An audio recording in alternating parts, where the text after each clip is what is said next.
Move, Grandpa, you're blocking the shelf. That was a 19-year-old with 3 hairs on his chin talking to me in my own library. I had been the scripture pavilion elder of the Donglin Sect for 60 years. I had cataloged every volume on that shelf. I had dusted it, repaired it, and rebuilt it twice after a lightning strike. And this kid wanted me to move because I was standing between him and a beginner's manual on breathing techniques. So I moved. I even smiled. He took the book, flipped it open, and said to his friend, loud enough that the whole floor heard it, 60 years in here, 60. If I ever end up like that, just kill me. His friend laughed. I want you to understand that this was not unusual. This was a Tuesday. See, when I first showed up in this world, I had a body with real talent. Everyone said so. There were expectations. There was a phrase people used about me, something about the future of the sect, and for about 2 years I believed it. Then my cultivation stalled at the bottom of the ladder, and it stayed stalled, and the sect quietly moved me somewhere I couldn't embarrass anyone. The Scripture Pavilion. A tower full of books nobody read, guarded by a man nobody needed. 60 years. My hair went white in that tower. My back curved in that tower. Kids who were born after I took the post grew up, got strong, got arrogant, and started telling me to move. And every single one of those 60 years, the system had been paying me. Volume complete. Reward issued. That little chime went off in my skull about 4 seconds after the kid finished laughing. I closed the book I had been holding, which was a 300-year-old commentary on the 5th chapter of a sword scripture nobody in the eastern region could even read, and a warm line of light slid down my spine and settled somewhere behind my heart. 2 years of cultivation, from one book. That is what the system does. It pays me to read, not to fight, not to meditate on a mountain in the rain, not to swallow pills that taste like a burned dog. It pays me to sit in a chair with a book. I am, professionally speaking, the laziest monster on this continent. And yes, I know exactly what you're about to ask. If reading pays that well, why was I still the sect's punchline? Because for the first 40 years, the payouts were garbage.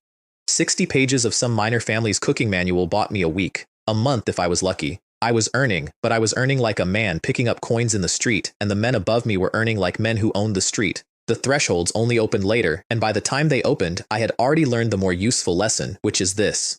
The moment anyone in this world sees you have something, they take it. I had watched it happen. I had cataloged it happening. Half the books in my tower were written by geniuses who announced themselves and then got quietly buried by someone bigger. So I did the math, and I made a choice that cost me 60 years of dignity and bought me my life. I kept the tower. I kept the dust. I kept the white hair and the bad back and the 19-year-olds telling me to move. I read, detecting a subject of destiny within range. Investment window open. That chime was different. That chime was the good one. Because the system does not only pay me for reading, it pays me, and it pays me obscenely, for one other thing. Investing in the people fate has already picked. Let me explain, and let me do it fast, because the kid with 3 chin hairs is about to become important, and I don't want you distracted. Somewhere behind my eyes there is a thing the system calls the heavenly eye. When I open it and look at a person, I get a panel, name, age, realm, biography, and one more line that nobody else in this world can see, luck. There are 7 grades of it. White is the bottom. That's most people. Gray is a merchant who never loses a caravan. Black is a talented disciple who keeps almost dying and keeps not dying. Brown is a young lord with a bloodline and a future. Purple is a once-in-a-generation prodigy, the kind sects go to war over. Then there is purple black. And above purple black there is one more shade, and the system calls it nether lotus. And in 60 years of looking at every human being who walked through my door, I had seen it exactly 0 times. Purple black and up, the system calls them subjects of destiny, protagonists, the people the world is built to hand things to. Every scripture in my tower that told a story about a hero was really a story about one of them, and every one of those stories had the same shape, which is that everything works out, and I get paid to change that shape, not to kill them. Killing them pays nothing. The system wants me to invest, give them something, push them somewhere, alter the line fate drew for them, and the further it bends, the more the system pays me, and it pays me in decades. So no, I could not simply walk down the street opening my heavenly eye at everyone and get rich. Purple black is not something you trip over. In 60 years I found three in a whole province, and 2 of them were dead before I could reach them. Which brings me back to the kid with 3 chin hairs. I opened the eye on him out of pure spite. White, bottom grade. The panel didn't even bother filling in the biography, but standing behind him, 4 steps back, holding a stack of books like a man carrying his own coffin, was a disciple named Jiang Chen. Purple black. I had known Jiang Chen for 11 years. He came in every 9th day, took 3 volumes, returned them clean, and left. He never spoke. His clan had shoved him down into an outer branch after his mother died, and he had been slowly rotting there ever since. His cultivation was mediocre, his posture was worse. If you had lined up 100 disciples and asked me to pick the one the heavens had personally selected, he would have come in 98th. He put his books on my desk. He said, Elder Chu. And the system said, life simulation available, cost accepted. Begin? Now I want to be very clear about the price because there is always a price. The simulation is one per person. 1.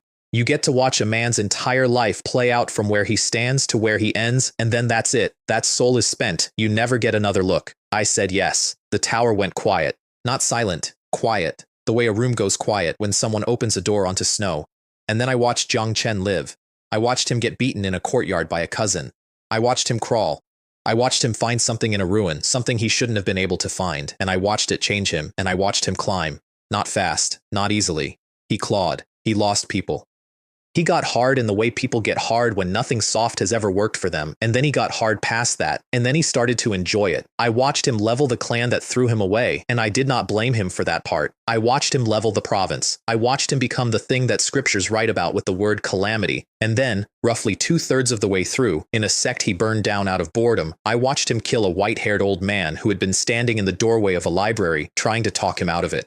The old man had a bad back. He had ink on his fingers. He died on the 3rd step with a book still in his hand, and Jiang Chen didn't even slow down, didn't look, just walked past like the man was a chair. I want to tell you, I recognized myself immediately. I didn't. It took me a full 4 seconds, standing there in my own tower watching my own murder, before my brain finished the arithmetic. So the clown was me the whole time. The simulation ended. Jiang Chen was still standing at my desk with his hand out for his books. 11 years he had been coming here.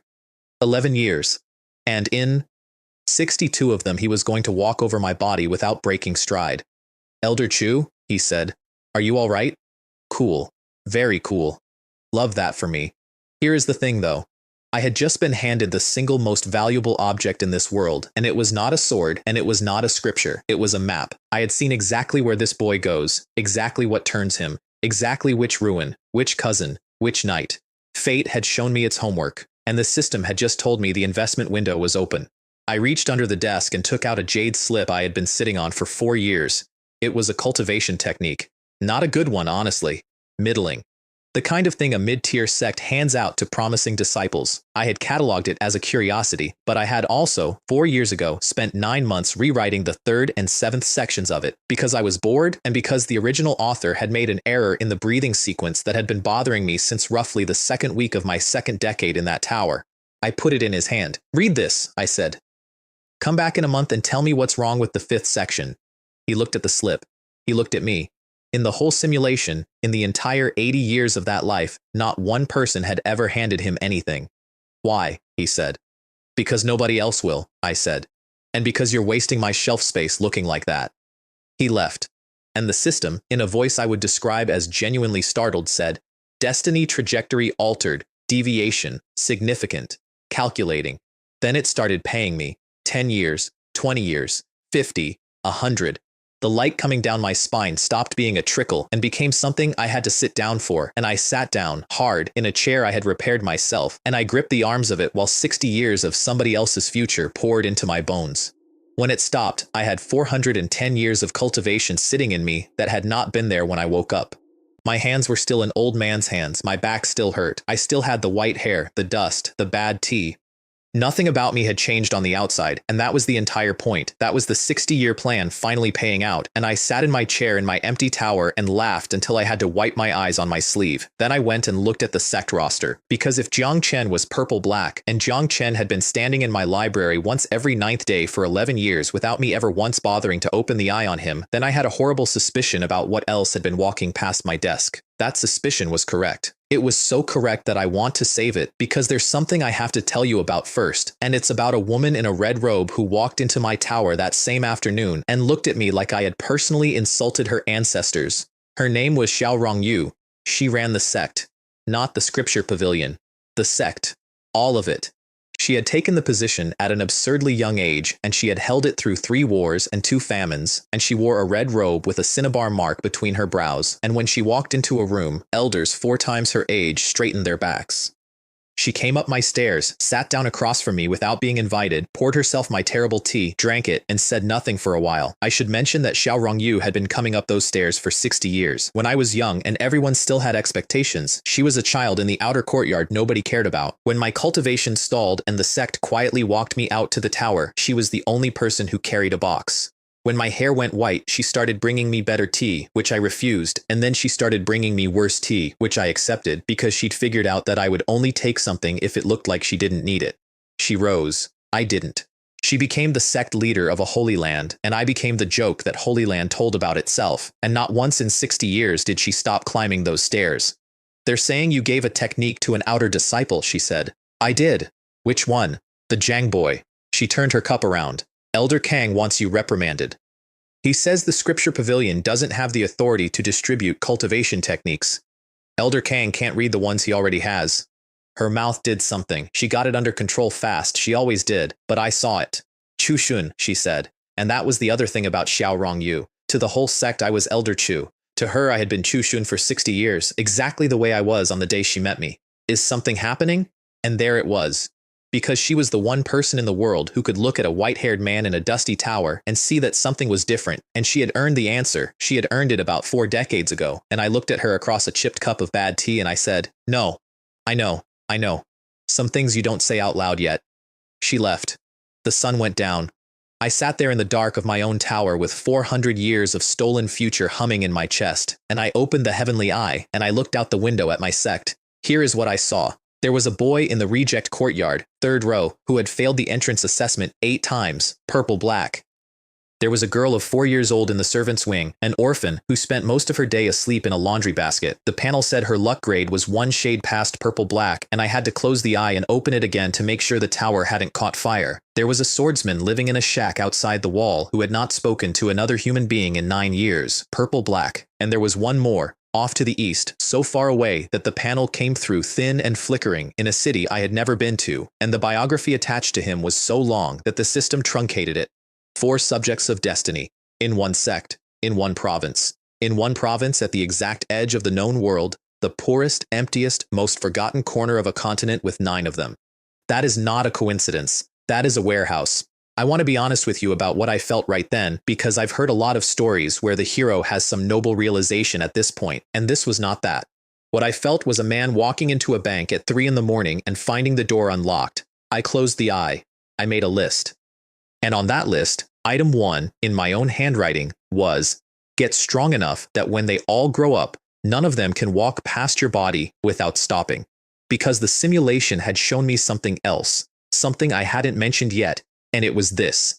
In that whole 80-year life, in every province Zhang Chen burned and every sect he ended, there was exactly one name he never went near. One person whose shadow he stepped out of the way of, the way you step around a hole in a bridge. The system had rendered that name in a color I had never seen it used before. Ye Wushuang. I did not know who that was, not yet. All I had was a name I'd seen once in a vision, and the fact that a man destined to become a calamity had spent 80 years quietly not going anywhere near him. I put the list in a drawer. Then I did something monumentally stupid, which is that I ran a life simulation on myself. You have to understand my reasoning. The simulation costs 1 per soul, and I had a soul, and I had just watched it be extremely useful on someone else. The tool works. I know the tool works. And I had 400 years of cultivation sitting in me with nowhere to go, and no teacher, and no path, and a growing suspicion that I had maybe 6 or 7 years before the boy in the reject courtyard grew teeth. I wanted to see what I turned into. The system said, warning, self-simulation. Confirm? I said yes. I would like to tell you what I saw. I'm not going to, not all of it, because some of it I'm still working on, and the rest of it I'd rather you found out the way I did. But I'll give you the shape. I saw a man in a tower. I saw him stay in it. I saw the sect burn around him in his 11th year, and I saw him walk down the stairs on the 12th, and I saw who was waiting at the bottom, and I watched him lose. Not lose a fight. Lose. There's a difference, and you know it when you see it. Then the simulation ended and I was on the floor of my own tower, with blood coming out of my nose and both arms shaking, and the system very calmly informed me that self-simulation carries a backlash proportional to the accuracy of the vision, and that I had aged out roughly a decade of my remaining lifespan to buy that particular horror show, 1 decade, for a warning. But I want to tell you what I got. because I lay there on those floorboards and I looked up at a ceiling I had stared at for 60 years, and something in my chest finally stopped waiting. I got up. My hands were shaking so hard I couldn't hold a brush. I went to the window. Outside the tower there was a willow tree that had been planted the year I took the post, which made it exactly as old as my humiliation, and I reached out and snapped off a branch. And then I did the thing I'd been thinking about for 11 years without ever once daring to try. Every scripture in that tower about the sword says the same thing, in about 400 different ways. The sword is a line. The sword is one line, drawn cleanly, from you to the thing that should stop existing. Every school, every ancestor, every dead genius, all of them, one line. I had read all 400 of them, and I had been sitting on the opinion, quietly, alone, for over a decade, that all 400 of them were wrong, because a line is a thing you draw once. A river isn't. I held that willow branch, and I swung it at nothing in particular in an empty room in the dark, and I did not draw a line. I opened a river. I want to describe what happened next accurately, and I can't. The best I have is that the tower did not shake, because there was nothing left in the tower to shake. The wall behind my writing desk was gone. So was the wall behind that. There was a channel cut through my 60 years of shelving about 2 hands wide, perfectly straight, still smoking at the edges, and through it I could see the courtyard, and past the courtyard I could see the mountain, and there was a groove in the mountain. I stood there with a stick in my hand. Great river sword intent, said the system. Original creation. Congratulations. The first thing I felt was not triumph. The first thing I felt was pure, undiluted panic about the shelving, because those were reference volumes, and 3 of them were the only surviving copies. The second thing I felt was somebody hammering on my door. It was 2 of the outer guards, and behind them half the night watch, and they came up my stairs shouting about an attack, and they got to the top and found a white-haired old man standing in a room with 2 missing walls holding a willow branch. Elder Chu, what happened? I looked at the hole. I looked at the mountain. I looked at the stick. Lightning, I said. There was a long pause. It's not raining, Elder Chu. Dry lightning, I said. It's a whole thing. There's a book about it. 4th floor if you want it. They did not want it. Nobody ever wanted it. That was the entire beautiful principle upon which my life was built. They apologized for disturbing me. They helped me stack the fallen shelves, and one of them said, with real sympathy, that the tower was getting too much for a man my age, and perhaps I should request a junior assistant. I thanked him. I meant it. I have never in my life meant a thank you more. They left, and I sat down in the ruins of my own library, and I laughed until my ribs hurt, and then I went and got a broom. I had a lot of sweeping to do, and I had 4 subjects of destiny to invest in, and somewhere out east there was a name in a color I'd never seen before. But first, 6 days later, I had to go into town. Because Xiaorong Yu had a caravan on the eastern road carrying the sect's entire quarterly medicine shipment, and 2 men were going to take it. I only knew that because one of them had walked past my tower. He was a fat man with a cheerful face and a bag of roasted nuts, and his luck grade was black, and his biography was 6 lines long, and every one of them was a robbery. His partner was thin, quieter, and had a knife he'd used enough times that the panel had stopped listing the incidents individually and just gave a number. I could have told the sect, I want you to know I thought about it. I thought about it for almost a full minute. The problem was that telling the sect meant explaining how I knew, and explaining how I knew meant 60 years of standing very still went straight out the window. So instead I put on a straw hat, took a walking stick, and shuffled out the eastern gate like an old man going to buy vinegar. The guards waved. One of them offered to send someone with me in case I fell. I caught up to the caravan 2 hours out, at the bend where the road drops between 2 banks, which is where I would have done it, and which is exactly where they did it. The fat one came down the left bank. The thin one was already in the cart. There were 9 sect disciples with that shipment. The oldest was 22. The fat one was midair, halfway down the slope, when he saw an old man in a straw hat standing at the bottom of the road with a walking stick, and he laughed, and he shouted something at me that I genuinely did not hear because I was concentrating. I had been holding 400 years of cultivation for 6 days without spending a single hour of it, and I had exactly one technique, and I had never once used it on a person. I want to be very honest here. I did not know what would happen. I lifted the stick, and I opened the river. Afterwards, there was a groove in the left bank about 2 hands wide, going in and unfortunately going out the other side, and continuing for what I was later told was slightly over a mile. The thin one dropped his knife. Then he dropped himself onto his knees in the mud with his hands over his head, and 9 sect disciples aged 22 and under stood in the road staring at an old man in a straw hat. I turned around and started walking home. "Elder!" one of them shouted. "Elder, wait, what was that?" "Dry lightning," I said without stopping. "It's not raining." "Read more," I said. And that, more or less, is how it started. I got back before dark. Nobody had noticed I'd left. Xiao Rongyu's caravan came in 3 days later with a bandit tied to the tailboard who would not stop crying and could not tell anyone what had hit him. And the story that went around the sect was that the escort had gotten lucky. I sat in my tower with 2 missing walls and a cup of bad tea, and I opened the heavenly eye, and I looked at the reject courtyard, 3rd row, at a boy who had failed the entrance assessment 8 times. Time to spend some of that money. The reject courtyard of the Donglin Sect was not called that officially. Officially, it was the outer preparatory yard. Everyone called it the reject courtyard, including the people who lived in it, which tells you everything. The boy's name was Liu Jian. He had failed the entrance assessment 8 times. 8. The sect allowed 3. He had gone back 4 times after they told him to stop, and then a 5th, and by then the elder running the assessment had started letting him through the gate purely so he could enjoy watching him fail again. He was 17. He was from a place called Tianyun Country, which is a kingdom in the way that a puddle is a lake, and he had walked here 600 miles on foot because his mother was dead and his country was dying, and someone had told him there was a holy land in the east. I found him behind the woodshed at dusk, swinging a broken practice sword at a post. He had no talent. I want to be precise about that. The system panel said purple-black in the luck column, and then the realm column said something so low I had to check it twice. Fate had picked this boy for greatness, and then, apparently as a joke, given him a body that could barely hold a blade. I watched him for about 10 minutes. He was doing the 3rd form of the sect's basic sword scripture. He was doing it wrong. He had been doing it wrong for what looked like years, in a specific and consistent way that meant nobody had ever corrected him, which meant nobody had ever bothered to watch. I stepped out from behind the woodshed and said, "Your elbow's dead." He nearly took his own knee off. "Elder!" He got the sword behind his back like a kid hiding a stolen bun. "I'm sorry, I know I'm not supposed to be in the practice yard after bell. I'll do it again," I said. Slower. He did it again, slower, and now that he was being watched, he did it worse. And I stood there with my hands behind my back, and I understood something. He wasn't swinging a sword. He was pleading with one. "Stop," I said. "Who taught you that form?" "Nobody, Elder." "Then where did you get it?" He went red. "There's a disciple who practices near the east wall. I watch him from the roof of the drying shed." 60 years in a library, and I had never once heard a sentence I liked more. How long? 4 years. 4 years on a roof, copying a form through the dark, badly, alone, because nobody would give him the actual scripture. 4 years, 8 failed assessments, 600 miles on foot. I reached into my sleeve and gave him a book. It was the Donglin Sect's own foundational sword manual, Volume 1.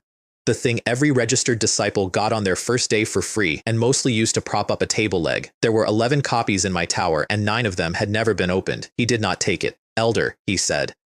"I'm not registered." "I know." "Then I can't." "Boy," I said.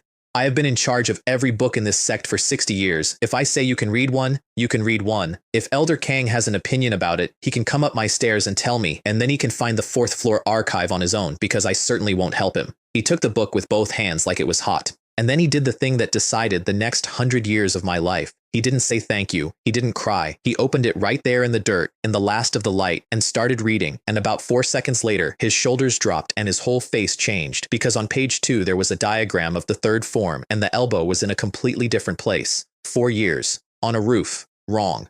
"Destiny trajectory altered," said the system. "Deviation. Significant. 90 years of cultivation went down my spine, and I stood there in a woodyard with a 17-year-old who had no idea he had just paid me. I'll say this plainly because it matters later. I did not do that for the money. I want to be clear that I would have done it for the money. I am not a good person, and I have never claimed to be, but I didn't. I did it because I had been the man on the roof, and nobody had ever handed me a book either. The system paid anyway. That's the beautiful part about the system. It has never once cared why. Now, the Sword River. I want to explain what I did with all that cultivation, because otherwise the next part sounds like magic, and it isn't. It's accounting. Great River Sword Intent, my one original creation, my 2-handed wide hole in reality, had a problem. The problem was that it happened once. I opened the river went where I pointed it, and then it was over, and I was an old man in a library holding a stick. A single line, drawn cleanly, from me to the thing that should stop existing. That's what all 400 scriptures said, and I had spat on that, and I had been right to, but I'd only gone one step. I'd made the line into a current. Fine. Impressive. Still one current. A river isn't one current either. A river is a thing that keeps arriving. So I spent 11 days behind the tower, in the little walled patch of dead ground where the sect dumped broken training weapons, and I worked. I had roughly 500 years of cultivation to burn and no teacher to tell me it was impossible, which is genuinely the greatest advantage a man can have. On the 11th day, I stood in that scrapyard and I let the river out and I did not close it. Every blade in that yard came up off the ground, not thrown, not flung, carried, the way a flood carries a fence. 200 and some broken practice swords, rust and stumps and snapped tangs, and they went around me in a slow ring about 4 feet off the dirt, and the ring turned, and it kept turning, and it did not need me to hold it any more than a river needs you to hold it. I put my hand in it out of curiosity. I do not recommend this. I lost the sleeve. I nearly lost more than the sleeve. Great River Sword Intent, said the system, sounding almost embarrassed. Second stage. Sword River. I stood in the middle of 200 flying knives with one bare arm and my heart going like a bird, and I thought about the 12th year and the sect burning and who was waiting at the bottom of my stairs. Not yet, I thought, but sooner than you'd like. Then I spent an hour and a half putting all the swords back, because if the yard staff found them stacked wrong, there would be questions, and questions were the only thing in the world I was actually afraid of. Which brings me to Ye Chen. Ye Chen was the sect's golden boy. 23. Handsome in the specific way that makes elders trust you. Top 3 in every assessment. Engaged to Ye Qingcheng of the Ye family, who was one of the 4 great clans of the eastern region and who had money the way the ocean has water. Everyone loved Ye Chen. The disciples loved him because he remembered their names. The elders loved him because he made them look like good teachers. Xiao Rongyu did not love him because Xiao Rongyu had a functioning brain, but she also didn't have a reason, and in politics a functioning brain without a reason is just being difficult. I opened the heavenly eye on Ye Chen on a Tuesday because he was standing in my doorway asking to borrow something. Gray, bottom half of the ladder, a man with better than average luck and nothing else, in a sect that had produced 4 subjects of destiny in 1 generation, and he was the one everybody had decided was the protagonist. And under the luck line, where the biography goes, the panel had 1 entry, and the entry was not a life, it was a passenger. I want to be careful with this part because it's the first time I understood what I was actually standing next to. The heavenly eye does not lie and it does not editorialize. It gives you a name, a number, and a fact. And the fact it gave me was that the thing walking around wearing Ye Chen had moved in 11 years ago, and that it had a schedule, and that the schedule ended with the Donglin Sect. He smiled at me. He had a wonderful smile. Elder Chu, I was hoping to see the Yin Ruins survey records, for a paper. 3rd floor, I said. East wall. Ask for the green case. Thank you, Elder. He went up the stairs and I sat there and did arithmetic. Option 1, kill him. The problem is that a scripture pavilion elder in the bottom realm cannot kill the sect's top disciple in front of witnesses and then go back to shelving books. That's not a plan. That's a confession. Option 2, tell Xiao Rongyu. She would believe me. That was the problem. She would believe me and she would act, and then everyone in the eastern region would ask how the sect leader knew, and she would not answer, and the Ye family would take that as an insult, and I would have burned my only friend to save 6 months. Option 3. The Ye family engagement ceremony was in 9 days. The whole sect would be there. Half the region would be there. The Ye family had sent an ancestral jade, the kind of thing you put on an altar and bow to, and it would be brought out and Ye Chen would hold it. I went up to the 4th floor and I found a book nobody had opened in 200 years. It was a Ye family text, genealogy mostly, deeply boring. But there was a section in it, about a third of the way through, on the properties of the family's ancestral jade, and one of those properties was that certain things could not touch it. I copied out that section by hand, 2 paragraphs. Then I put the copy in an envelope and I left it, without a name on it, in the law hall's complaint box, which is a wooden box on a post that nobody had checked since the last famine. Then I went to the ceremony and stood at the back with the other people nobody had seated. It went beautifully for about an hour. Then Ye Qingcheng brought out the jade, and Ye Chen put his hands on it, and his hands started to smoke. I've been asked since whether I felt anything watching that. Honestly, I felt relief, because the 2nd paragraph in that book was ambiguous, and I'd had a bad week worrying it wouldn't work. The thing inside Ye Chen did not go quietly. There was screaming, and there was a shape that came partway out and got most of the way to the roof beams before 4 elders and a sect leader put it back down, and by the end of it, the ceremonial hall had a hole in the ceiling and the Ye family had a fiancé they had to explain. Nobody looked at me. Why would they? I was the man from the library. I had been standing at the back with the servants for 110 minutes and I hadn't even had wine. But here's the part I actually came for. When the hall emptied, when the elders had carried the body out, and the Ye family had swept up their ancestors' jade, and the disciples were all outside doing the thing people do after a disaster, which is stand in groups saying the same sentence to each other, Ye Qingcheng was still in the hall. She was sitting on the steps of the dais with her wedding robe pooled around her and her face perfectly composed, which is worse than crying, and she was alone in the way people are alone when 100 people are nearby. And Zhang Chen was standing in the doorway. I saw him. I don't think anyone else did. He had a stack of books under his arm because he had come from my tower, and he was looking at her. In the simulation, this was the night. This was the exact night. 80 years of a man's life, and the hinge was a girl on the steps of a wrecked hall, and he goes to her, and she takes his hand because she has nothing else to hold, and that is where the whole thing starts turning black. Not the ruin, not the cousin, her. He spends 60 years building an empire to keep one person, and then he loses her anyway, and then there is nothing in him left that could be talked out of anything.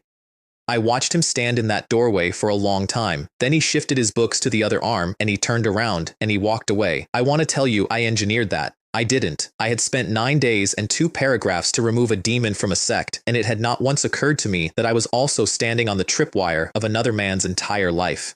Destiny trajectory altered, said the system in my head in a wrecked hall over the sound of a girl not crying.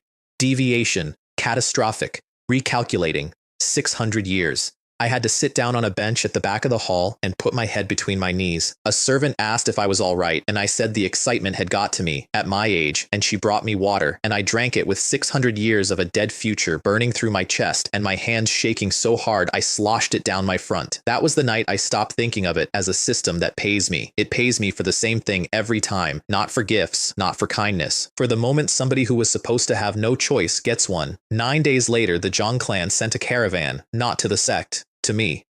Because Zhang Chen, it turns out, had gone home for the first time in 9 years, and he had walked into his clan's main hall past 4 cousins who had spent a decade using him as a floor, and he had put a jade slip on the table and asked the clan head to identify a technique. The clan head had identified it. Then he had gone very quiet and asked where a branch nephew had obtained a rewritten and, in the clan head's professional opinion, substantially improved version of a technique the Zhang clan had been unable to correct for 200 years. So they came up my stairs with gifts, silk, spirit medicine, a box of tea that cost more than the tower, and 2 cases, one long and one flat, which the clan head opened himself. In the long case there was a sword, Tai Xuan, old, plain, unhappy looking, the sort of blade that has clearly outlived several owners and formed opinions about it. In the flat case there was a scroll, and the scroll was a palm technique called the 8 Desolations Palm, and I recognized it because I had a partial copy of it on the 5th floor that was missing the last 2 sections and had been quietly driving me insane since the reign of the previous sect leader. Elder Chu, said the clan head, bowing, the Jiang clan is grateful. For what? For noticing him. I looked at that old man, who was 70-something and had spent his whole life running a middling clan in a poor province, and who had ridden 2 days to say one honest sentence to a librarian. He was standing in front of me every 9th day for 11 years, I said. It took me 11 years to notice him. Don't thank me. I'm the last person in this room who deserves it. He thought I was being modest. People always do. It's very convenient. That night, I took the 8 Desolations Palm up to the roof because the tower still had 2 missing walls, and I had learned my lesson about practicing indoors. The technique is not complicated. That's what nobody tells you about the good ones. It is one movement, done correctly, and the difficulty is entirely in the word correctly.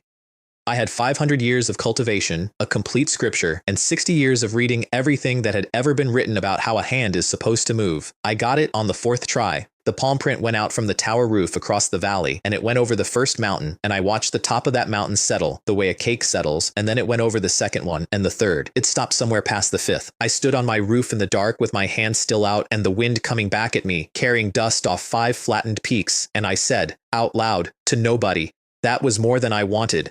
In the morning, the sect sent a survey team out to investigate the seismic event. They came back 4 days later with the news that a ridgeline east of the valley had partially collapsed, that no one had been hurt, and that the most likely cause was underground water erosion.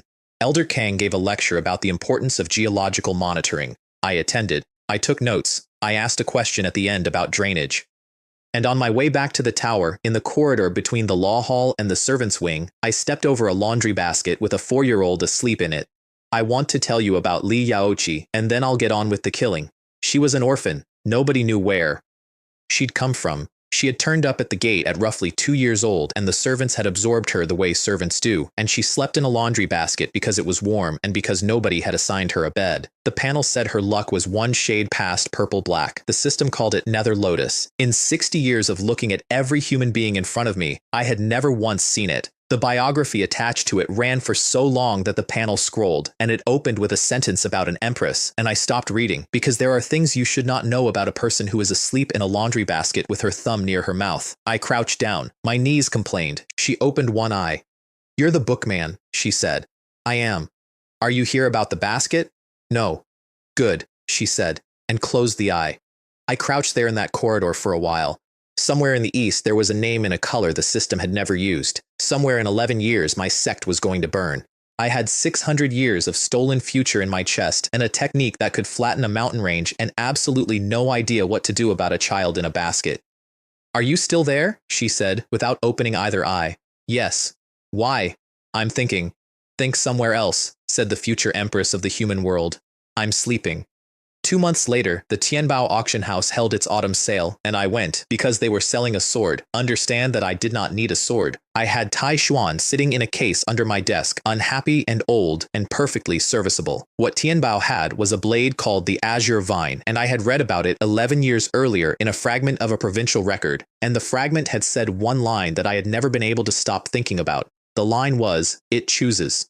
Most named swords in this world are named because somebody killed enough people with them. A few are named because of what they're made of. The Azure Vine was named because in 400 years of recorded ownership, it had had 11 owners and had killed 6 of them, and the record was unable to explain what the other 5 had in common. I sat in the back row in a plain robe with my hood up, which is a disguise so effective that nobody has ever once seen through it, because the disguise is being old and poor.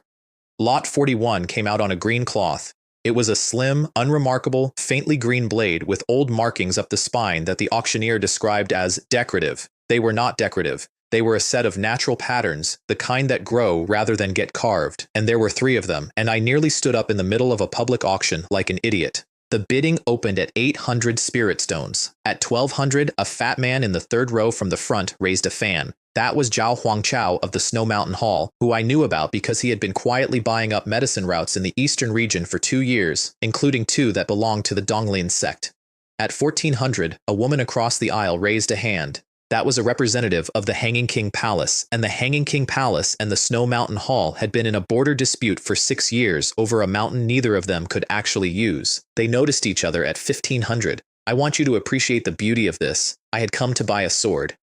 I had brought exactly 2,200 spirit stones, which was every liquid asset I possessed, and 4 favors I would rather not describe. At 1500, I was still comfortable. At 2000, I was uncomfortable. At 3,100, I stopped being a participant and became a spectator, and that is when I started genuinely enjoying myself, because neither of those 2 people wanted the sword. Neither of them had looked at it once since the bidding turned personal. They were bidding on the fact that the other one was still in the room. It went to 6,400. Zhao Huangchao won. He stood up and made a short speech about the honor of the occasion, and the woman from the Hanging King Palace left before he finished it, and the whole hall applauded a man who had just paid 8 times the value of an object to avoid losing a staring contest. I stayed in my seat until the room cleared. Then I went out to the courtyard, where the buyers collect their lots, and I stood by the wall like an old servant waiting for his master, and I watched them bring the azure vine out on its green cloth.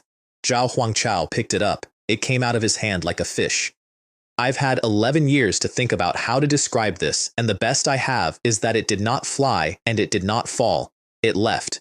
It went sideways through the air across a courtyard full of guards, and it went past 2 of them close enough to part hair, and it stopped in front of me, point down, humming. The courtyard got very quiet. I looked at it. It hummed at me. Somewhere behind my ribs, something absolutely enormous rolled over, and I understood, in a way I did not have words for, and still don't, that the marks on its spine were not markings at all. They were a river.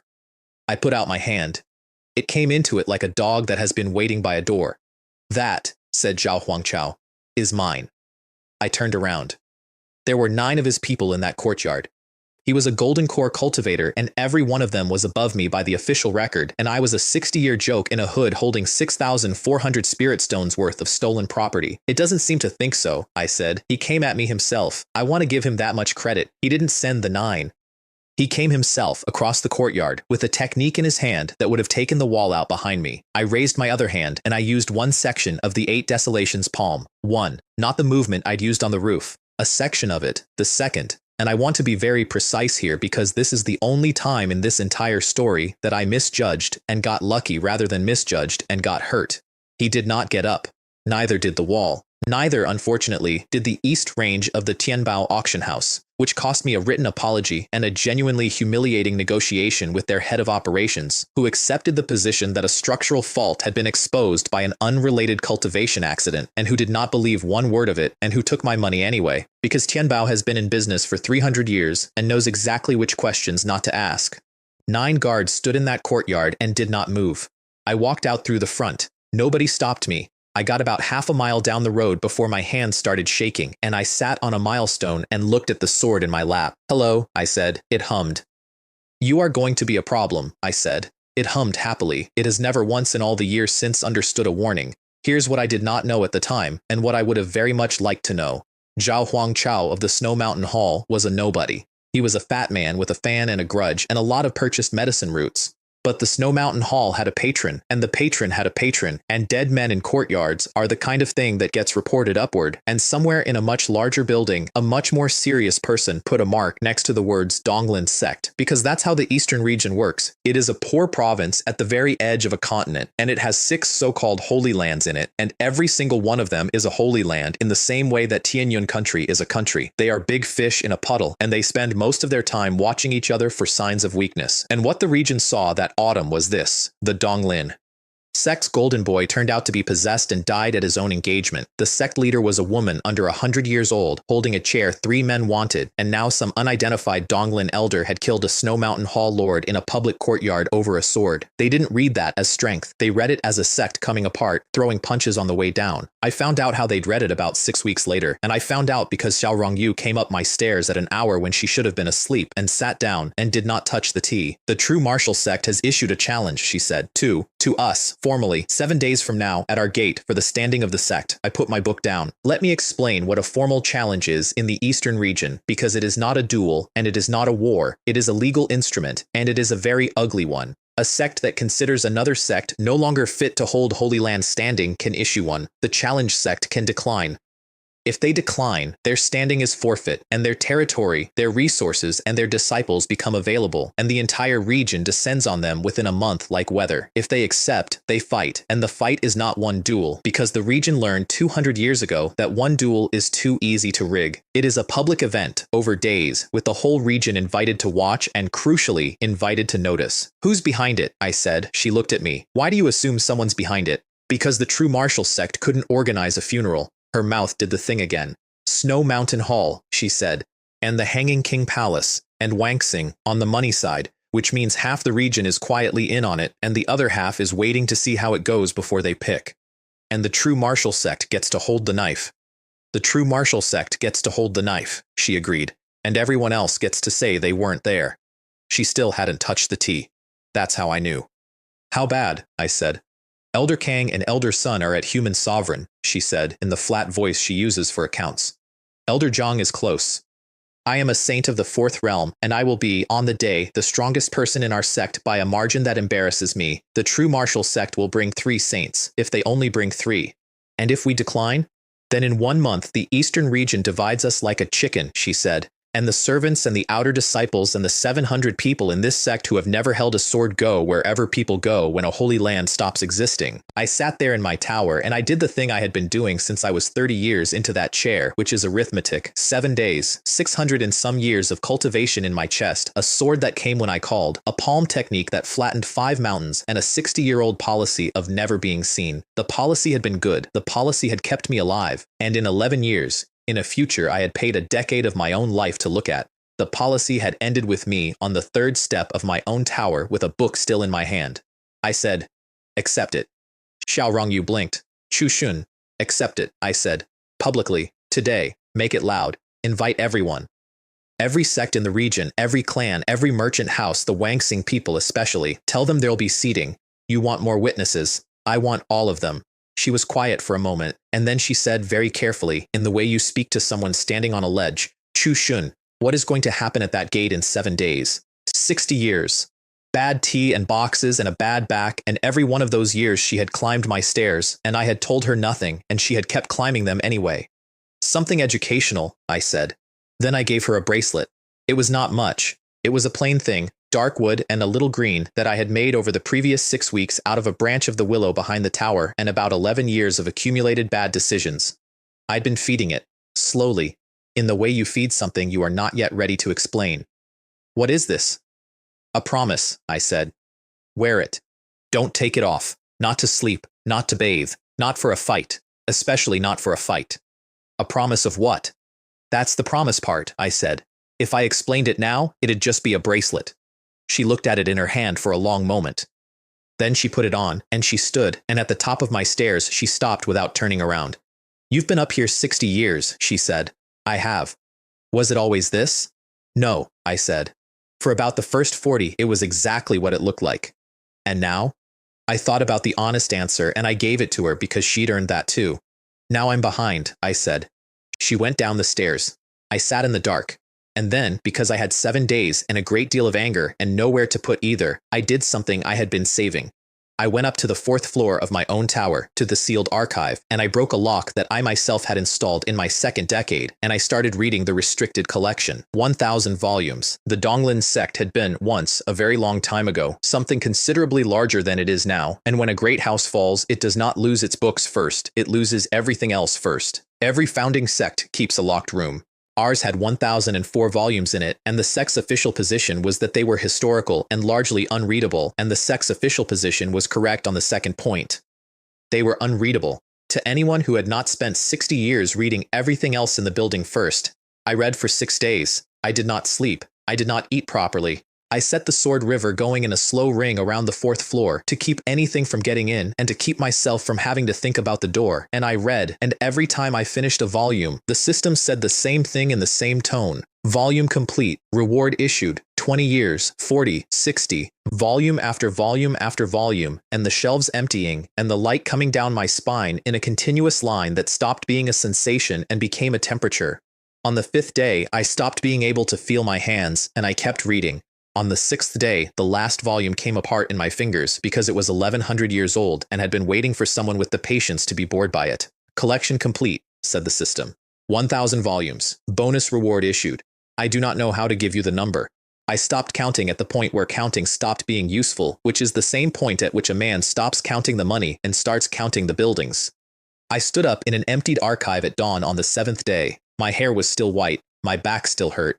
Down at the front gate of the Donglin Sect, 11 sects, 4 clans, 3 merchant houses, and somewhere over 4,000 spectators were arriving to watch us get taken apart, and the true martial sect was setting up under a banner, and Xiaorongyu was standing at the top of the steps in her red robe with a wooden bracelet on her wrist, alone, in front of all of them, because that is what she does. I put on a plain gray robe, I picked up the azure vine, and it woke up and made a sound in my hand that I can only describe as delighted.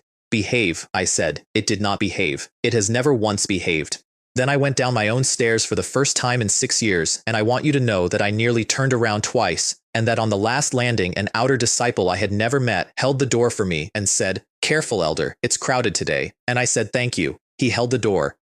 For 60 years, I have thought about the fact that somebody held the door. The Donglin Sect's front gate sits at the top of 900 steps, and by mid-morning, every one of those steps had people on it. I have never seen so many spectators at anything. There were banners. There were merchants selling roasted chestnuts. Wangsing had put up a covered stand for its buyers with cushions in it, and the Hanging King Palace and the Snow Mountain Hall had taken positions on opposite sides of the courtyard so that neither of them could be accused of standing near the other, and both of them had brought elders who did not usually leave home. The true martial sect was at the bottom of the steps under a red banner with about 200 people. At the front of them was a man named Zhao Yong, middle-aged, competent, a saint of the first realm, and the actual person who was going to do the work today, while several much larger people watched to see whether it needed doing. Xiaorongyu stood at the top of the steps in her red robe with the cinnabar mark between her brows.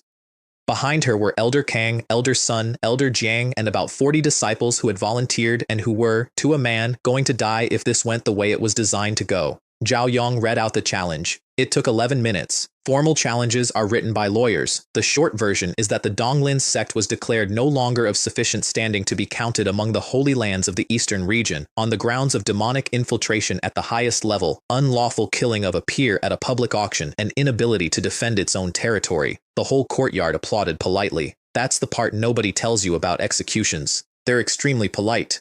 Xiaorongyu accepted, and then, because the format allows the challenge party to name their champion, she turned around and looked past 4 elders and 40 volunteers at the back, where an old man in a gray robe was standing with a sword he hadn't drawn. I want you to understand what she was doing. She had no idea what I could do. She had a bracelet, and 1 sentence about something educational, and 60 years of climbing a set of stairs, and she put the entire existence of her sect on it in front of 4,000 people. Elder Chu Shun, she said, of the Scripture Pavilion. The courtyard laughed. Not politely. That laugh was not polite at all. It rolled up those 900 steps, and it hit me in the chest, and I want you to know that after 60 years of it, I had stopped noticing, and that on that particular morning, I noticed. Elder Kang went gray. Elder Sun actually grabbed her sleeve. Somebody in the Wang Xing stand shouted a joke I didn't catch, and the people around him fell over each other. Zhao Yang of the true martial sect looked up 900 steps at me, and he did the worst possible thing. He was kind about it. Sect leader, he said, please choose again. There is no honor in this for anyone. He meant it. That's the thing. He was not a bad man. He was a competent middle-aged professional who had been sent to break up a company, and he had just been handed the company's janitor, and he was embarrassed on my behalf. I came down the steps. 900 of them. It took a while. There was commentary. At about step 400, somebody started counting out loud, and by step 600, a decent portion of the courtyard was counting with him, and I kept walking, and I thought about a boy on a roof in the dark copying a form wrong for 4 years, and about a book in a hand on the 3rd step of a tower, and I got to the bottom. Elder, said Zhao Yang quietly, I'll make it fast. That's kind, I said. May I ask you something first? Of course. How many are you? I said. Actually. He didn't understand the question. He opened his mouth to answer it anyway, and while he was doing that, I opened the heavenly eye and looked past him into the 200 and out into the crowd. Zhao Yang, Saint First Realm. Behind him, 4 more, in the true martial banner group, hooded, all saints, all of them registered under the names of immortal Dao emperors of minor northern houses that had no business being in the eastern region at all, and in the Wang Xing stand in the 2nd row, in a merchant's coat with a cup of tea in his hand, a man named Qin Yu, saint of the 9th realm, 9th, not 1st. 9th, sitting in a covered stand with a cup of tea at what was supposed to be a formality between provincial sects. They had not come to break the Donglin Sect. Any 3 of them could have done that. They had come to be present when it happened, because whatever had killed Zhao Huangchao in that courtyard had not been identified yet, and the entire eastern region had decided that the safest way to find out what it was would be to make it come out and be looked at. I had walked down 900 steps into a room built to make me stand up. Cool. Very cool. Elder, said Zhao Yang, are you all right? Yes, I said. Sorry, please go ahead. He was courteous to the end. He came in at a fraction of what he had, which I appreciated, and I stood still and let the sword river out. I want to describe this properly because the whole region was watching, and because what they saw and what happened were 2 different things. What they saw was an old man in gray standing at the bottom of the steps, and then a sound like a dam going, and then the space between him and Zhao Yang filling with something that was not 1 blade and was not 100 blades, but a current made of edges, arriving and arriving and arriving. Zhao Yang got a technique up. It was a good technique. He was a professional. He did not get up. The courtyard stopped counting. 4,000 people, and a chestnut seller mid-transaction, and an entire covered stand of merchants with their tea halfway to their mouths, and total silence, and an old librarian standing in it with a sword he still hadn't drawn. Then the 4 hooded saints came off the true martial banner line together, and the polite part of the day ended. I drew the azure vine. It came out of the sheath so fast it took skin off my thumb. The sound it made in the air put the whole front row of that crowd on their heels. I would love to report that I directed it with skill and precision. What actually happened is that I opened my hand and the river went through it, and the sword did what it had been waiting 400 years to do. 2 of them did not get up either. The other 2 got clear, which I want on the record, because people tell this story now like nobody touched me, and that is not true. One of them opened my shoulder to the bone, and the other one put something through my side that I could feel moving afterwards. They went back over the banner line, and they did not come forward again, and the man in the Wang Xing stand put down his tea. Qin Yu did not stand up dramatically. He stood up the way a manager stands up when the meeting has gone wrong, and he stepped down out of the stand, and the crowd got out of his way so fast that 2 people went into the chestnut brazier. He was maybe 50 in the face. He had a merchant's coat and a merchant's soft hands, and he was 9th realm. And until that morning, I had never in my life been near a 9th realm saint, and I want to tell you exactly what that is like, because everything I had done up to that point had made me feel very clever, and this made me feel like a child in a road.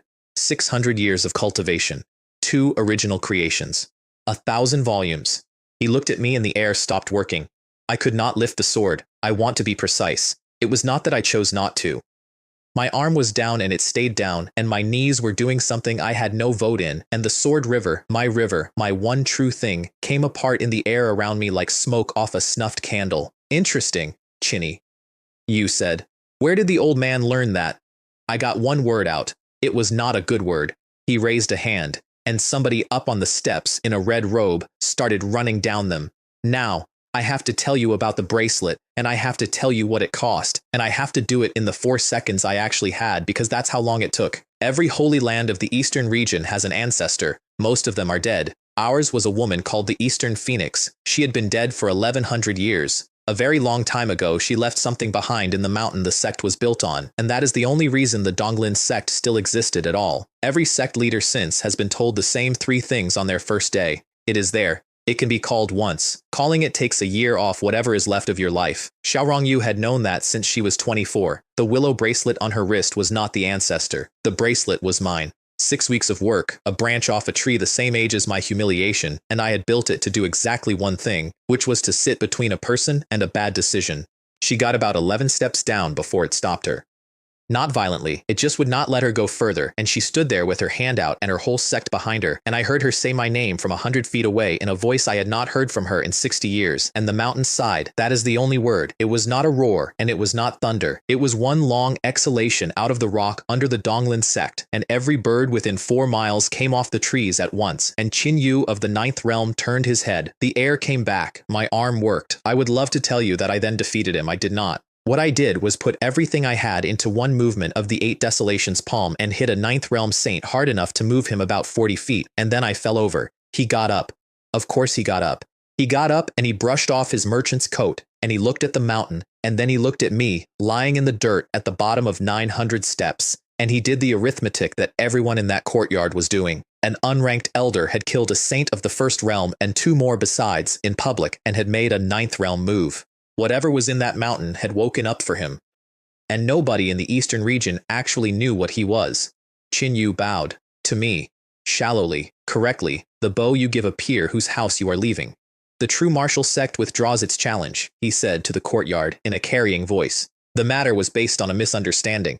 Then he walked out, and the Snow Mountain Hall walked out, and the Hanging King Palace walked out, and 4,000 people filed off 900 steps in complete silence with their chestnuts going cold in their hands. The Donglin Sect kept it standing. I was carried up the steps by 2 outer disciples, and I was unconscious for most of it, and I woke up 3 days later in my own tower with my shoulder packed and Xiaorongyu sitting in my chair. She was not crying. She has never once cried in front of me. She was sitting with her back straight and the willow bracelet on the table between us where she had taken it off. Explain, she said. It stops you doing something stupid. It stopped me helping you. Yes. Chushun. Her voice did not go up. That's how bad it was. I had authority to call the ancestor. It is my sect. It was my choice to make and my year to spend, and you built a thing to take that choice away from me, and you put it on my wrist, and you called it a promise. I lay there and looked at the ceiling I had stared at for 60 years. The mountain woke up anyway, I said. The mountain woke up because it wanted to, she said. Not because I called it. I didn't get the chance. Ah. I didn't know that was possible, I said. Neither did I, she said. Neither has anyone, for 1100 years. We sat with that for a while. How much did it cost you? I said. It should have cost nothing. You didn't call it. She was quiet. Wrong you. A year, she said. I closed my eyes. It doesn't care whether you called it, she said in the flat account-keeping voice. It cares whether you were going to. 600 years of stolen future in my chest, and a woman across the table with 1 year less than she'd had on Tuesday, and I had built the thing that made it happen out of a willow branch and my own cleverness. I'm sorry, I said. I know. I'll get it back. That's not a thing, she said. It's going to be, I said. She picked up the bracelet. She turned it over twice. And then, because she is who she is, she put it back on. Don't do it again, she said. Ask me. All right. Say it. I'll ask you. She nodded once and stood. And at the top of my stairs, she stopped again without turning around. And this is the part I remember. The whole region saw a scripture pavilion elder put a 9th realm saint on his back, she said. In 7 days there will be people at my gate wanting to know who you are. In a month there will be people who don't ask. I know. 60 years of being invisible, she said, and you spent all of it in one morning, for a sect that has been laughing at you the entire time.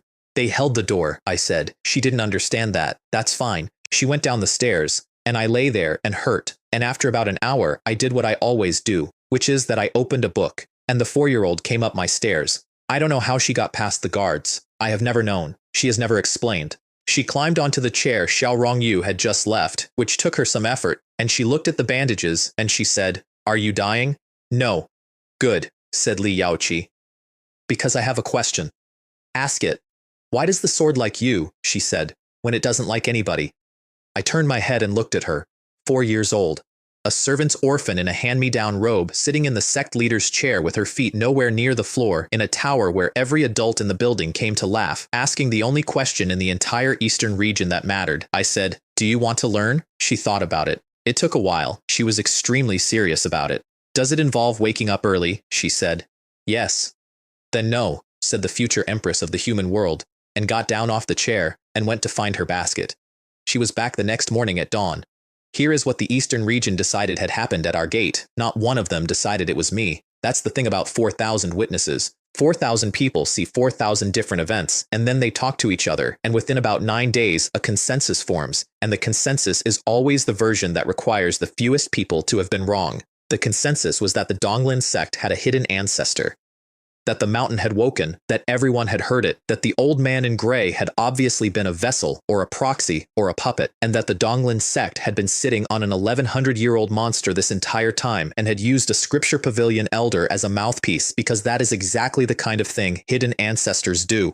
Elder Kang gave 3 interviews about it. I want to be extremely clear that I did not plant this. I did not have to. I sat in my tower for 11 days with a hole in my side, and the entire region built me a better disguise than I could have built myself, out of nothing but their own unwillingness to have been beaten by a librarian. The Snow Mountain Hall sent an apology and a gift. The Hanging King Palace sent an apology, a gift, and a marriage proposal, which was declined. Wangsing sent a representative to open a permanent trading arrangement on terms so favorable that Elder Sun had to sit down, and the true martial sect sent nothing at all, which told me more than the rest of it put together. Xiao Rongyu had every elder in the sect in the main hall for 2 days arguing about how to respond, and on the 3rd day she came up my stairs and said, "They want to know the ancestor's name. Tell them it hasn't given one. That's not going to satisfy anybody." "Good," I said. "Nothing is more frightening than a thing that hasn't told you its name.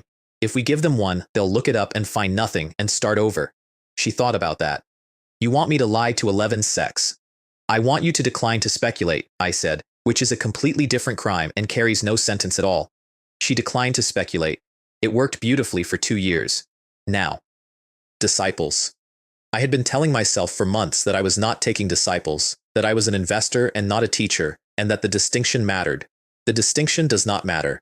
I found that out on an ordinary morning when Jiang Chen came up my stairs with the 5th section of a rewritten technique and told me what was wrong with it.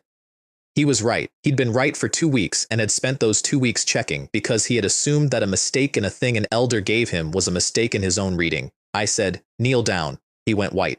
"Elder, I didn't mean—" "Not for that," I said. "For the other thing." He knelt on the floor of a library with 2 rebuilt walls, and I took a formal disciple for the first time in my life at the age of 100 and something. And outside the window, the sect went on believing I was a mouthpiece for a dead woman in a mountain. Then Li Yaoqi, who was 4 and who had turned up at dawn every morning for 11 days and had fallen asleep during 9 of them. Then Liu Jian, who had failed the entrance assessment 8 times and who, when I told him to kneel, said, "Elder, I'm not registered," and who I had to physically take by the shoulder and put on the floor. 3. First, second, third. "Second," said Jiang Chen, with an expression I will treasure until I die. "Elder, she's 4. She's second," I said. "On what grounds?" "On the grounds that I said so," I said. "And on the grounds that in about 90 years you're going to be extremely glad you were polite to her." He was polite to her. He is polite to her to this day. He has never once asked me why again, which is one of about 6 reasons he is my first disciple. The system, for the record, paid nothing for any of it, not a year. I had already spent the investment on all 3, and the trajectory had already bent, and the ceremony was just a ceremony. I mention that because it is the only reason I am willing to tell you about the next part. Liu Jian's country was dying. Tianyun country, 600 miles west, one of the 100 little kingdoms that clutter up the map between the Holy Lands, with a king who was a Marquis realm cultivator on a good day, and a population of about 2 million people who were not cultivators at all. He asked me for 2 months' leave to go home. He asked for it the way he did everything, which is badly, in the wrong words, standing in the wrong place, going red. "Why?" I said. "There's plague," he said, "in the southern prefectures. 4 villages so far. Plague isn't a sword problem." "No, Elder." "Then why are you asking me and not the medicine hall?" He stood there in my library and worked up to it, and it took him a while, and then he said, "Because the sick ones don't die." I put my book down. "Say that again." "They get sick," he said. "Then they stop. They just stop." They don't get better and they don't die. They sit down and they stay where they are and they stop needing to eat. My uncle's in the third village. He's been sitting in a chair for 11 weeks. I went with him. I want to be honest about why. It was not compassion, or not only. It was that I had read about that in a restricted volume 9 days earlier, and I had assumed, the way you do, that the restricted volumes were describing things that had stopped happening. We found it in the fourth village. It was a cauldron, bronze, waist high, buried up to the rim in the floor of a shrine that had been a normal shrine to a normal minor river god 11 weeks earlier, and the shrine was full of people sitting very still with their eyes open. 211 of them. None of them were dead. That is the part I would like to skip, and won't. They were sitting there in rows with their hands in their laps, and they were breathing, and every one of them was being drawn on, very slowly, like a lamp with a long wick. Liu Jian found his uncle in the second row. He did not scream. He knelt down in front of the chair and took the man's hand and said his name a few times and got no answer, and then he stood up and turned around with the flattest face I have ever seen on a 17-year-old and said, "Elder, how do I break it?" I looked at the cauldron. I knew what it was. There are 11 of them recorded. They were made by a school that has not existed for 900 years, and every account of one being found ends the same way, which is that it takes an entire sect to move it, and half of them don't come back. You don't, I said. Elder. You don't, I said, because you are saint of nothing, and I am going to do it, and you are going to stand outside and hold the door and make sure nobody walks in behind me. What happens if somebody walks in behind you? Then I have to choose, I said, and you won't like which way I choose. He held the door. It took me 4 hours. I am not going to walk you through it. Most of it was reading, because the cauldron had markings, and the markings were a language, and I had spent 60 years in a room with the only 3 books in the eastern region that contained it. The rest of it was the Sword River, run very slowly, in a shape that took me 2 hours to work out and 11 minutes to hold. The cauldron came apart at the 4th hour. 211 people came back at once, in a shrine, in the dark, and the noise they made when they realized how long they had been sitting there is a thing I have decided not to describe. Liu Jin's uncle did not remember any of it. 11 weeks, gone, and he stood up and asked where his nephew had got to, and why the boy was crying. We stayed 9 days. There were 4 more villages. There was, at the end of it, a conversation with a king in a hall with a leaking roof, in which a man who ruled 2 million people offered a wandering elder his crown, and the wandering elder declined and asked instead that the boy from the 8th failed assessment be recorded in the National Register as a citizen in good standing since his papers had lapsed. The king cried. The clerk cried. Liu Jian went so red I thought he'd been struck. On the road home he said, "Elder, why did you do that?" "Do what?" "The register. You could have asked for anything." "I know," I said. "So why?" "Because in about 60 years," I said, "somebody is going to tell you that you came from nowhere, and I would like you to be able to produce a document." And the system, which had not made a sound in 11 days, said, "Destiny trajectory altered, deviation, significant, 90 years. I want to make something clear. I did not know that would pay. I want that on the record, because everything else in this story I did with the ledger open, and that one I did not, and it paid more than most of the ones I planned. I have thought about that a great deal since. I have a theory. I am not going to share it, because every time I say it out loud, it sounds like something a man says to make himself feel better about 60 years of doing arithmetic on other people's lives. We got back to a sect in an uproar. The Yin ruins had opened. Now, the Yin ruins are the single biggest thing that has ever happened in the eastern region, and they happen once every 300 years, and the last time they opened, the current generation's grandparents were children. The Yin dynasty ruled the eastern region a very long time ago. It was destroyed overnight. Nobody knows by whom. The records simply stop mid-sentence in the 7th month of a year, and everything after that is other people writing about the silence. What they left behind is a sealed region roughly 200 miles across that opens for 11 days every 3 centuries, and what is inside it is the accumulated inheritance of a dead empire. Every holy land in the region sends a delegation. It is the one event where nobody starts anything, because everybody wants the same thing, and everybody is outnumbered. Xiao Rongyu came up my stairs. 12 places, she said. That's our allotment. I'm taking 11. The 12th is yours if you want it. I don't. Chu Xun. I'm not going into a 300-year inheritance vault with 11 sects watching, I said. I'd have to either come out with nothing, which would be humiliating, or come out with something, which would be fatal. Then who takes it? Zhang Chen, I said, and find him a 2nd and a 3rd place. I don't care whose you take them off. She looked at me. You want 3 of your disciples in the Yin ruins. I want 3 of my disciples in the Yin ruins. They're all under 100. 2 of them are barely disciples, and 1 of them is 4. The 4-year-old stays home, I said. She'd sleep through it.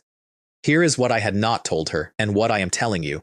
In the simulation, the ruin where Zhang Chen finds the thing that changes him is the Yin ruins. 11 days, once every 300 years, and the entire hinge of a man who becomes a calamity is somewhere in those 200 miles, and I had watched him find it once already, alone, half dead, hunted, at the bottom of everything, and I had watched what it did to him when he found it that way. He was going to find it again. That part I could not change. I'd tried the arithmetic 11 different ways, and every one of them ended with him in that ruin, because fate is not a plan, it is a slope. What I could change was who he was standing next to when he picked it up. Chu Xun, said Xiaorong Yu in the voice. What's in the Yin ruins? Something my first disciple is going to find, I said, with or without my permission. I'd prefer with. She got the 3 places. I don't know what she traded, and I have never asked, and about 4 years later, Elder Sun let slip that one of them cost the sect a mining concession, and I have never mentioned that to her either. The night before they left, I gave Zhang Chen a talisman. It was a plain strip of yellow paper. I had spent 6 weeks on it, most of that reading, and I want to be clear that it was not a technique and not a treasure. It was one use of the 8 desolations palm, at the strength I could produce on a good day, folded flat and put to sleep. What is it? He said. Insurance. Against what? Against a 9th realm saint, I said. He looked up. Elder, there won't be a 9th realm saint in the Yin ruins. The treaty forbids anyone above human sovereign from entering. Every sect signed it. That's the entire point of the every sect signed it, I agreed. He stopped talking. If it happens, I said, you will not fight, you will not think about it, and you will not save it for a better moment. You will tear that paper, and you will run in whichever direction the noise isn't. Say it back to me. He said it back to me. Then he said, and if it doesn't happen? Then you bring me back a very expensive piece of paper, I said, and I put it in a drawer, and I am the happiest man in the eastern region. They went in on the 4th day of the 11th month, 3 of my disciples and 8 other people, through a gate in the air that only opens once in 300 years. I went back up to my tower and I read for 11 days, and I did not sleep well once. 11 days later, the gate opened, and they came out, and I was not at the gate because the whole region was at the gate, and I had a policy. I got the report in pieces over the following week, partly from Zhang Chen, partly from Liu Jian, and mostly from a servant girl who had been carrying tea in the main hall and who turned out to be the single best source of intelligence in the entire sect. Zhang Chen came out with 3 things. The first was a body refining scripture off a corpse in a collapsed barracks. The second was a set of 11 bone slips out of a sealed officer's chest, which the Wangsing appraisers valued at a number that made Elder Sun sit down again. The third he did not report, and did not show anyone, and brought straight up my stairs at midnight in a wrapped cloth. Elder, he said, I need you to look at this and tell me what to do. It was a black slip about the size of a hand. It had no markings on it at all, which is the single most alarming feature an object can have. I opened the heavenly eye. The panel came up, and then it kept coming up, scrolling, the way Li Yaoqi's biography had scrolled, and at the top of it the system had put a designation I had never seen before and have only seen twice since. Donglin Sect, the sect of the mending of heaven. Do you know what it is? He said. I know what it was, I said, and I put it down on the desk between us and did not touch it again. Sit down. This is going to take a while, and you are going to want to be sitting. Here is the short version, and I want you to hold on to it, because it is going to matter in about 80 years. There was, once, an inheritance on this continent that was not a sect.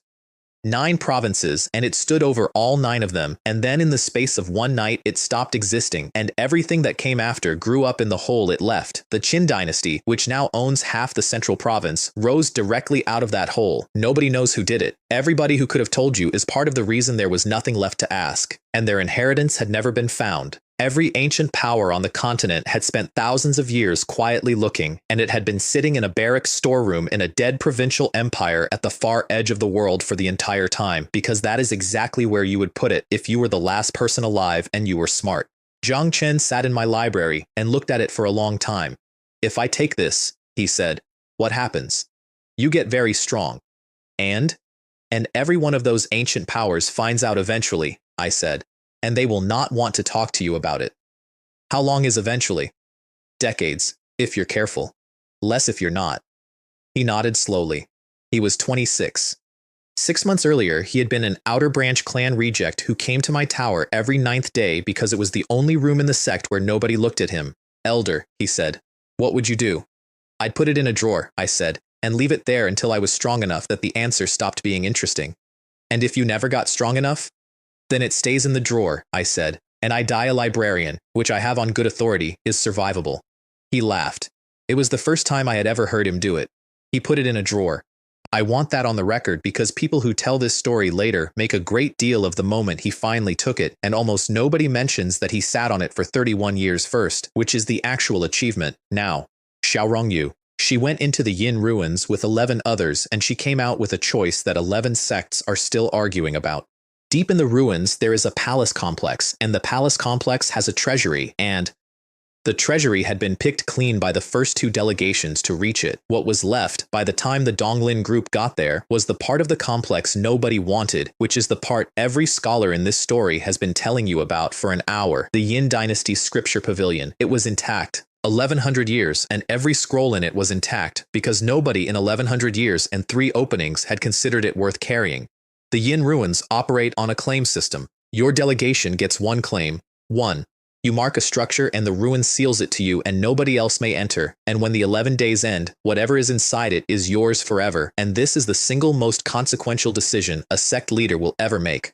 There was a weapons vault 200 yards away, with a half-intact array on it. Xiaorongyu claimed the library. I am told the argument lasted 40 minutes. I am told Elder Kang used the word insane. I am told that a representative of the Hanging King Palace laughed so hard he had to be helped to a wall, and I am told that what she said at the end of it, in front of 11 other sects, was this. Elder Chu reads scriptures every day. That's it. That's the whole argument. She gave up a weapons vault for a room full of paper because a man who had been the joke of her sect for 60 years sits in a tower and reads, and she had watched him do it since she was a child, and at some point in the previous 2 months, she had stopped assuming it was a waste of time. She had no idea what the system was. She has never known about the system. She did not know that 1,000 volumes had bought me something I still cannot count. She just knew what I do all day. 11,400 scrolls arrived at the Donglin Sect in 19 carts, and I stood in the courtyard looking at them, and Elder Kang came and stood next to me and said in genuine sympathy, "I'm sorry, Elder Chu. I know it isn't much." "It's all right," I said. "Perhaps some of it will be useful for the archive." "Perhaps," I said. He patted my arm and went away. I read for 4 months. I did not come down. I had food left on the landing.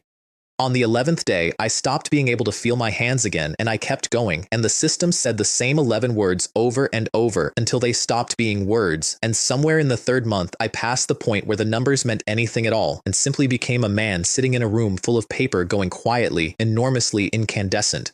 But that was later.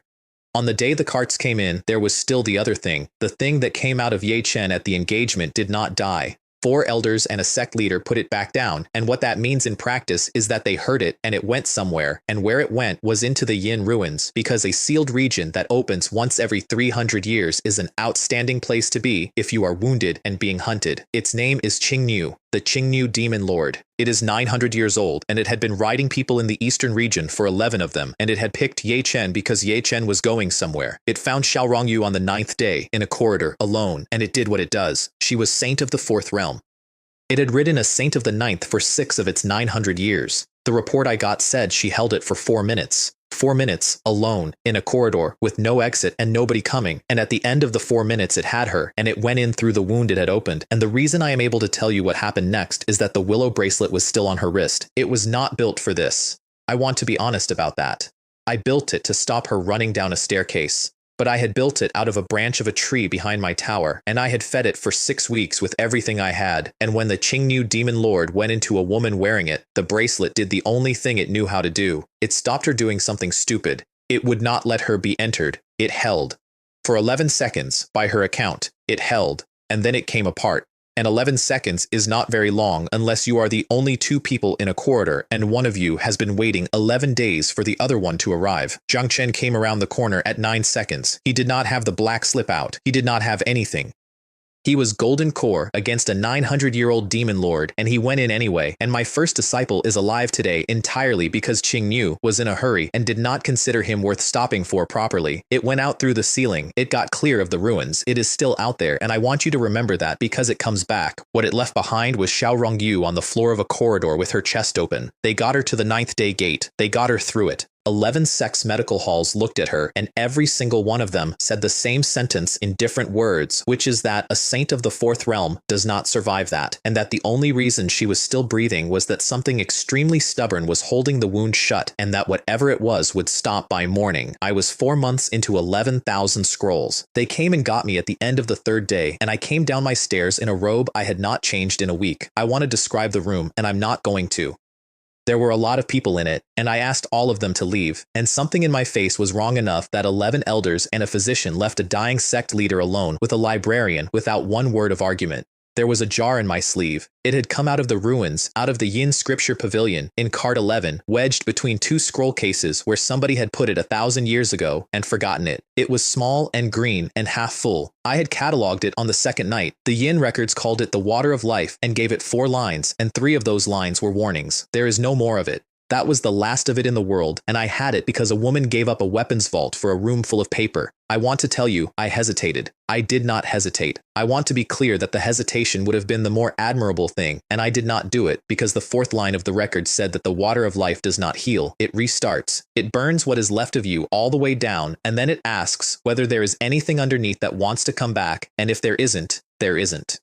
50-50, said the Yin records in a dead empire's handwriting. I poured it into her, and the Donglin Sect burned, not the sect, her. She went up on that table like the 11th hour of a furnace, and the roof of the medical hall came off, and every window on the eastern face of the mountain went out at once, and out of the middle of it came a shape that had not been seen over that mountain in 1100 years, with wings, and the entire eastern region saw it. 11 sects, 4 clans, 3 merchant houses. Everybody saw a phoenix come up off the Donglin Sect at midnight. 50-50. She came back at dawn, on the floor, in the wreckage of a building, with her hair burned off at the shoulder, and both hands shaking, and absolutely no idea what had happened to her, and the first thing she said, in a rasp, was, "The bracelet. It's gone," I said. "It did its job. Not that one." She got a hand up and closed it on my sleeve. "The one you're going to make me next." "Ask first," I said. "All right." Then she went out again for 2 days, and when she woke up the second time she was saint of the 6th realm, and going up, and the entire eastern region had spent 48 hours revising its estimate of the Donglin Sect for the second time in 1 season. The system, incidentally, paid me nothing for the water of life. She was not a subject of destiny. She was white grade, all the way down. Ordinary luck, ordinary line. Nothing fate had ever picked her for, nothing it had planned, no trajectory to bend. She just climbed my stairs for 60 years. That was the week I stopped keeping the ledger open all the time. Oh, and Wang Xing offered to buy the 11,000 scrolls for a figure that would have rebuilt the entire eastern range. They sent a very senior man with a very good hat. I told him the collection was not for sale, and he said everything is for sale, and I said not everything, and he said, with the enormous patience of a man who has heard this 1100 times, "Elder, may I ask what a provincial scripture pavilion intends to do with 11,000 unreadable Yin dynasty scrolls?" "Read them," I said. He looked at me the way you look at a dog that has brought you a rock. "All of them?" "All of them." He went away and told the eastern region that the Donglin Sect's hidden ancestor had a sense of humor, and I went back up my stairs and read for 4 more months, and the system paid me a number I am still not going to give you. I need to tell you about Xiayang now, because I have been putting it off for an hour, and because the next part does not make sense without him. Xiayang was the oldest elder in the Donglin Sect, and the second biggest joke in it. He had been once the thing everyone said I was going to be. 200 and some years ago, he was the Eastern region's answer to the question of whether anything ever comes out of the Eastern region, and then he went north on sect business and came back with a wound that never closed, and after that, he ran the sect's ceremonial hall, which is a job you give to a man you like and cannot use. He came up my stairs twice a month for 60 years with a jar, osmanthus wine. He made it himself in the ceremonial hall's back court because the tree was there, and because, in his words, somebody had to do something with the flowers. It was not good wine. I want to be honest about that, because the whole eastern region now talks about Xiayang's osmanthus wine like it was something out of a legend, and it was in fact cloudy and slightly sour and got worse in the second cup. We drank it for 60 years. He was the only person in that building who had never once asked me why my cultivation had stalled. Not once. 60 years, twice a month, and he had a rule, which he stated exactly 1 time in the second year, which was, I don't ask you, and you don't ask me. Then, in the autumn after the phoenix, he stopped coming. I found him in the ceremonial hall's back court under the tree with his sleeves rolled up, doing something with a strainer. "You're late," I said. "I'm dying," he said. I sat down on the step. "How long?" "Half a year. Perhaps less. It's the old thing. It's finally gotten bored of me." He held the strainer up to the light. "I've been trying to make 1 decent batch before I go. 200 years, Chu Shun. I've never once made a decent batch. It's terrible wine." "It is absolutely terrible wine," he agreed. "That's why I keep at it."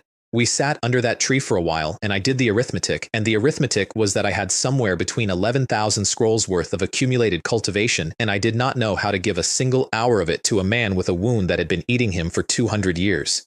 "Don't," he said. I didn't say anything. "You're doing the face," he said. You've done that face since you were 40. Whatever it is, don't. I'm 211. I've had the ceremonial hall and a tree and a friend who lets me pretend the wine's drinkable. I'm not owed anything else, and I don't want it. What do you want? He thought about that for a long time, and then he said, I want to see them all. He meant the Holy Lands. All 6. The 6 great sects of the eastern region, which in 211 years he had never visited, because for the first half of it he was busy being a genius, and for the second half of it he had a wound and a hall to run, so he walked, not flew, walked.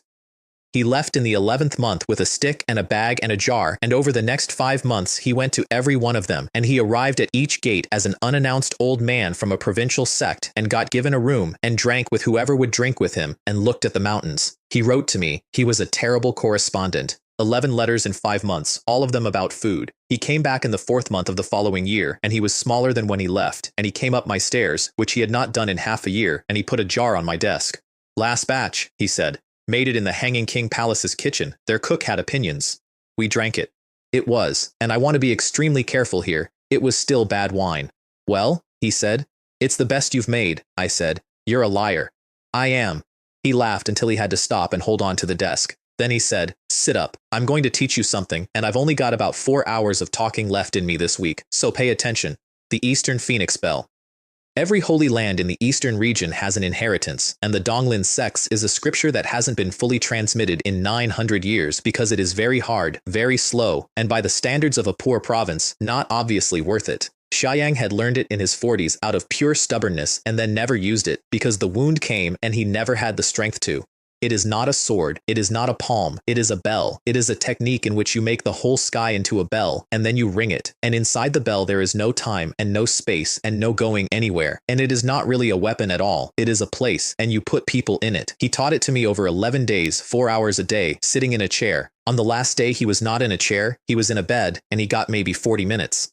The last section's the trick, he said. Everyone gets the first 3, it's the 4th that stops them. You have to stop wanting it to be a weapon.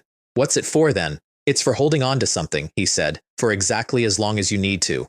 He died the next morning, just after dawn. Nobody was there. I want to tell you what I did, and I would rather not, and I said at the start of this that I would tell you the shape of things. So, I went up to my tower, and I sat in my chair, and I did not read. I sat there for 2 days. On the 3rd day, the Donglin Sect held the farewell, and I want you to understand something about a provincial sect's farewell for an elder nobody could use. There should have been 11 people at it. That is the correct number. The ceremonial hall, 4 of his old students, and whoever the sect leader can spare. 4,000 people came. Every holy land in the eastern region sent somebody. The Hanging King Palace sent their cook, their actual cook, who had argued with him about the wine, and who came 600 miles in a cart. The Heaven's Secret Sect sent an elder who had drunk with him for 1 night in the 2nd month, and who stood at the back for the entire ceremony without saying anything to anyone. Snow Mountain Hall sent a wreath, which took a certain amount of nerve. He had walked to all 6 of them and drunk with whoever would drink with him. That's it. That's the whole thing. Nobody in that courtyard could have told you a single thing he had ever accomplished because he had never accomplished anything, and 4,000 people came anyway, from a province where nobody does anything for free. Xiaorongyu spoke. It was short, and it was good. I did not speak. They asked. I said no. Afterwards I went back to the ceremonial hall's back court and sat on the step under the osmanthus tree. The jar was still on my desk in the tower with about 2 cups left in it. It is still there. It will be there when I die. There is no more of it, and there will never be any more of it. And there is no technique on this continent and no treasure in any ruin that makes more. 211 years. Never once made a decent batch. That's the whole story of the best man I ever knew. Now, I want to tell you about the 4 days after that, because that is when the eastern region found out what had been in the tower. The Snow Mountain Hall had never stopped. That is the thing about a place like Snow Mountain Hall. They had apologized for the auction, they had sent a gift, they had sent a wreath, and the entire time they had been doing what they had always been doing, which is buying roots and moving quietly and waiting for the Donglin Sect to be busy. They picked the farewell, not the day of it, the day after, when the guests were on the roads and the sect was tired and half our elders were escorting delegations home. They came in through the eastern range with 4 half-saints and 200 people, and they were not there to challenge anything. They were there to take the Yin Scroll collection, because Wangxing's very senior man with the very good hat had gone home and told people what he'd seen in a courtyard. They got as far as the 3rd terrace. I was still sitting on the step under the tree. I heard the alarm. I want to describe what I felt, and the honest answer is nothing at all, which frightened me later and did not frighten me then. I got up. I would like to tell you about a great battle. There wasn't one. 4 half-saints and 200 men came up the third terrace of the Donglin Sect. An old man in a mourning robe walked down at them. I used the second section of the 8 Desolations palm exactly once, at a fraction of what I had, because 4 months of 11,000 scrolls puts you past the point where you can simply let go. After that, you are careful the way a man on a ladder is careful. Snow Mountain Hall ceased to be a factor in the eastern region in under a minute. I did not kill the 200.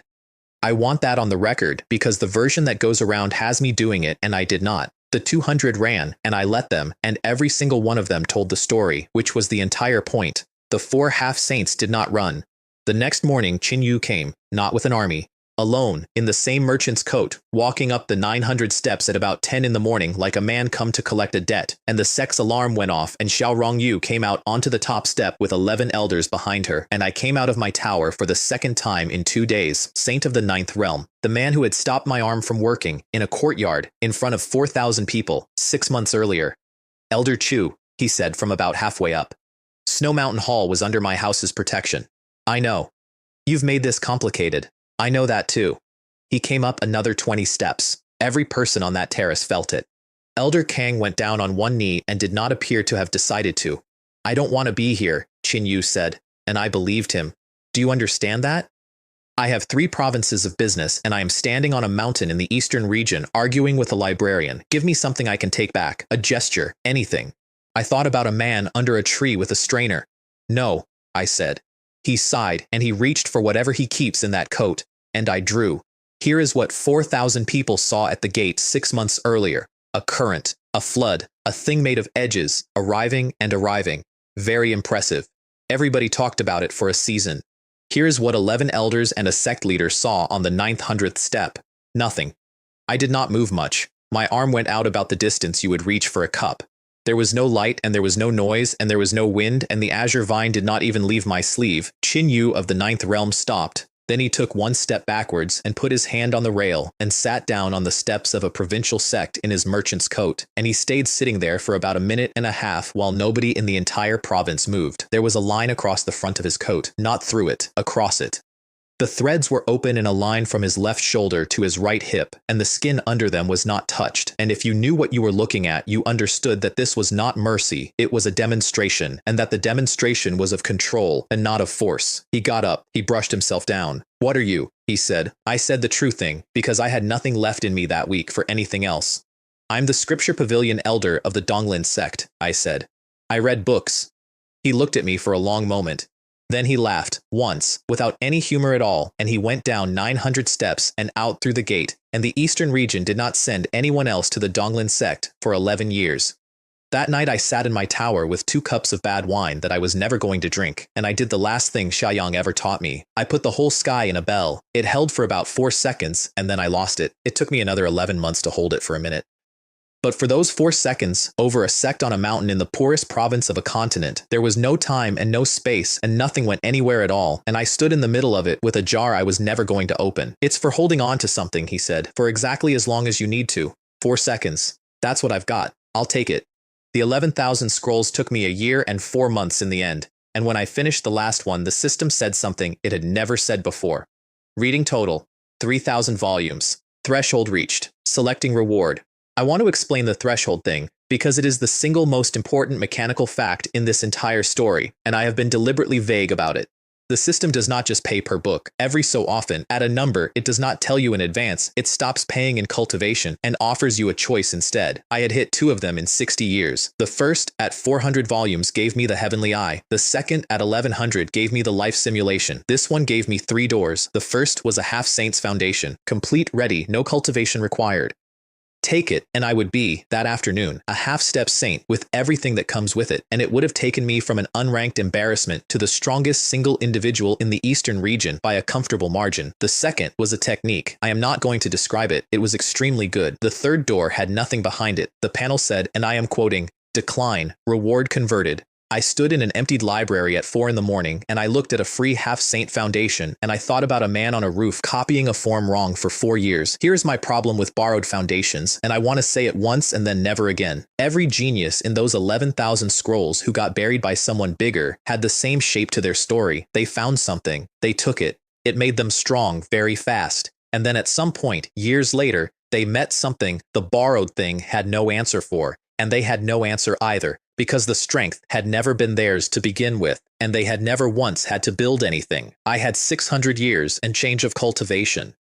I had 2 original creations and a bell and a palm and a sword that came when I called. Every single one of those things I had made or earned or been given by somebody I owed. I did not want a foundation somebody else had built. I said, decline. The system was silent for slightly longer than it usually is. Then it said, reward converted, and gave me a number that I did not have a room large enough to hold. And then, about 11 seconds later, the sky went the color of an old bruise. I want to explain heavenly tribulation for people who have not had one, and I hope never will. When a cultivator's foundation gets past what the world considers reasonable, the world objects. That objection takes the form of weather. Everybody knows this. Every sect has a tribulation platform out past the walls, and they are used perhaps twice a century, and the usual event is 3 waves of lightning and a great deal of ceremony. 3 waves. That is a good tribulation. That is a tribulation people write down. I had declined a half-saint foundation and converted it into raw cultivation, in a wooden tower, in the middle of my own sect, with 11,000 red scrolls behind me, and no platform and no ceremony and no warning at all. Mine went 9. The first wave took the roof off my tower. The second took the tower. By the third, the entire eastern face of the mountain was lit up like noon, and every disciple in the Donglin Sect was awake and outside and looking up, and Xiaorongyu was standing on the terrace in a night robe with her hair loose, shouting at people to get behind the array. I stood in the ruin of 60 years of shelving, and I let them come. 4th, 5th, 6th. By the 6th, the sect's protective array was failing, and Elder Jiang had 4 teams on the anchors, and Xiaorongyu was holding the eastern arc personally, at Saint's 6th realm, in a night robe, and I could hear her giving orders through the noise in a voice that did not once go up. 7th, 8th. And between the 8th and the 9th there was a gap of about 11 seconds, which is not standard, and in those 11 seconds it rained. Everybody in the eastern region who was awake that night saw it, and nobody who saw it has ever shut up about it since. It was not water. It came down in a wide, soft column over the mountain, and where it landed things grew, and the burned terraces went green, and 2 disciples who had been hurt on the array anchors sat up, and the osmanthus tree in the ceremonial hall's back court, which had been dying since its keeper did, put out flowers 11 months out of season. Spiritual rain. The records give it 4 lines. 3 of those lines are about how rarely it occurs. Then the 9th wave came, and I want to tell you honestly that I do not remember it. What I remember is waking up. I was inside something. It was gold, and it was warm, and it fit closely, and the first thing I did was panic, which is the correct response to waking up inside anything. It came apart from the inside like a shell. I came out onto the ruined terrace of my own tower at dawn, in front of what turned out to be the entire Donglin Sect, and I did not know why they had all gone silent, and I looked down at my hands. They were not an old man's hands. I want to be extremely precise about the next 30 seconds, because I have been asked about them a great deal. I did not feel triumph. I did not feel powerful. What I felt was the specific, disorienting, deeply upsetting sensation of a body that does not hurt in any of the places it has hurt every morning for 60 years. And I stood on a pile of burned shelving, flexing a hand that worked properly, and I honestly thought for a moment that I had died. Then somebody in the crowd dropped a bucket. 60 years of white hair was gone. The back was straight. The face was, I am told, roughly what it had been at 30, which I would not know, because I have never once been able to look at it in a mirror without something going wrong in my chest. 9 waves of tribulation, and a spiritual rain, and a golden cocoon over a provincial sect in one night. The last person in the eastern region to take 9 waves was 211 years ago. His name is Ye Wushuang. Nobody in that courtyard said it out loud. They didn't have to. Every elder over 90 was doing the same arithmetic, and every one of them arrived at the same place, which is that the last time this happened, it happened to a boy from a nothing sect in a nothing province who went north and never came back, and who is now, in the central province, the 3rd strongest man alive. Xiaorongyu came across the terrace through the smoke. She stopped about 4 feet away and looked at me for a long time with an expression I have never successfully described to anyone. Then she said, "You look ridiculous." "I know." "You look like a disciple." "I know." 60 years, she said. "I have been climbing those stairs for 60 years, and you were up here the entire time doing this." "Not the entire time," I said. "For about the first 40, it was exactly what it looked like." She hit me. Open hand, hard, across the face, in front of the entire Donglin Sect, and then she put her arms around me and held on for approximately 4 seconds and then let go and turned around and started giving orders about the array anchors in a completely level voice. Nobody in that courtyard ever mentioned either half of that to either of us. Not once. In 11 years. I love that sect. Now, the political consequences, which were immediate and enormous. An unranked scripture pavilion elder cannot survive taking 9 waves of tribulation in public. There is no version of that where I go back to shelving. The Eastern region's hidden ancestor theory did not survive contact with 4,000 witnesses watching a man walk out of a golden cocoon, and within 9 days the story had reorganized itself into something worse, which is that the Donglin Sect had an unknown monster and the monster had a face. The Snow Mountain Hall's patron sent a man named Mu Hong. Mu Hong was a half-saint. He was an assassin in the way that a butcher is a chef, and he had a record of 11, and he came over the Eastern Range at night 11 days after the tribulation, and he went for the servants' wing, not the elders, not the treasury, the servants' wing, because a demonstration is only useful if it hurts, and because the fastest way to break a sect is to make it unsafe to be unimportant in it.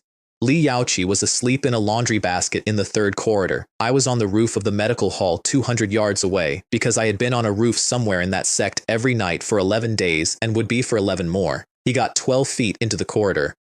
I used one section of the 8 Desolations palm at what I judged to be a survivable fraction, and I misjudged it, and the servant's wing lost a wall, and Mu Hong lost considerably more than that, and a 4-year-old sat up in a laundry basket in a corridor full of dust and said, with enormous irritation, "What?" "Nothing," I said. "Go back to sleep." "You keep doing this," she said, and lay down. The Eastern region got the message about Mu Hong within 4 days. What they did not get, and what I did not intend and could not have prevented, was the other message, which came from the 200 Snow Mountain Hall men I had let run 6 months earlier, and from the 11 elders on the 900th step, and from 4,000 people at a farewell. The message was, "There is a man in the East, and nobody knows what he is." So they sent 2 saints to find out, together, at the same time. Formally announced in daylight up the front steps, which in the Eastern region is not an attack, it is an examination. One was from the Heaven's Secret Sect. One was from a house I will not name because their descendants are, believe it or not, on quite good terms with mine. The one from the Heaven's Secret Sect opened with a technique called the Void Finger, which is exactly what it sounds like and which arrived before I had finished registering that he had moved. The other one used the Time Finger. I want to explain what that combination is and why the Eastern region considers it unanswerable and why in 900 years nobody has answered it. The Void Finger removes the space you are standing in. The Time Finger removes the moment you are standing in. Individually, each of them is survivable if you are fast. Together, they are as scissors, and the reason nobody survives them is not that they are strong, it is that there is nowhere to go and know when to go there. Here is what I did. I put the sky in a bell. Then, inside that bell, I put the sky in a bell. Then I did it again. Xiaoyang told me the 4th section stops everyone because you have to stop wanting it to be a weapon. He was right, and he was also, I think, not entirely aware of what he was handing me, because the Eastern Phoenix Bell is not a weapon and it is not a defense, it is a place, and nobody in 900 years had thought to ask what happens if you put a place inside a place.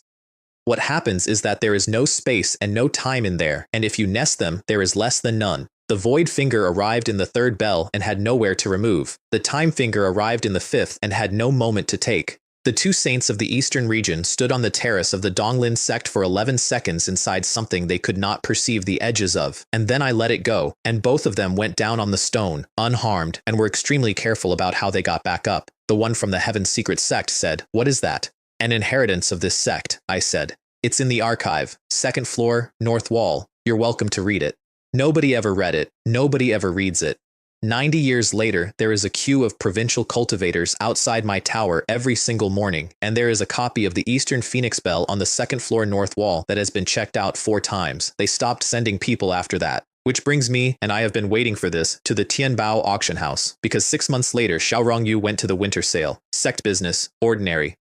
She took 2 elders and a junior, and she went to buy medicine stock, and while she was in the private gallery, a young lord of the Hanging King Palace, who had had rather a lot to drink, and who had grown up on the version of the story where the Donglin Sect was finished, said something to her. I was not there. I have never asked her what he said. What I know is what 400 people in that gallery saw, which is a woman in a red robe with a cinnabar mark between her brows crossing a room and hitting a young lord of the Hanging King Palace across the face, and then again, 13 times. She counted out loud. Nobody stopped her. That is the part I want you to sit with. There were 2 saints in that room, 11 house guards. The young lord's own great uncle. A saint of the 6th realm walked across a private gallery and hit a man 13 times while counting. And every person in the Eastern region with a hand on a weapon kept it exactly where it was, because 6 months earlier, something had come out of a golden cocoon over the Donglin Sect, and nobody had worked out yet what it was or how much it liked her.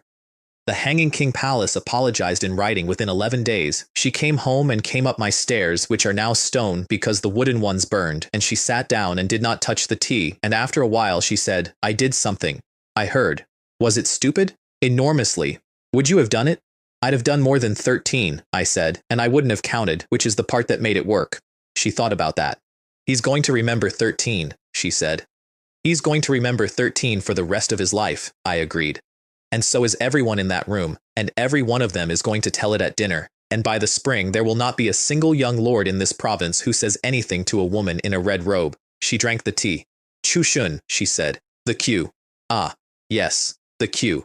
Because the other thing that happened after the tribulation, which nobody had planned and nobody knew what to do about, was that people started coming up the mountain to apologize to me. I am completely serious. It started with an elder from Floating Moon Sect who had 20 years earlier publicly used my name as a punchline in a lecture on wasted talent. He came up 900 steps and knelt on the terrace outside a burned tower and apologized to a man who did not remember the lecture. Then it was 2, then 11. Then it was a scheduled thing with a list, and Elder Son handling the list because Elder Son handles all lists. 60 years of being the joke of a province, and every single person who had told the joke was now walking up a mountain to say sorry to a man in his 30s with a straight back, and I hated it. I want to say that clearly because everyone assumes I enjoyed it. I did not enjoy 1 minute of it. Every one of those people was apologizing to the wrong man. They were apologizing to the one who came out of the cocoon. Nobody ever came up those steps to apologize to the one with the bad back. He's the one who deserved it. He's the one who held the door for himself for 60 years. I told Elder Son to stop the list. He didn't. He is 94 and has never once done a single thing I have asked him to. Qingyu came back in the 11th month. It had been 4 years. 4 years is nothing to a 900-year-old thing, and it had spent them the way anything sensible spends them, which is somewhere far away, healing and watching. It did not come for me. It is not stupid. It came for Liu Jian. He was on a courier run. That is what my third disciple did in those years, when he was not on a roof or in the practice yard, because he had failed the entrance assessment 8 times and had decided somewhere in his own head that this meant he owed the sect something, and the fastest way to owe less was to do the jobs nobody wanted. 2-week run, southern route. He went out alone because he always went out alone. He came back in 9 days, at night, and he did not come up the steps. He came over the eastern range, and by the time anyone saw him, he was already inside the sect. 11 people died that night. I want to give you their number and not their names, and I want to tell you that I know all 11 names, and that I have known them for a very long time, and that the reason I am not going to say them here is that 4 of their families are still in that sect, and they have heard this story enough. 6 of them were servants. 2 were outer disciples. 3 were guards on the eastern gate who did their jobs correctly. I was on the roof of the medical hall because I was always on the roof of the medical hall, and I saw him come over the ridge line, and I opened the heavenly eye out of habit, and the panel came up and it said his name, and it said his realm, and where the biography goes, it said the other thing, passenger. I have never moved faster in my life. I did not put the sky in a bell. I did not use the palm. I went across 200 yards of sect at a speed that took 4 terraces of roof tile with me. And I got in front of him at the medical hall steps, and I did the only thing I had that was fast enough. I drew, and I stopped, because it was his face. I want to be honest with you about the 4 seconds that followed, because I have gone over them for 90 years, and I still do not know if I did the right thing or the lucky thing. He was in there. That's what stopped me. The heavenly eye said passenger, but the panel also said the host was conscious, which is not standard, and which Qingyu had never once allowed with Ye Chen, and the reason it was allowing it now was that it was tired and hurt and 4 years poorer, and it had taken a body it could not fully close its hand around. Liu Jian had a sword out and 11 dead behind him, and he was looking at me out of his own eyes, and he was screaming, and no sound was coming out, so I did not cut. I put the sky in a bell. Not 1 bell. 11. I nested them until there was nothing in there at all, no space, no time, no direction, no exit, and no interior, and I stood in the middle of it holding my third disciple with 2 hands on his wrists while a 900-year-old demon lord tried to get out of a place that had no out in it. It took 4 hours. I am not going to walk you through the 4 hours. What I will tell you is that a bell is not a weapon, and I had known that since Xia Yang said it in a chair, and that the thing which finally worked was not force. Qingyu had spent 900 years being the fastest thing in every room it entered. Every escape it had made by being somewhere else before anyone finished deciding to stop it. I took away somewhere else. At the end of 4 hours, it came out of him because there was nothing left in there for it to be, and I killed it in about a second and a half, and it was, I want to say, extremely anticlimactic, which is the correct way for that kind of thing to end. Liu Jian went down on the stones. Then he crawled to the eastern wall and was sick for a while, and then he came back and knelt in front of me in a courtyard full of what he had done, and put both hands flat on the ground and said, "Elder, do it now, please, before the sect leader has to." He was 21. The whole sect was on the terraces, every one of them. Elder Kong was there with a drawn blade. Xiao Rongyu was on the top step and had been for 2 hours and had not come down because she is the sect leader and 11 of her people were dead and she was going to have to say something in about a minute. I said, "Get up, Elder, get up." He did not get up, so I crouched down in front of him, in the dirt, at whatever hour of the morning that was, and I asked him a question. "Liu Jian, what do you think evil is?" He said, "Me." "Wrong," I said. "Try again." "Elder, I killed." "I know what you did," I said. "I watched."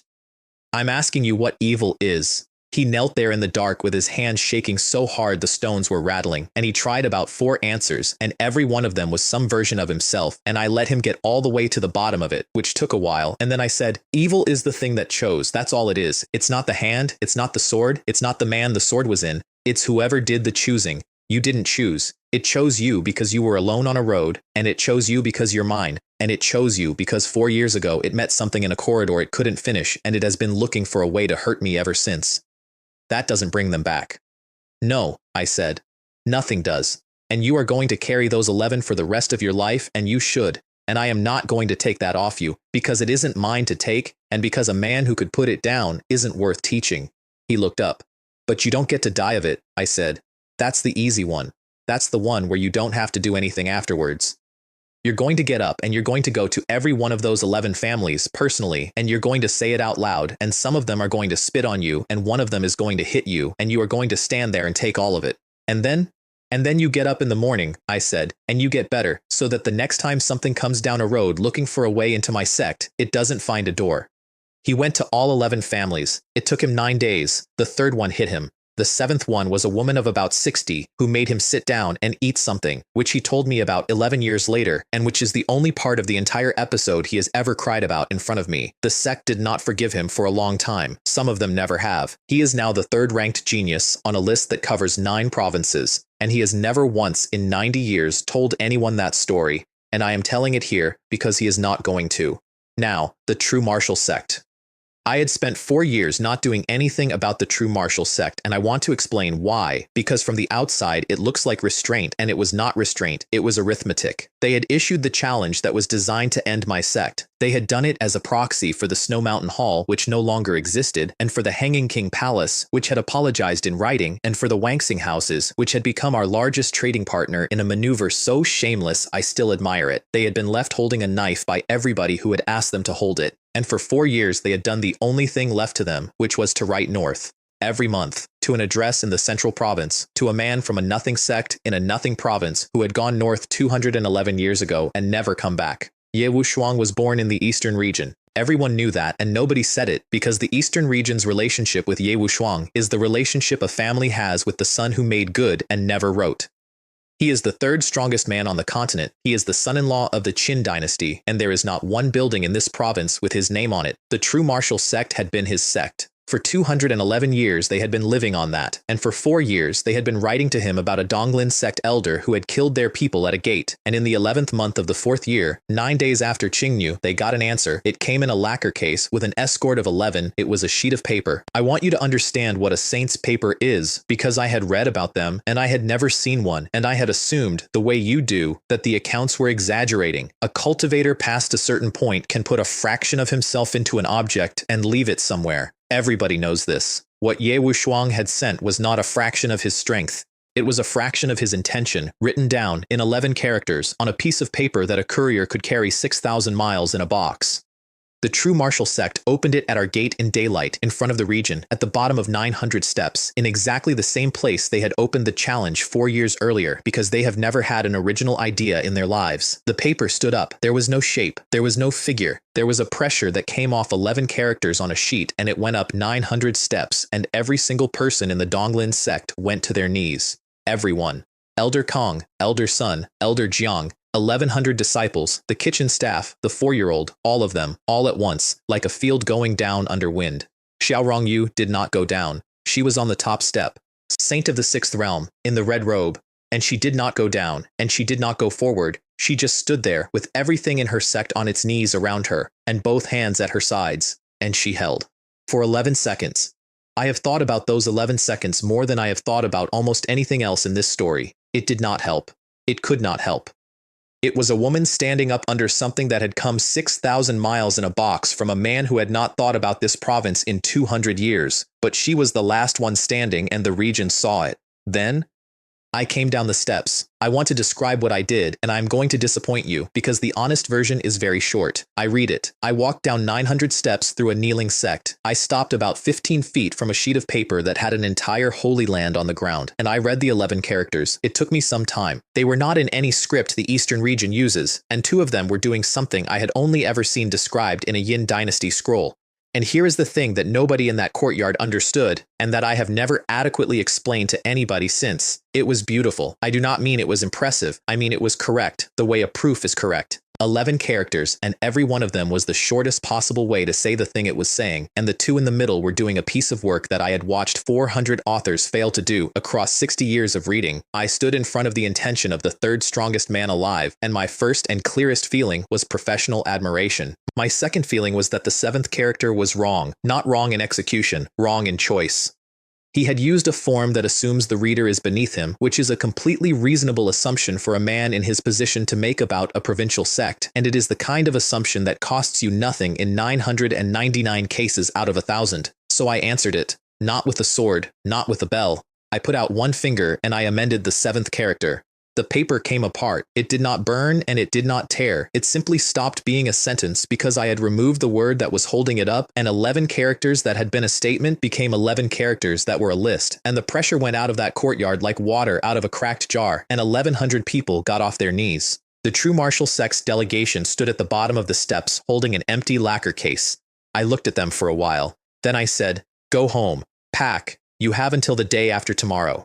They said a number of things. One of them made a threat. I want to be fair to him. It was the correct professional response, and he had no way of knowing. I raised the true martial sect on the 3rd morning.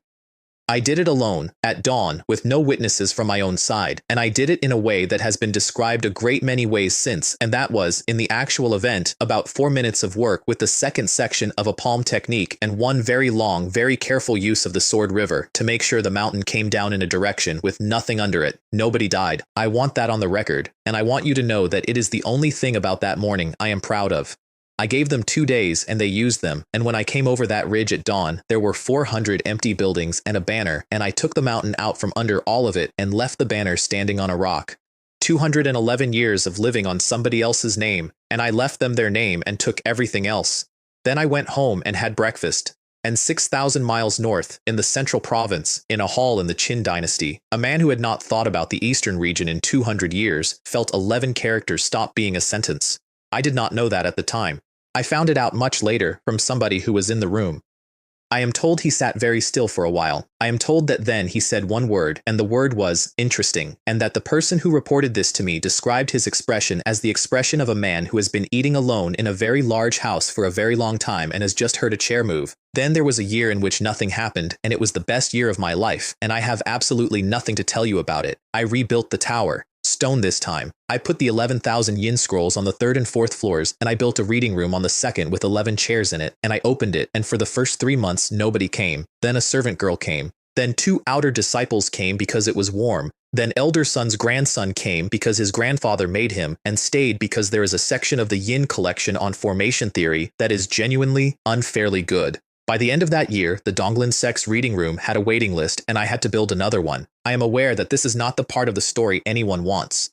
I want you to have it anyway, because everything after this gets very loud, and I would like it on the record that in between the Demon Lord and the Imperial Dynasty, there was a year in which the most important thing I did was work out where to put more chairs.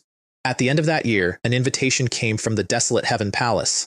Now the desolate heaven palace is the answer to a question I have been dodging, which is, if the eastern region has 6 holy lands, what does the actual top of this province look like? The eastern region is one region. The desolate province has several. The desolate heaven palace sits over all of them. It has been there for hundreds of thousands of years. It has 3 names on the continent's list of the 72 strongest people alive. And by every measure that matters, it is to my sect what my sect is to a village shrine. They were opening an intake. Once every 11 years, every promising cultivator in the province comes, and 5 examiners are appointed, and the 5 examiners select. They invited me to be an examiner, not to join, to examine. Which is, in the desolate heaven palace's peculiar language, an enormous honor and also a way of getting a look at you. Xiao Rongyu read the invitation twice. You're going to say no, she said. I'm going to say yes. She put the letter down. Chu Shun, that building has 3 of the 72 in it. If you go and they decide you're a threat, they already have. What? They've already decided, I said. That's what the invitation is. Nobody in that palace wants a librarian's opinion on a batch of teenagers. They want to know what walked out of a cocoon over the Donglin Sect, and they have chosen to find out by putting me in a room and watching me work for a month, which is honestly the most civilized approach anybody has taken so far. And if they don't like what they see, then we find that out in their building instead of ours, I said, which is better for the chairs. I went. I want to say 4 things about the desolate heaven palace and then move on. 1. It is the most beautiful place I have ever been and I resent it enormously. 2. Their scripture pavilion has 460,000 volumes. I had to write that number down and look at it. There is an elder there called Elder Ming who has run it for 600 years, and on my second day he found me at 4 in the morning on the 11th gallery. He did not ask what I was doing. He brought a second lamp. We did not speak for 9 hours. 3.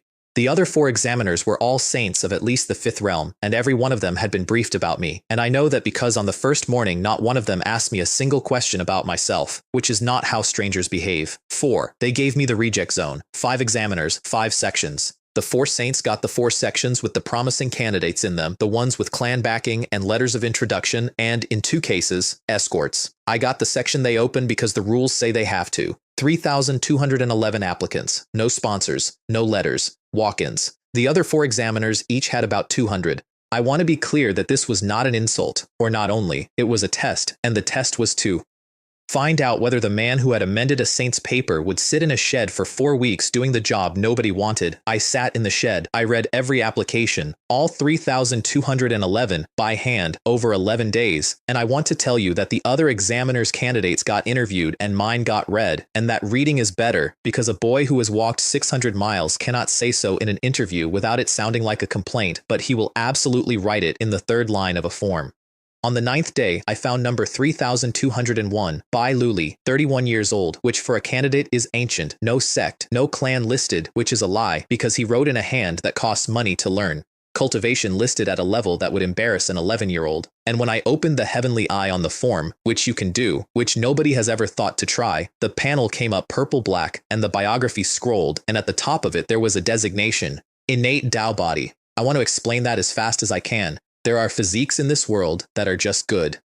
A sword body, a phoenix bloodline, a spirit root of the right color. Those come along every generation or so, and sects go to war over them. An innate Tao body comes along roughly once every few thousand years, and it is not a physique, it is a permission. A person born with one does not learn the great Tao the way the rest of us learn it, by reading 400 books and being wrong for 60 years. They perceive it directly, the way you perceive that a room is cold. He was 31 years old, and he was cultivating at a level that would embarrass a child, and he had walked into an open intake with no sponsor. I sent for him. He came into that shed, and I have honestly never seen anything like it, and I had been in a bad way myself for 60 years, so that is saying something. He was clean. He was polite. He answered every question correctly and immediately, and with no interest whatsoever, and behind his eyes there was nothing at all. 30 years, I found out later. He had been like that for 30 years. He was the sole heir of 2 holy lands in another province.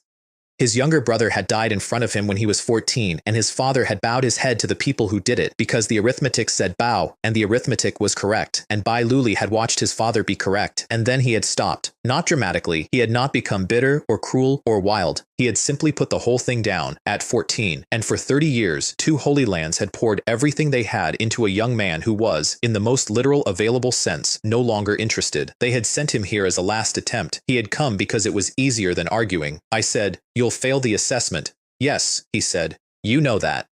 "Yes." Then why did you fill in the form? He thought about it for a moment, genuinely, and then he said, because there was a form. I looked at that man across a table in a shed for a long time. Then I said, I'm going to tell you something and you're going to think it's a trick and then you're going to go away and check, and I'd like you to come back afterwards. All right. Your father was right, I said. That got through. That was the first thing all afternoon that got through. He did the arithmetic and the arithmetic was correct, I said. If he had drawn, you would have died with your brother and both Holy Lands would have gone under within a year, and 11,000 people who work for those two houses would have found out what happens to 11,000 people when a house goes under. He was right. He knew he was right. He is going to be right for the rest of his life, and it is going to kill him slower than it would have killed you. Bai Luli sat there. You have spent 30 years despising a man for being correct, I said, and I understand it, and I would like to point out that you have never once in those 30 years done the other thing. What other thing? Become the arithmetic, I said. You've been furious that the numbers said bow. You have never, not once, considered changing the numbers.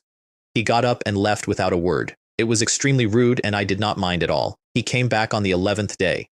Now, the assessment. There are 2 boards at the Desolate Heaven Palace intake. One is combat, one is comprehension, and there is a ranking on each, and no candidate in 11 cycles had ever taken first place on both. Bai Luli did not enter as a candidate. He entered as number 3201 out of the reject section, which meant he went in on the last morning, in the last group, in front of an emptying gallery. He took first place on both boards by the end of that afternoon. I want to describe the gallery emptying and then not emptying. There were perhaps 40 people watching the reject section at the start. By the 4th match, there were 300. By the 7th, there were 4,000, and 2 of the other examiners had abandoned their own sections to come and stand at the rail. Somebody eventually asked what his cultivation was. Somebody checked again. An innate Tao body does not need cultivation to perceive the great Tao. What it needs is a reason to look. Destiny trajectory altered, said the system, in a shed, in the 11th hour of the last day of an intake. Deviation, catastrophic. 211 years. And on the platform, a man who had not been interested in anything for 30 years stood in front of 4,000 people, holding first place on 2 boards, and he did not look at any of them. He looked at the shed. The Desolate Heaven Palace offered him everything that afternoon. Direct inner court entry, a named elder as a master, one of the 372 list names personally. He declined all of it and asked to be assigned to the section of the reject zone examiner. There was a great deal of noise about that. There is still noise about it. A palace that has stood for hundreds of thousands of years watched the best candidate in 11 cycles walk past every senior figure in the building and go stand next to a provincial librarian, and the 4 other examiners had to explain that to their own houses. That was the first time. The second time was worse, and the second time was mine. Because on the last evening of the intake, in the Great Hall, in front of the entire palace, an elder named Gaia decided to make a point. Gaia was not one of the 72. He was a saint of the 7th realm, and he ran one of the palace's 5 great courts, and he had been passed over as an examiner in favor of a man from a provincial sect, and he had been drinking, and he made a remark about the reject zone and about people who peek at reading. I let it go. I want to be clear that I let it go, because the remark was true. Then he made a remark about the Donglin Sect, and specifically about how a sect run by a woman had survived 4 years of the Eastern region's attention, and what that might imply about who exactly had been protecting it, and he was quite specific. 4,000 people heard it. I put my cup down. Here is what I did, and I want you to understand the constraint I was under, because it is the entire reason it looked the way it looked. I was in another sect's great hall as their guest, at their intake, in front of their whole palace, and there were 3 of the 72 in that building. I could not fight him. Fighting him would have been an incident, so I did not fight him. I stood up and I drew and I put the sword back, and the whole thing took less time than it takes to say it, and Gaia was still sitting down with his cup in his hand. He was also in 2 pieces from the shoulder, in the sense that everything he was wearing was, and the chair was, and the table was, and the wall behind him was open in a line for about 40 feet. He was not touched. Not one hair. That was the point. That was the entire point, and it cost me more effort than the 11-hour tribulation, and I did it in front of 3 of the 72 so that every single person in that hall would understand 2 facts at once. Fact 1, I could have. Fact 2, I chose the wall. Nobody said anything for about 11 seconds. Then somewhere at the back, an old man in a gray robe who had spent 600 years running a library started laughing, and Elder Ming laughed for quite a long time, and eventually a great many other people joined in, and Gaia left the hall. I was formally invited to join the desolate heaven palace 9 days later. I said no. They asked why. I said, because I have chairs. They did not understand that, and I did not explain it, and I went home to the eastern region with a disciple who was 31 years old and had first place on 2 boards and no interest in either of them. Bai Luli became my 4th. And I want to close this part with a thing he said on the road back at a roadside stall over bad tea about 9 days out from home, because I have never forgotten it. He said, "Master, why the reject section? They gave it to me. You could have refused it." "Yes. Why didn't you?" And I said the honest thing, because I was tired and because it was late. Because when I was young, I said, I got put in a room nobody wanted, and I sat in it for 60 years, and in 60 years, not one person came to see what was in there. He drank his tea. Then he said, 3,211 forms. Yes. By hand. Yes. Master, said the man with the innate Tao body in a roadside stall in the poorest province on the continent. Somebody came to see. I lasted 11 months before I went back. 460,000 volumes. You try it. I did not ask to join. I asked for a reader's post in their scripture pavilion, which is a job they give to scholars from allied sects, which comes with a room and a stipend of 11 spirit stones a month and absolutely no standing whatsoever. The desolate heaven palace's council debated it for 4 days. I have since been told what that debate was like. One faction argued that a man who had refused elder rank and then asked to be a library assistant was making a statement. Another faction argued that he was making a joke. A third faction, consisting entirely of Elder Ming, argued that whatever he was doing, he had catalogued the 11th gallery in 9 hours on an unpaid visit, and the 11th gallery had been in a state since the reign of the previous palace master. Elder Ming won. I took the post. I moved into a room with a window. I brought 2 disciples with me because Bai Luli was formally enrolled, and Liu Jian had asked to come, and had asked so badly, in so many wrong words, standing in the wrong place, going red, that I could not possibly have said no. And I read for a year. I want to give you one image from that year and then get on with it. 4 in the morning, 11th gallery, 2 lamps. An old man who has run a library for 600 years, and a man who ran one for 60, going through pre-dynastic formation theory nobody has opened since it was shelved. Elder Ming turns a page and says, without looking up, "This one's wrong." I say, "I know." 4th line, he says, 2nd line. And both of us stop and go back. We were both right. It was wrong twice. That is the happiest I have ever been, and I would like that noted somewhere. Then the Battle Palace Master came back from a border tour. Zhao Zhan ran the Duzhan Palace, which is one of the 5 great courts of the Desolate Heaven Palace, and he had been away for the intake, and he came back to find that a provincial librarian had opened a wall in the Great Hall, taken the best candidate in 11 cycles, refused elder rank, and then moved into the library like a cat. He also came back to find that the reject section examiner's 2 disciples had been quietly beating his court's disciples in the practice yards for 11 months. I want to be fair to Zhao Zhan. Everybody tells this story with him as a fool, and he was not a fool. He was a very strong, very direct man who ran the only court in that palace whose entire function is to be strong and direct, and he had come home to find something soft sitting in the middle of his house that everyone had decided to be polite about. He came to the scripture pavilion. He did not attack me. I want that on the record too.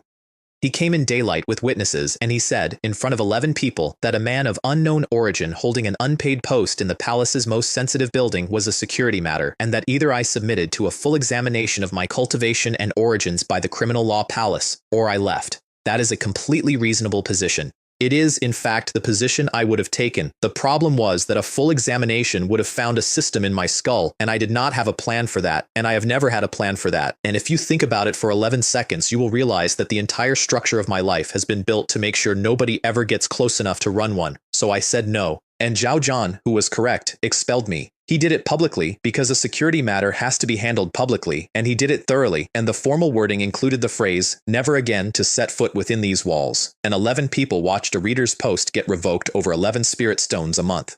The desolate Heaven Palace Master was on the eastern border and did not hear about it for 9 days. Here is what happened in those 9 days. Bai Luli withdrew. First place on both boards, personally recruited by 3 of the 72, 11 months into an inner court enrollment, and he filed the paperwork himself at the 2nd hour of the morning and did not tell anyone. Liu Jian withdrew. Then a boy from the 4th section withdrew, who had come 2nd on the comprehension board and had never spoken to me in his life, and who told the clerk that he had watched a man read 3,211 forms by hand, then 4 more. By the 9th day, 9 of the intake's top 10 had withdrawn from the desolate Heaven Palace, 9 of 10, in an intake that happens once every 11 years. A palace that has stood for hundreds of thousands of years lost an entire generation over a library post, and not one of those 9 ever gave a reason on the record, and I have never asked a single one of them why, because I am afraid of the answer. The desolate Heaven Palace Master got back on the 10th day. I want to describe him because he becomes important. He is an entirely ordinary-looking middle-aged man with a square face who dresses like a magistrate's clerk and who is, on the continent's list, the 23rd strongest person alive. He has run that palace for a very long time, and he has the specific exhaustion of a man who is the only competent person in a very large building. He arrived at the Eastern Gate, was briefed, and did 4 things in one afternoon. He put Zhao Zhan in the criminal law palace's cells for a year and a day for exceeding his authority. He personally rescinded the expulsion. He sent 9 letters. And he came, alone, in a clerk's robe, 600 miles to the eastern region, up 900 steps, to a stone tower, and sat down across from me, and said, "I'm going to say a number, and you're going to tell me if it's close." "All right. You are in the top 30 on the continent," he said, "and you are hiding it, and you have been hiding it since before anyone in my palace was born. That's 2 numbers and a guess. Is it close?" I poured him tea. It was bad. Tea. I have never once served good tea to anybody. "The expulsion stands," I said. He put the cup down. "Chu Shun." "It stands," I said, "and I want it left on the record exactly as your Battle Palace Master wrote it, including the phrase about never setting foot within the walls, and I want you to stop apologizing to me in public, and I want the 9 letters unsent." "Why?" "Because he was right," I said. "That's why. He looked at a man with no origin sitting in the most sensitive room you own, and he did the correct thing about it. He was the only one who did, and you have put him in a cell for it. In about 11 years, you are going to need somebody in that palace who does the correct thing about the correct thing. There will be exactly 1 man in the building with a documented history of doing it."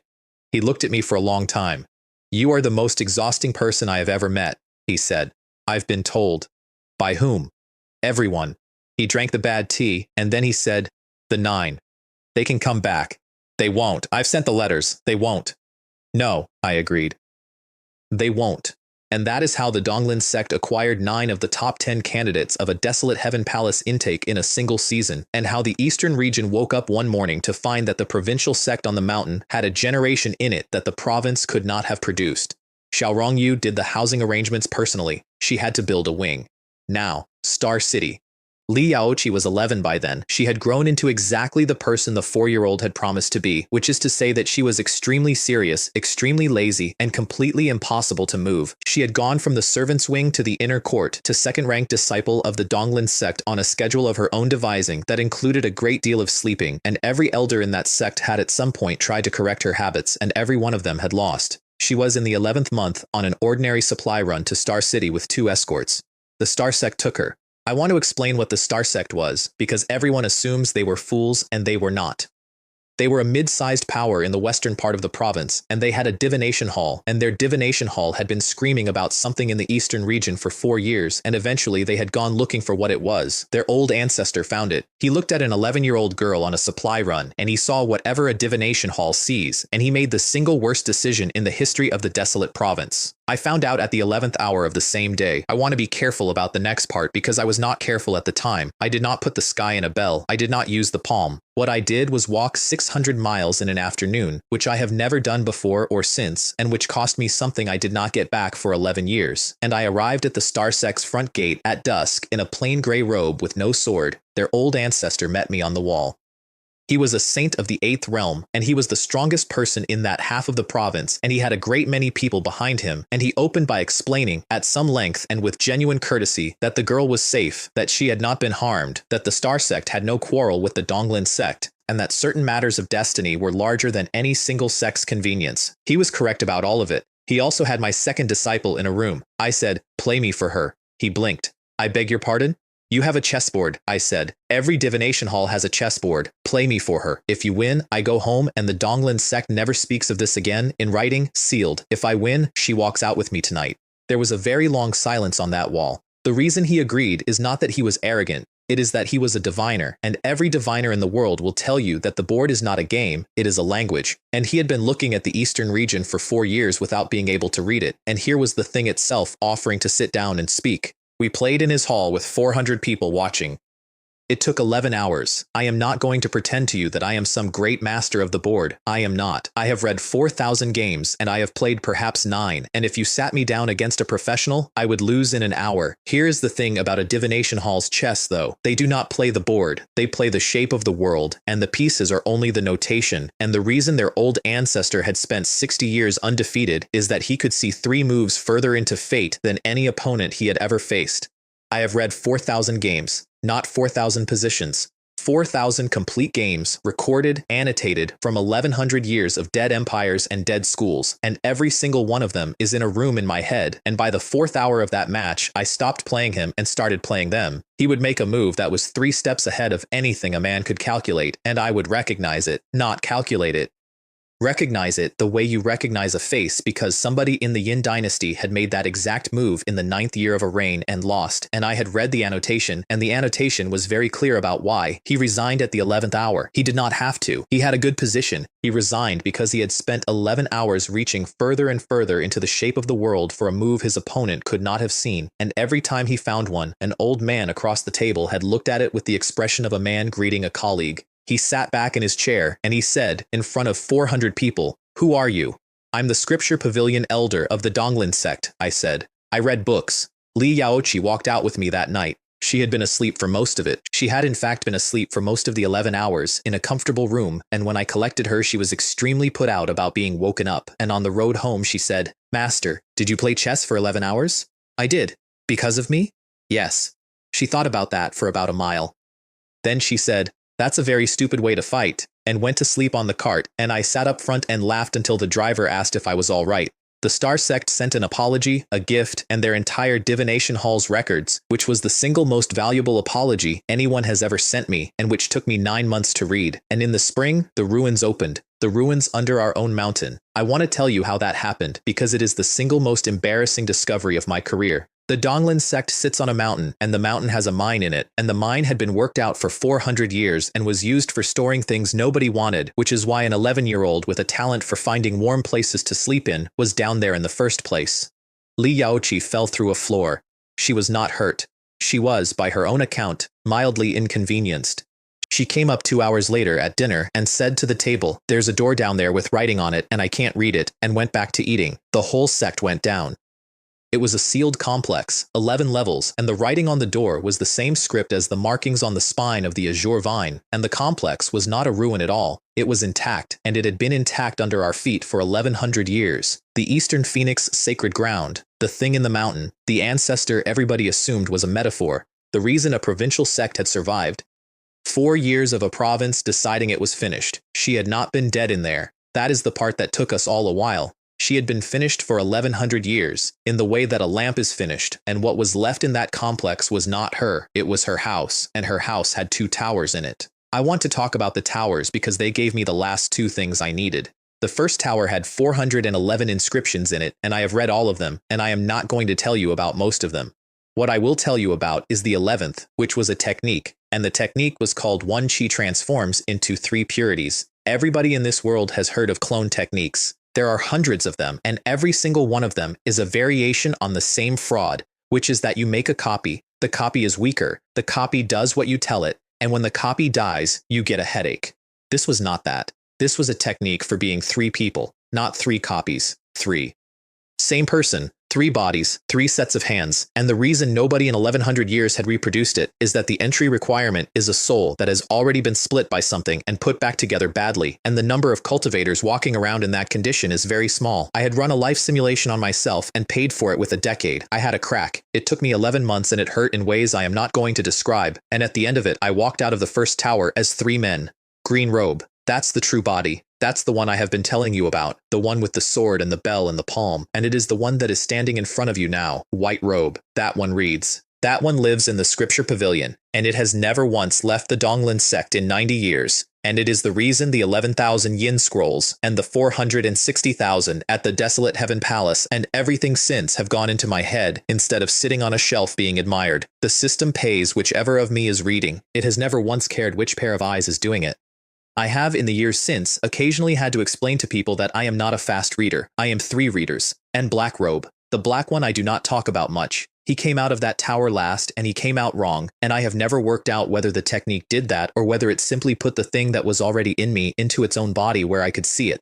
He is the one who does not have a sense of humor. He is the one who is not going to talk you out of it. I keep him in the law hall. The second tower was the War God Tower, 5 floors. It is not an inheritance, it is an examination, and the Eastern Phoenix built it for a student she never got, and it had been waiting 1100 years. I got to the 5th floor. On the 5th floor there was one thing, and the thing was called Primordial Spirit Stars, and it is an Imperial grade technique, which is a category I had read about for 60 years and had never once expected to hold. Here is what it does. It takes your soul, which in every cultivation on this continent is a soft thing in a bone box, and it makes it a fortress. That's it. That is the whole technique.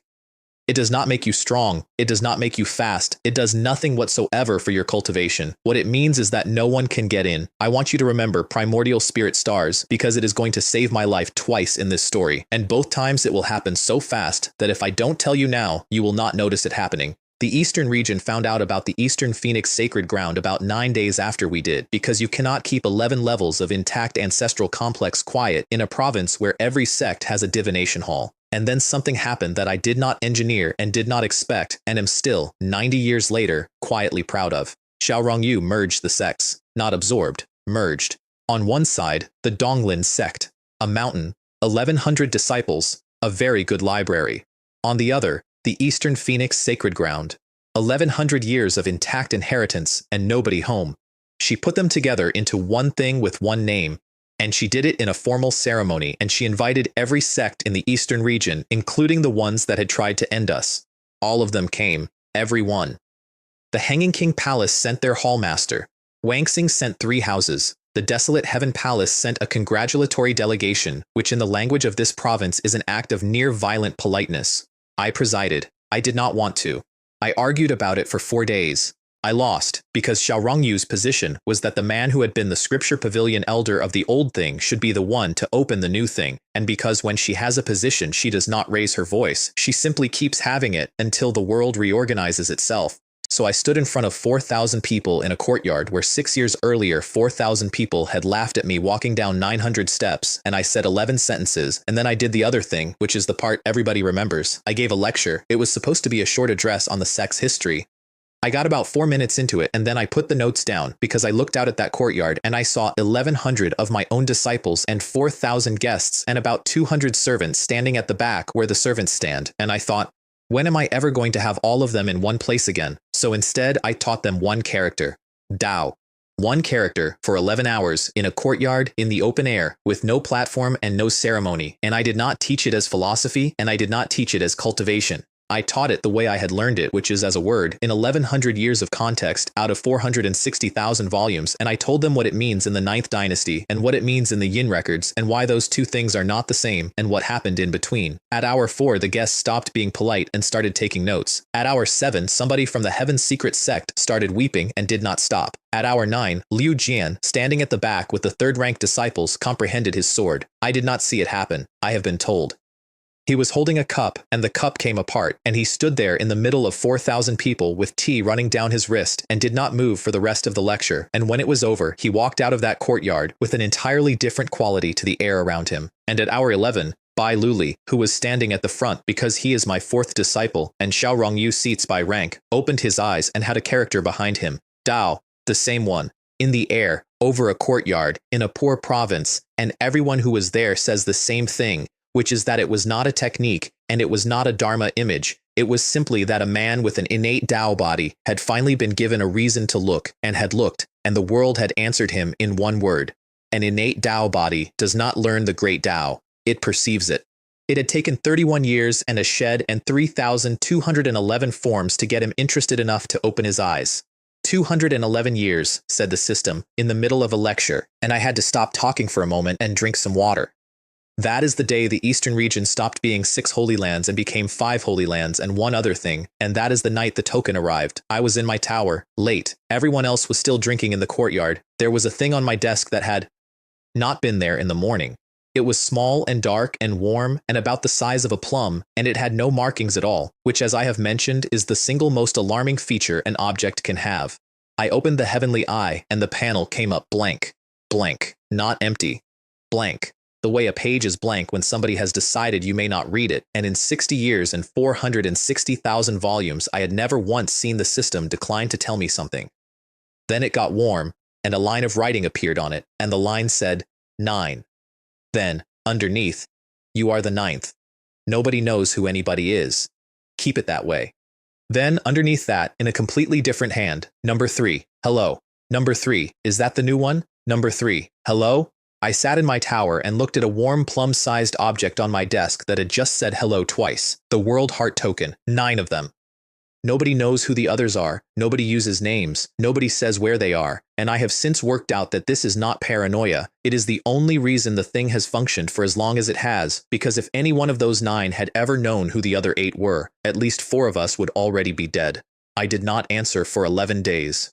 Number 3 sent 41 messages in those 11 days. I have kept all of them. The best one, on the 6th day, reads in its entirety. Number 3, I am aware you are all ignoring me. Number 3, I want you to know I have a very high position where I come from. Number 3, people are extremely respectful to me here. Number 3, hello? On the 11th day, I finally wrote one word, which was hello, and the token immediately produced the following.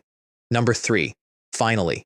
Number 3, I've been talking to nobody for 4 months. Number 5, he has number 7, it's been restful.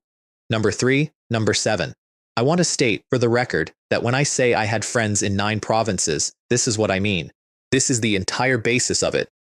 9 people who do not know each other's names, one of whom will not stop talking, and one of whom, I would find out much later, is the second strongest human being alive. Number 4 wrote to me privately on the 14th day. One line. Number 4, what are you good at? I looked at that for a while, then I wrote back. Number 9, formations. I know a little. That sentence is going to come back. I want you to remember it, and I want you to remember that I meant it at the time, because at that point I had read perhaps 900 works on formation theory and could reliably build a defensive array that would hold off a human sovereign, and by the standards of any sane person in that province, I did in fact know a little.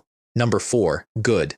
That's rarer than you'd think. Keep at it. Number 9, I will. I did. 2 years later, number 4 stopped answering. I want to explain what that means in a group of 9 people who do not know each other's names, because it is worse than it sounds. Nobody could go and check. Nobody could ask anybody. All 9 of us knew was that the most reliable person on that token, the one who answered everything, had gone quiet in the 9th month and stayed quiet. Number 5 broke first, 14 months in. Number 5, I know where he is. Number 7, how number 5? Because I went and looked and I got 300 steps from him and then I left because I would like to continue existing. Number 5, Ru Province. The Forbidden Land of Life. I put my cup down in a tower 600 miles away. The Forbidden Land of Life is the tomb of the Confucian emperor. It has been sealed for tens of thousands of years. The top powers of the continent will not go near it, and the reason for both of those facts is that the Confucian emperor did not die properly. He tried to seal himself against death. He failed, and what he left behind is not a grave. It is a machine that has been running with nobody at the controls since before the current dynasties existed. Number 4 had gone in alone. Number 5, he has been in there more than a year. He is alive. I saw him. He cannot get out. Number 6, how far in number 5? Past everything. Number 3, I'll come. Number 5. Number 3. With respect, no. Number 3. I have a very high position where I come from. Number 5. I know. That's the problem. If you die in there, 4 provinces go to war over it and none of them will be able to find the body. Number 3 did not answer for 2 days, which for number 3 is a coma. In the end, 4 of us went. 5, 6, 7, and 9. I met the other 3 at the edge of the Forbidden Land on a gray morning, and I want to describe that meeting because it is one of my favorite things that has ever happened to me. 4 people who had been talking to each other for 2 years, arriving at a rendezvous, none of whom had ever seen any of the others, all of whom had spent the journey working out what to conceal. There was a middle-aged man in a clerk's robe. There was a young Taoist in a filthy old robe with a stalk of grass in his mouth, lying on a slope with his arms behind his head, apparently asleep. There was a woman under a very good traveling veil who was radiating the specific stillness of somebody who has been told her entire life not to be looked at. And there was me, and I had come as the green robe, and I looked like exactly what I have always looked like since the cocoon, which is a nondescript man in his 30s who could be anybody's assistant. Nobody said a name. Nobody has ever said a name. The middle-aged man in the clerk's robe looked at me for slightly too long. I looked at him for slightly too long. And in the same second, both of us decided to say nothing at all. Because the palace master of the desolate heaven palace had recognized me the moment I came out of the trees, and I had recognized him, and we had spent 2 years on that token telling each other things we had never told anyone in our own provinces. He said, "Number 9. I said, "Number 5. That is the entire conversation we have ever had about it, 90 years. The Taoist on the slope did not get up. He said, without opening his eyes, "Everybody's here then. Wonderful. Who's cracking the first one? Because it isn't me. I'm decorative." The first one was a natural killing formation across the entire outer boundary, not built, grown. It had been there long enough to have become the local weather. Number 5 had brought a quasi-imperial weapon for it. So had the Taoist, which he had not mentioned. The woman under the veil had a bronze lamp she had clearly borrowed and was clearly nervous about. I looked at the boundary for about 11 seconds. Then I reached out and touched 2 places in the air, one after the other, roughly 6 feet apart, the way you would pluck 2 strings. The entire outer boundary of the forbidden land of life came apart in front of 4 people. There was a silence. The Taoist sat up. "What," he said, "was that?" "Formations," I said. "I know a little. I want to be extremely clear that I was not being coy. I meant it. 90 years later, people quote that sentence at me in shops. I meant it. I had read 900 works when I said that to number 4 on the token, and I had since read rather more, and the honest professional description of where I stood at that moment is that I knew a little. We went in. I am going to skip most of the journey because it took 11 days and consisted almost entirely of not touching things. That is the whole discipline of the forbidden land of life.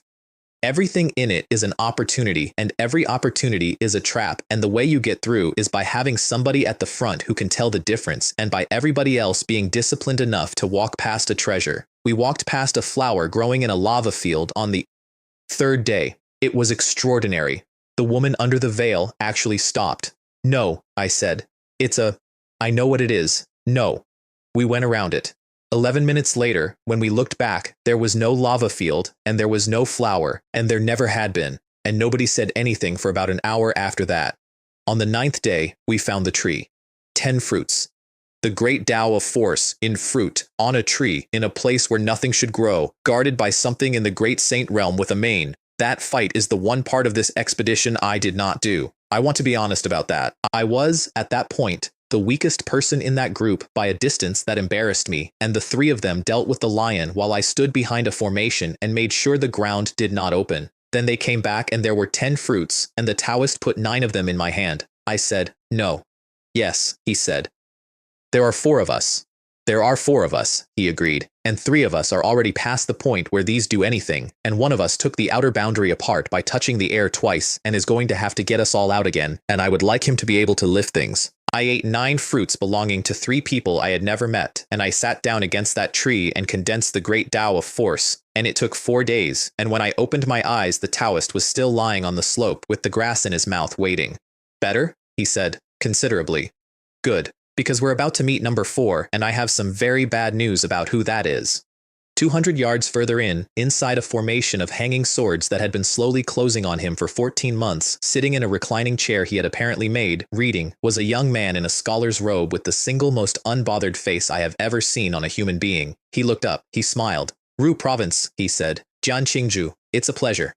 The Taoist made a noise like a man who has bitten a stone.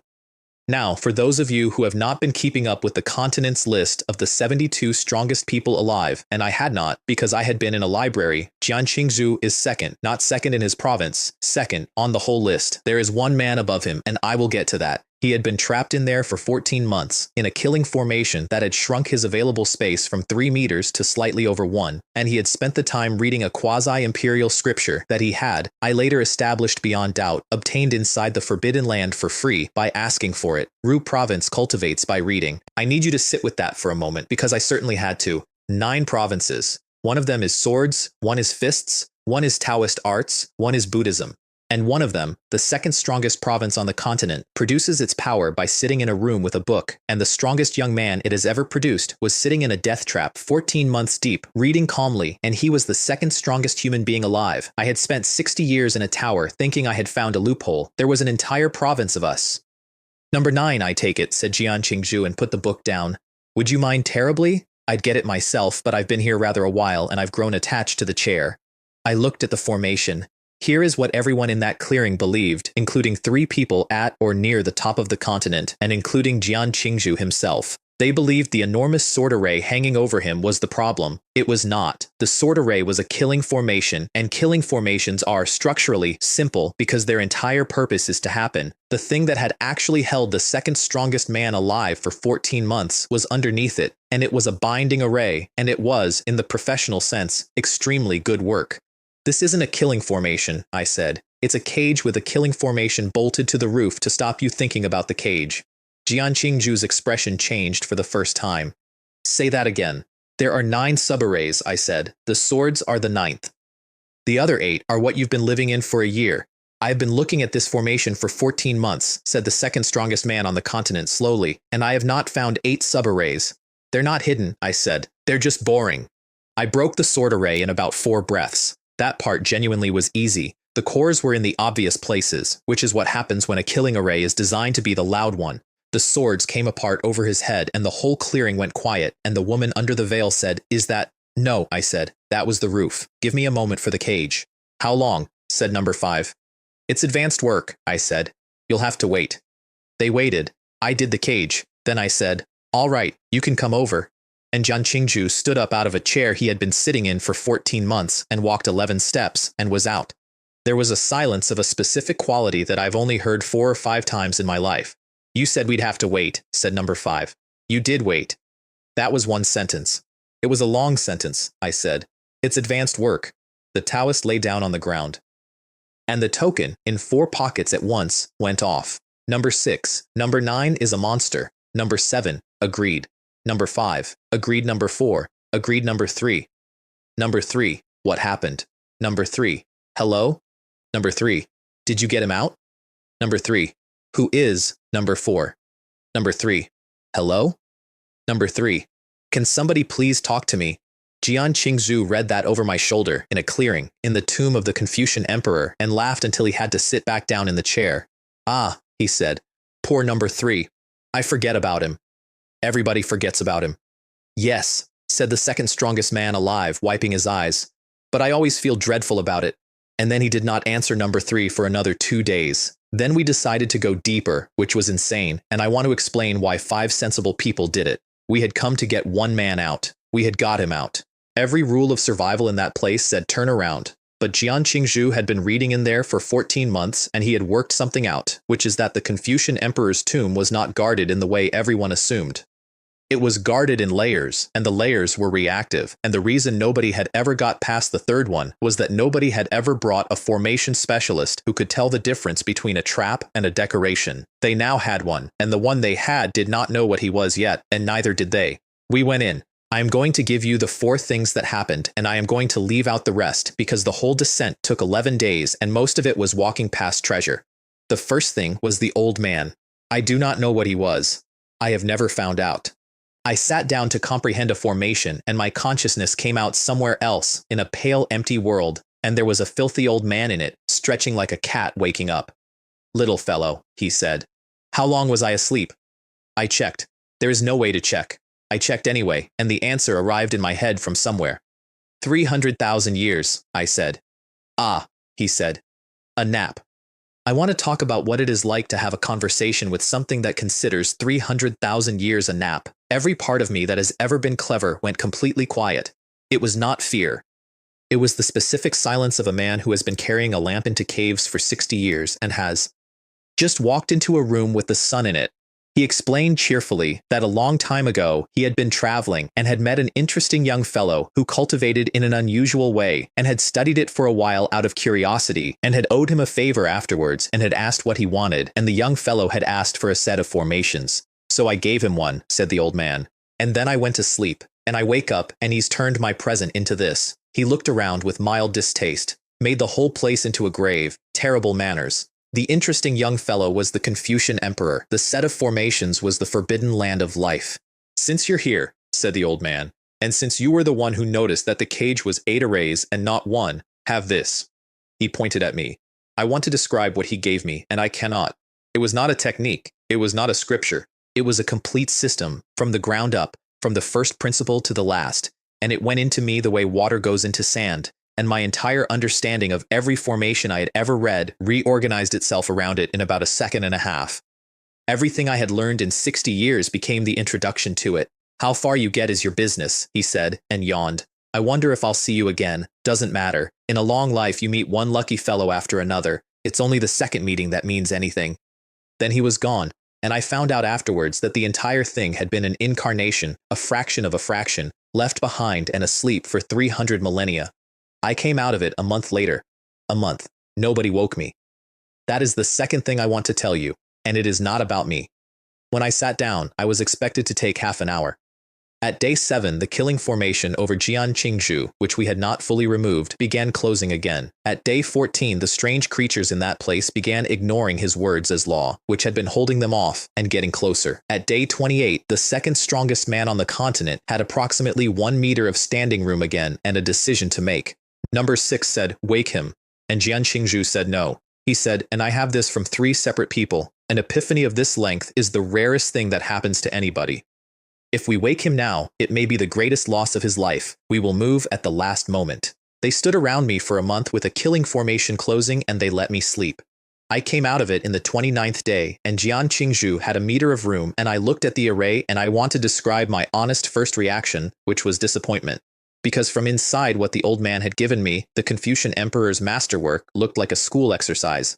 How long was I out? I said. A month, said number 5 carefully. Sorry, I said. And then I broke the entire remaining structure in about 11 seconds, and there was another one of those silences. You said it was advanced, said Jianqingzhou. It is advanced, I said. I got better. The third thing was the farmhouse. At the bottom of 11 days of not touching anything, there is a small walled yard with a vegetable garden and a chicken run and smoke coming out of a chimney, and it is the single most frightening thing I have ever seen in my life because the chickens have colored feathers and are on fire on the inside, and there are eels in the pond with 5 claws, and the eels are dragons. An old farmer came out with a winnowing basket. He told us to leave. He was polite about it. He pointed out correctly that we had gained a great deal on the way in and that leaving now was the best outcome available to us. Then Jianqingzhou asked if we might stay and cultivate for a while. And the old man's face changed, and he said that his master had been gone a mere few tens of thousands of years, and outsiders were already coming for his things, and he scattered the beans in his basket on the ground. The beans became statues. The statues were not decorative. I want to tell you about the next 4 minutes because they permanently changed how I think about power. The old farmer was, at his peak, briefly, a quasi-emperor. Not a real one. The place let him borrow it. Even so, quasi-emperor is 1 full step above the strongest people on the continent's list of 72. Jianqingzhou beat him alone, and he did it by talking. That is what Ru province is. Words as law. You read enough, and you understand enough, and then the world will do what you say, within limits, for a price. He started by asking the surrounding Dao for a phantom of a quasi-imperial weapon, which is a small request and costs almost nothing. He got one. Then, having established that there was a real one somewhere in range, he asked for the real one, and the tomb handed him the Confucian emperor's personal carving knife for free. Then he looked at the Taoist for 1 second and copied his ancestral technique. Then he looked at number 5 and copied his bronze cauldron. Then he looked at me and copied a defensive array I had put down 11 seconds earlier, and then he opened his mouth and said 7 things. The sage says, "Do not look upon what is improper." The old man went blind. The sage says, "Do not listen to what is improper." Deaf. The sage says, "Restrain desire." And every impulse that man had to fight, to hit back, to save himself, simply thinned out and stopped mattering to him. The sage says, "Do not move." The old farmer stood in the middle of his own yard in a body he could not move, could not see out of, could not hear through, and did not want to use. He broke out of it because a quasi-emperor is a quasi-emperor, and he came at Jianqingzhou at close range because every Confucian scholar in history has died at close range. Jianqingzhou said, "Retreat 30 li." He appeared 30 li away. He came back, screaming, and started burning his own blood to force himself back to his prime, which is a real and terrible technique that I have read about and which trades your remaining life for one last window of youth. Jianqingzhou said, "You are not permitted to regain your youth." The old man's hair went gray mid-sentence. He roared something. I think it was going to be a threat. Jianqingzhou said, "Mute." And then, into the silence, in a garden, with a quasi-emperor blind and deaf and unmoving and mute and gray, the second strongest man on the continent said, thoughtfully, "Words as law. Borrow." The Confucian emperors. The old farmer's expression, in the 11th of a second before he understood he was going to be interrupted, is a thing I will remember when I have forgotten everything else. Because there is a real Confucian emperor in that tomb, and he has not been dead all that long by the standards of the dead, and Jian Qingzhu was about to borrow his spirit. Blank sheet of paper, Jian Qingzhu finished. A blank sheet of paper drifted down into his hand. The old farmer sat down. Nobody said anything for a while. Then the Taoist wiped his forehead with his sleeve and said, "Were you actually going to?" "Of course not," said Jian Qingzhu. "The backlash would have killed me." "Then why?" "Because he didn't know that," said the second strongest man alive, and put the paper in his sleeve. The fourth thing was the courtyard. There is a place in there where the Confucian emperor lived, and when I walked into it, time came apart around me, and I found myself sitting at a stone table under a tree opposite a man in white who poured tea and said, "You've come. Sit." We talked about formations for what felt like a very long time. I want to tell you what I felt, sitting across from an emperor, and it was not awe. It was pity, and it took me most of the conversation to work out why, and the reason is this. Everything in that forbidden land was built by a man who was afraid to die. He sealed himself in, hoping to come back. He built a machine 300 millennia of formation mastery deep and pointed it at his own grave, and he failed anyway, and everything that happened afterwards, the tomb keepers and the traps and the 14 months of Jian Qingzhu's life, is the wreckage of one man's fear. And I sat there drinking his tea and I thought, thank the heavens it did not work. Because I had read the mechanism. If he had come back, he would have needed fuel. And the fuel for that kind of return is not spirit stones. He was very gracious. He was interested in what I had to say about the fourth line error in his own outer boundary. And when the illusion thinned out and I was standing in an empty courtyard again, I found that I had spent an unknown number of days there and that my understanding of formation theory had approximately doubled for the second time in a month. We took the medicine garden. We took everything in it. Jian Qingzhu found an inscription on a wall that turned out to be an imperial scripture and went the specific color a scholar goes, and then the ground turned over. The real tombkeeper came out of the mausoleum with a broom, and the quasi-emperor farmer knelt down in front of him and shook. I want to be brief about the escape because there is nothing clever in it. Jian Qingzhu tried to reverse what the keeper did with a single word and coughed blood, and that is the first and last time I ever saw him hurt by anything. The Taoist got us 4 miles in one movement, and then everybody looked at me. A quarter of an hour, I said. These are enormous, and they have not been run in a very long time. Give me a quarter of an hour, and I will take you out. Jian Qingzhu and the Taoist held the tombkeeper for a quarter of an hour. Number 5 and the woman under the veil held the farmer. All 4 of them were bleeding by the end of it. I got the quarter of an hour. And then I took 5 people out of the forbidden land of life in 11 minutes, and where the way was too complicated to unravel, I did not unravel it. I put a fist through the array core with the great Tao of force and kept walking, and the Taoist told me afterwards that watching me do that was like watching a scholar kick a door down. The keeper followed us to the boundary. He stopped there. He looked at us for a while. Then he turned around and went back inside, and every one of us understood, at exactly the same moment, that he had not been chasing us at all. He had been walking us out. Afterwards, sitting on a hillside in the rain, the Taoist said, "Number 4, your forehead's black." It was. There was a shadow on it that would not come off. We got it out of him eventually. When we had escaped, everything had gone slightly too smoothly for 11 minutes, and everyone had noticed and nobody had said anything, and the reason was that somewhere in the first minute of that run, Jian Qingzhu had quietly spent a piece of his own luck to buy us a clean way out. Words as law can bless. It is one of the most heaven-defying things Ru Province can do. And the price for blessing an outsider is that you pay it out of your own fortune, personally, and it does not grow back quickly. "It's fine," he said. "It'll fade. I'll rest." "How much?" I said. "Not worth discussing." "How much?" He smiled at me in the rain, on a hillside, in the poorest weather I have ever sat in, and he said, "You broke a cage I had been living in for 14 months, and you did it in one sentence, and then you apologized for how long it took." "That isn't an answer." "No," he agreed. "It isn't." And then he asked me to come to Ru Province. I said yes to Ru Province, and then I did not go for 4 months because while I had been sitting under a tree drinking an emperor's tea, somebody had come to my house. I want to tell you this part the way I got it, which is out of order and mostly from other people, because I was 6,000 miles away in a tomb. His name was Qin Nan, 7th prince of the Qin dynasty. The Qin dynasty is the thing in the central province that everything else on this continent arranges itself around. They have been expanding for a very long time, and they are extremely good at it, and if you are a sect anywhere from the central province outward, your entire strategic position can be described in terms of your distance from them. Qin Nan was 29, born with double pupils, which is a physique that lets you see through essentially anything, and he was a personal disciple of Ye Wushuang. He had been sent to kill me. His master had given him one task, and the task was, go to the eastern region and deal with the man who took my paper apart. Not a punishment, a training exercise. That is what I was, that year, to the third strongest man on the continent. An exercise for a promising student. Chinnan came to the desolate province first, because he was courteous, and because the desolate heaven palace is the province's holy land and one does not simply walk into a province and start killing people without saying good morning. And the desolate heaven palace, whose palace master was at that moment 6,000 miles away in a tomb with me, received him. The grand elder received him. And when Chinnan said pleasantly over tea in front of the palace's senior figures that he had come to collect one Chushun of the eastern region, the grand elder of the desolate heaven palace said, "Oh, that one. We expelled him last year. He's forbidden to set foot inside these walls.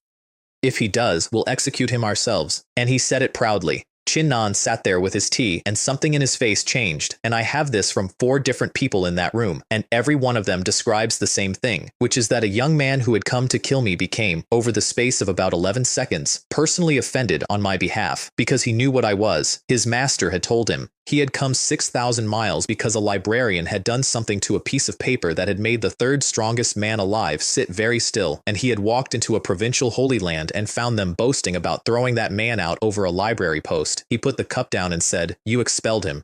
"We did." "For what?" "He would not submit to an origin examination." "He would not submit," said the 7th prince of the Qin dynasty, "to an examination."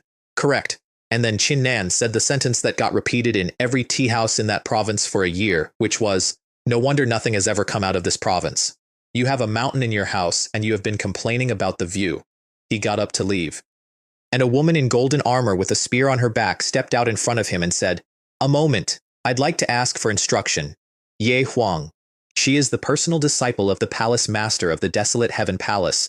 She is the strongest young person in that province, and she was, that afternoon, absolutely and entirely intending to kill a prince of the Qin dynasty in her own palace's front hall. I want to explain why, because it is not what it looks like. It was not about me. She had never met me. It was arithmetic, and it was the correct arithmetic, and it was the same arithmetic her master would have done. If Chinnan walked out of that palace and went east and killed a man the desolate heaven palace had expelled, the desolate heaven palace would have no position at all. It would be a province that had thrown a man away and then watched him be collected. But if Chinnan died in the desolate heaven palace's front hall, then the desolate heaven palace would be in a war with the Qin dynasty whether it liked it or not, and a province that is in a war has to defend everyone in it. She was trying to force her own palace to protect me by making it impossible for them to do anything else. It very nearly worked. The duel was in the courtyard in front of the whole palace. Chinnan was courteous. He was also amused, and he made a remark about what he intended to do with her afterwards, and I am not going to repeat it, and I will tell you only that his pattern was well known in the central province, and that it was not about desire, it was about audience. He collected people other people admired, and he broke them where everyone could see it, and then he moved on.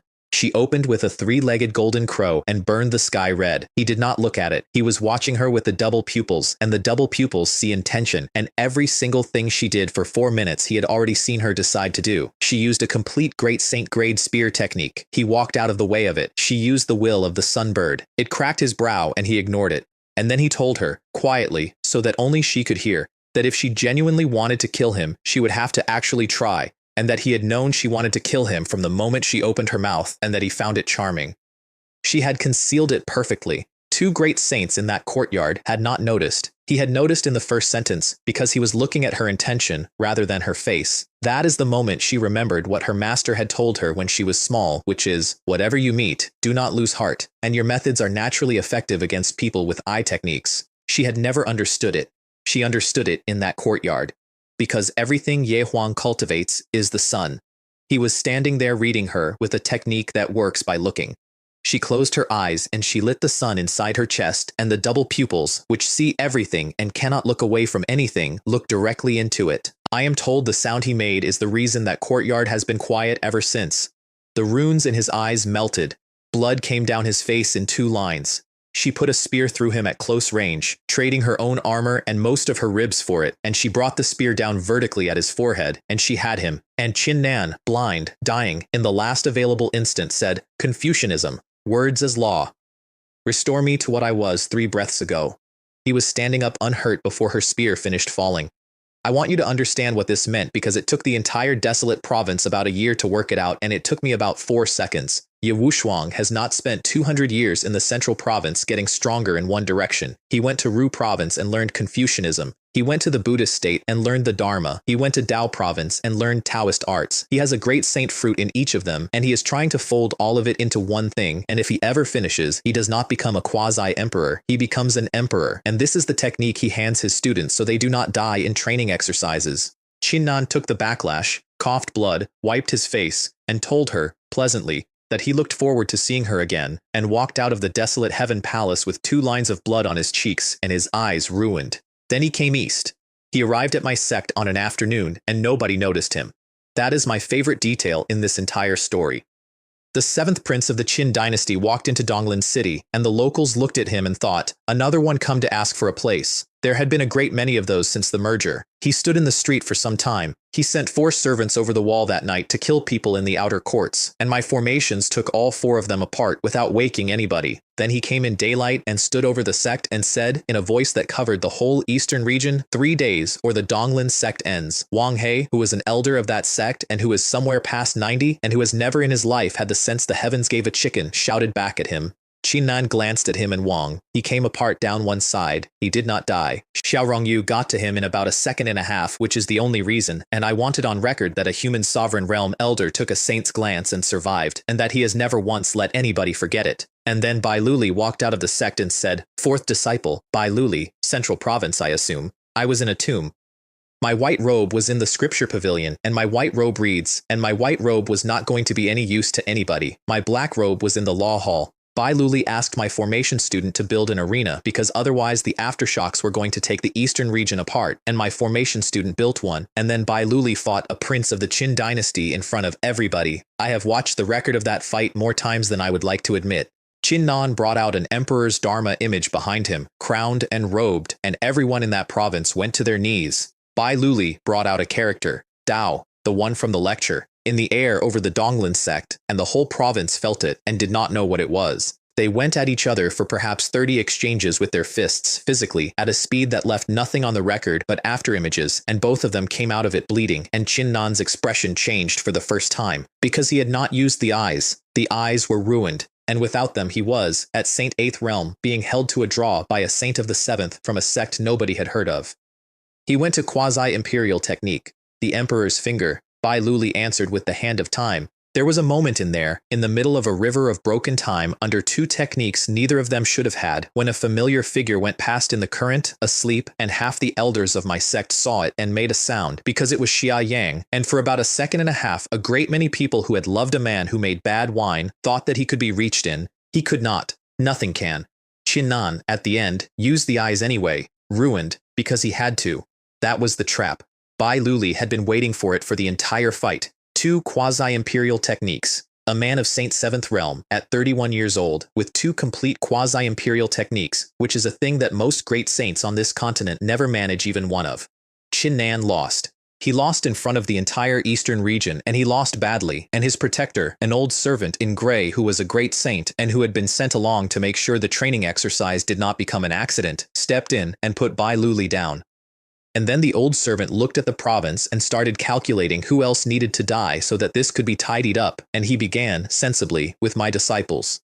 The palace master of the myriad manifestation, palace of the desolate heaven palace arrived at that point, which nobody expected, and put him face down in the dirt with one movement and said, "This is the desolate province." Qinnan produced a replica of an imperial weapon. A replica, not the thing itself, a copy of an emperor's weapon, which his master had given him before he left, for exactly this situation, and the moment it came out, the luck of the entire eastern region dropped by 3 grades, and I felt it from 6,000 miles away in a tomb and did not know what it was. It sealed the myriad manifestation palace master away in about a second, and the old servant in gray went into my sect, past the formations, because a great saint with an imperial replica goes wherever it likes, and he arrived in front of my sect leader and my disciples and my 1,100 people, and he opened his mouth to say something unpleasant, and the door of the law hall opened. I have been told what that was like by 11 people, and every single account uses the same word, which is cold. The black robe walked out into the courtyard. The old servant laughed. He had done his research. He knew the man he was looking at was a clone, an incarnation, a fraction,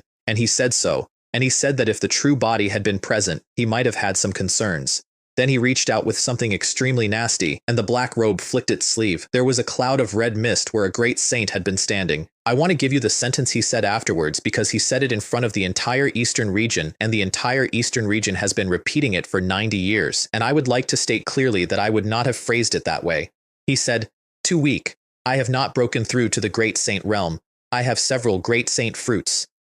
The difference between an ordinary great saint and me is the difference between an ant and a foot." Then he looked at Qin Nan, the seventh prince of the Qin dynasty, blind, beaten, with his protector in the air as a mist, crushed a token and ran, and Bai Luli chased him for the entire width of a province and did not catch him. And the black robe stood in a courtyard and did not move for some time, and my sect leader came down the steps toward it and stopped about 10 feet away because she has known me for 60 years, and she knew immediately which one of me that was. I came home 11 days later. I came up my own 900 steps, and Xiao Rongyu was waiting at the top, and she did not say hello. She said, "How many of you are there?" 3. "Since when?"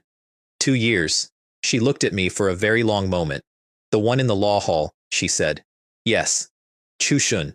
And her voice did the thing it does when she is not going to raise it. "Is he you?" I thought about lying. "Yes," I said. "That's the problem. Ru province smells like ink." I want to lead with that, because everyone who writes about Ru province leads with the philosophy and the sages and the two holy lands, and the first thing that is actually true about it is that you cross the border and the air changes and it smells like a room where somebody has been writing for 1,000 years. You can hear reading everywhere, in the streets, out of windows, from the fields, children reciting, old men reciting, a woman at a stall reciting under her breath while she wraps fish. Jian Qingzhu walked me through a town and explained the 2 ways. The first way is to read 10,000 books. Bury yourself in a scripture hall until something opens. The second way, which is newer by a few thousand years, came from a man they call the Sage of Reason, who is the only person in the history of that province who is spoken of in the same breath as its founder. He said that knowledge and action are one thing, and that a scholar who never leaves the hall has understood nothing, and this single idea took a province that had been permanently stuck in the bottom half of the continent and put it in the top 3. 2 holy lands, said Jian Qingzhu. The Supreme Sage's Tao Palace, which is the original orthodox correct one, where they still do it the old way and sit in the scripture hall all day. And the academy, which is where I'm from, and which is better. That was a very fast opinion. It's a very old argument, he said comfortably. I have no respect whatsoever for people who sit in a room reading all day. I let that go for 4 steps. How far to the academy? I said.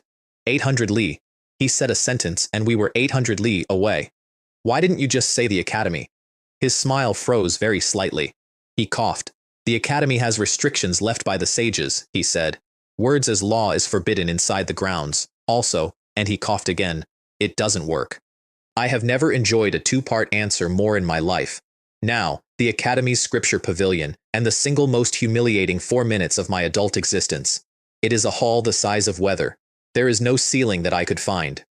Books hang in the air in their tens of millions, and the whole thing recedes upward into a haze, and I stood in the middle of it, a man who has run 2 libraries and read 460,000 volumes, and I could not get a book down. Because in Ru province you do not fetch books, you ask for them. A small girl walked past me, said, 2 volumes on the law of force, please, took them out of the air, said, and a quiet room, and vanished.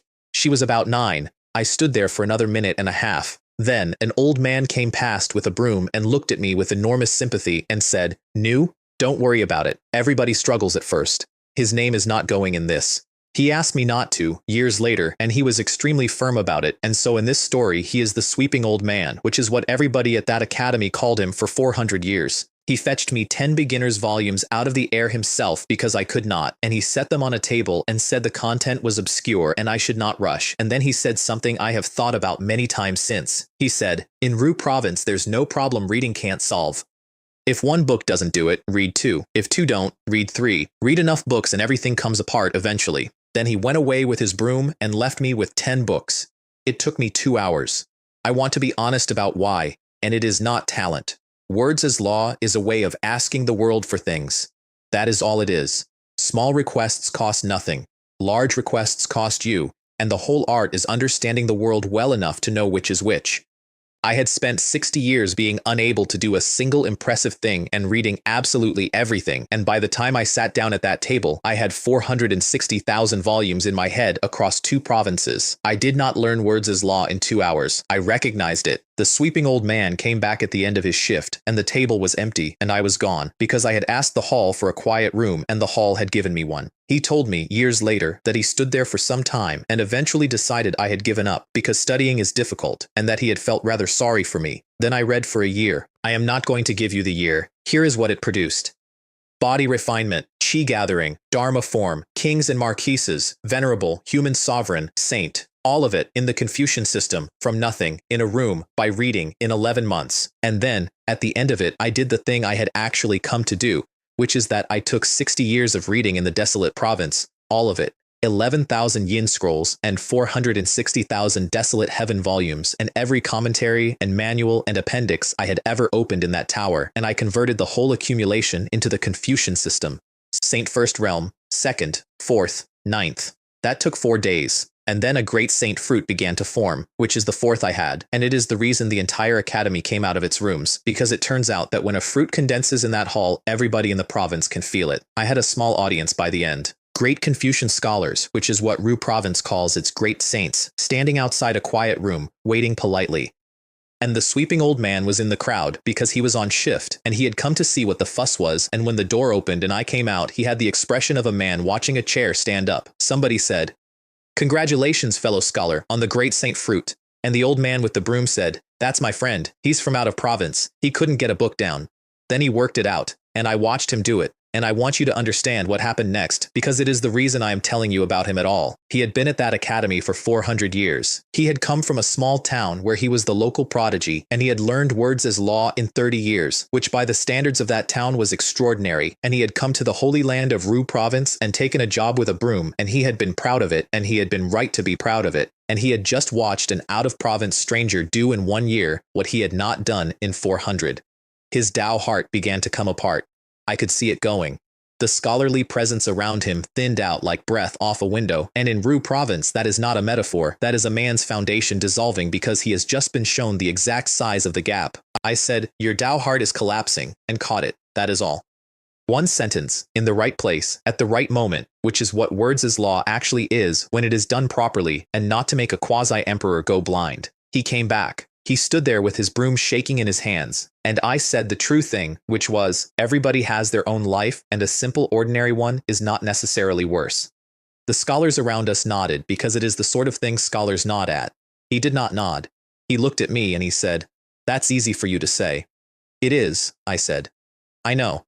I'm saying it anyway, because you fetched 10 books for a stranger who couldn't reach the shelf. And in 60 years of running a library, I can count the number of people who did that for me on no hands at all. Then I took a 1,000-year medicinal herb out of my sleeve, one of the ones out of the Confucian emperor's garden, worth more than the town he was born in, and I crushed it into him. Several of the scholars present made a noise. One of them actually said it out loud, which was that it was a waste. I want to be clear that they were correct. It was a waste. There is no reasonable accounting in which putting an emperor's garden herb into a 400-year-old janitor is a good use of it. He went home to his wife. He had not been back in a very long time. He came and told me, before he left, that he had realized he did not need to spend what he had left reading, and that he had someone he owed a great deal of time to, and he said it in a completely level voice, and then had to stop and look out of the window for a while. The system paid nothing. He was white grade all the way down. Ordinary line, ordinary luck, nothing fate had ever picked him for. That is twice now. I notice things. Now, Su Yao Yao. I have to tell you about Su Yao Yao because she is the funniest thing that has ever happened to the second strongest human being alive, and because Jian Qingju used me as a human shield against her, and I have never let him forget it. There is a woman in red with an oiled paper umbrella. She is from the Supreme Sage's Tao Palace, which is the rival Holy Land. She and Jian Qingju grew up together, and approximately once a season, she comes to the academy and stands outside his courtyard and calls his name until he comes out. Students bet on how long he lasts. There is an actual book. The record is 11 minutes. The whole province is baffled by this, because by every measure they are extraordinarily well matched, and because when she was being bullied at the Supreme Sage's Tao Palace as a girl, he went there alone and beat their entire younger generation and then their older generation, and because everybody knows all of this. The reason he is afraid of her is that she is 9 months older than him and she protected him when they were 4. That is it. That is the whole thing. Ru province's second-ranked man on the continent, who fought a quasi-emperor to a standstill with grammar, hides in a courtyard from a woman who once carried him home. That season she came to take him home to be married. He got as far as "I have important business" before his brain produced from somewhere in a panic the following sentence. "I've brought a friend from out of province. He intends to break Ye Wushuang's record. I have to assist him." Ye Wushuang studied at the academy 211 years ago, briefly, for a few years, before he moved on to the Buddhist state and then Dao province and then the Central province. He is 10th on the academy's all-time list. That list is 11,000 years long. The news went through that academy in under an hour. Su Yaoyao demanded to be taken to meet the challenger. Jian Qingzhu, who had invented me entirely to escape a conversation about marriage, had to walk her to the scripture pavilion, where his friend from out of province was, at that moment, 4 days into converting 60 years of reading and was not available. The academy waited 11 days, then it lost interest. And I came out of that room at the end of the year with a great saint fruit and an academy full of people who had been told, in a moment of pure cowardice, that I was going to break the record of the third strongest man alive. Jian Qingzhu, to his enormous credit, apologized immediately. "I panicked," he said. "I'll retract it. I'll say you've changed your mind. I was looking at the tower. There is a tower at the academy with names carved on it. First place is a man called Zhang Ye. Second, a woman called Han Manman. Third, Jian Qingzhu himself. 10th is Ye Wushuang, and the mark next to his name says he took the academy tower in a little over 6 hours and that on the 49th floor he made the bell ring 7 times. Don't retract it, I said. Number 9. Don't retract it. He looked at me. You've been in this province 1 year, he said. That is a 200-year-old record set by a man who has since become the third strongest person alive. Nobody in 11,000 years has taken that tower in under 6 hours except him. I know. Then why? And I gave him the honest answer, in a courtyard, in front of a tower with a name on it, because I'd been carrying it for about 6 years and had never once said it out loud to anybody. Because there is a man 6,000 miles from here, I said, who sent 11 characters to my province in a lacquer box, and who has not thought about me since. And every single thing I have done in 90 years has been standing in his shadow without him knowing my name. Jian Qingzhu was quiet for a moment. He's a mountain, he said. Yes. You understand that this is one record out of a life full of them. If you take this, he will not notice. It will not matter to him at all. I know, I said. Then what does it get you? I looked at the tower and at a name in 10th place, and I told him the truth. It gets me the first one, I said. The Academy Tower has 49 floors, and it is not a fight. That is the first thing everybody gets wrong about it. People hear tower, and they picture a man going up a staircase punching progressively larger opponents. The Academy Tower is an examination, and it is also a gift, and the two things happen at the same time, and most candidates only ever notice the first one. The first floor is a dead world. You come through the door into gray grass and a lifeless river and a sky the color of an unwashed dish, and there is nothing in there to fight and nothing to break, and if you have not worked out the task in 1 hour, the floor removes you. The task is, put life back. I stood in it for a while. I tried words as law because it is the obvious thing, and the world ate it. Whatever I asked for got taken. So I put a little of my own life force into one blade of grass by hand.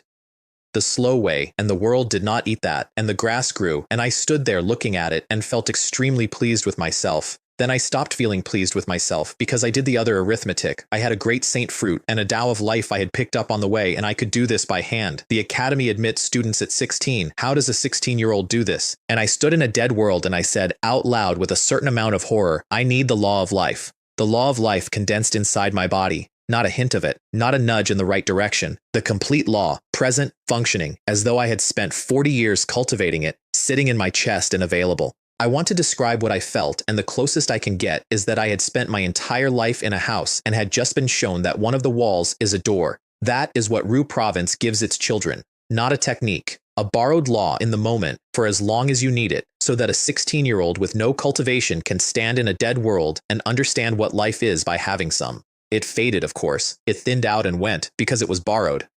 But it faded slowly, and I had a fruit, and I had a foundation in the Tao of life already, and I sat down in that gray world and did not leave. I spent the hour. I came out of the first floor with a complete great saint fruit of the Tao of life, and a world behind me that had gone green from the middle outward with a lake in it that had fish.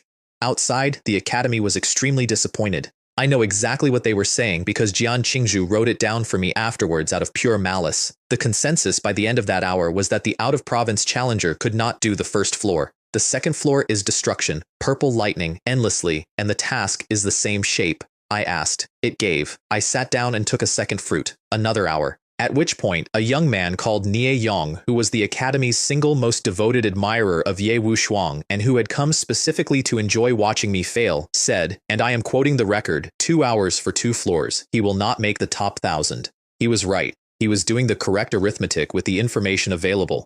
Then I went from the 3rd floor to the 20th in about as many breaths. I want to explain that because it looks like showing off and it was not. Floors 3 to 19 are laws, fire, water, earth, wind, shadow. Each one asks you to look at a law and grasp a piece of it, and each one is genuinely valuable if you are a student. I had 460,000 volumes and 4 fruits, and I had just been handed the trick, which is that you ask. I did not take those fruits. I could have. Every one of them was sitting there, and I could have walked out of that tower with 11 great saint fruits. And I did not, because a man who takes every fruit he is offered is a man building somebody else's foundation. And I had already had that conversation with a system panel in an emptied library, and I did not intend to have it twice. I took 2. Life and destruction. Then I went up. At the 20th floor, the tower stopped me and made me carve a word. There is a blank sheet and a brush and a man in yellow with a sword, and the task is to write a character with enough intent that the character does the thing it means. I wrote sword. The man in yellow ceased to be a factor. The character stayed on the paper, which I did not expect, and it took me 4 seconds to understand what that meant, which is that in Ru Province, you can pre-write your attacks and carry them in your sleeve like a fistful of loaded arrows. I stood on the 20th floor of the Academy Tower with a piece of paper and said, out loud, "Oh, that's obscene." Then the tower moved me to the 40th floor. It does that. If the tower determines that the intervening floors are a waste of everyone's time, it simply relocates you, and it had done that 4 times in 11,000 years, and the Academy outside made a noise you could hear from the town. Floors 40 to 43 are imitation. A figure demonstrates something, and you must reproduce it. Martial arts, then Buddhist arts, then Taoist arts. Buddhism I could not hold. I got it, and it worked. And the second the borrowed permission thinned out, it went, because Buddhist attainment comes from inside and cannot be lent. I want that noted. There is a limit. Ru Province is not infinite, it is enormous, and the difference matters. And then the 44th floor, which is the floor. Formations. The 44th floor of the Academy Tower is the floor that the entire Academy talks about. It is a nest of arrays, inside arrays, inside arrays, and you must not only crack it but reproduce it, and it is the single largest consumer of time in the whole tower. Ye Wushuang spent nearly 3 hours on the 44th floor. Jian Qingju, who is second on the continent and third on that tower's list, spent 2. Su Yao Yao, standing at the rail outside with her umbrella, asked Jian Qingju how long I would take. He held up 4 fingers. She worked through it. 4 hours seemed low. 4 days seemed insulting. She was, I am told, still deciding between 4 cups of tea and 4 hours when the tower flashed and my name moved to the 45th floor. 3 breaths. I want to be honest about this, and I have never been able to say it in a way that does not sound like boasting, so I am going to say it flatly and move on. A month before that, I had been given a complete formation system by a thing that considers 300 millennia a nap, and I had then spent an unknown number of days discussing formation theory with the Confucian emperor personally in his own courtyard. The 44th floor of the Academy Tower is a very good piece of work by a very good scholar. It is not by them. Su Yao Yao crossed the entire distance to the tower in one movement and stood in front of it with her mouth open. And Nie Yong, who had come to watch me fail, went the color of the paper on the 20th floor and said, if he had not spent 2 hours on the first 2 floors, he would have finished this tower while I was still walking here. 45, 46, 47, 48. 49 is a room with a stone tablet in it. There is a spirit in there, an old man in white with long brows, and he explained the last floor to me while I looked at the walls. The tablet is not the Academy's. It was left by an ancestor of the Supreme Sage's Tao Palace thousands of years ago, after a visit. It is blank. It has been blank the entire time. Every genius the Academy has produced in 11,000 years has stood in that room and written on it, and it has erased all of them. Some of them lasted a cup of tea. A few lasted days. One lasted 3 months. None of them broke it. A rival Holy Land left a rock in the Academy's house, and the Academy has been unable to remove it for 11,000 years. The walls are covered in the ones that were good enough to be worth keeping. Golden characters, hundreds of them. The best sentences, the best minds of that institution ever produced. And the grade is a bell. 1 toll means you passed. 9 is the maximum. Ye Wushuang got 7. I said, may I look at the walls? Take your time, said the spirit. I took an hour. I want to tell you what that hour did to me, because I went in there smug.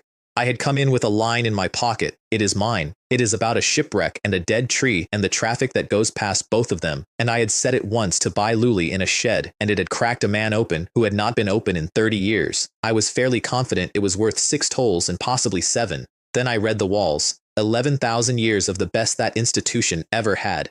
Every one of those characters is somebody's entire life reduced to one sentence by people who spent centuries on it, and I walked along that wall for an hour and got progressively smaller. I have thought about what to compare it to, and the closest I have is this. I spent 60 years in a tower being the only person in my province who could read certain things, and I came into that room quietly certain that I was, in some meaningful sense, well read.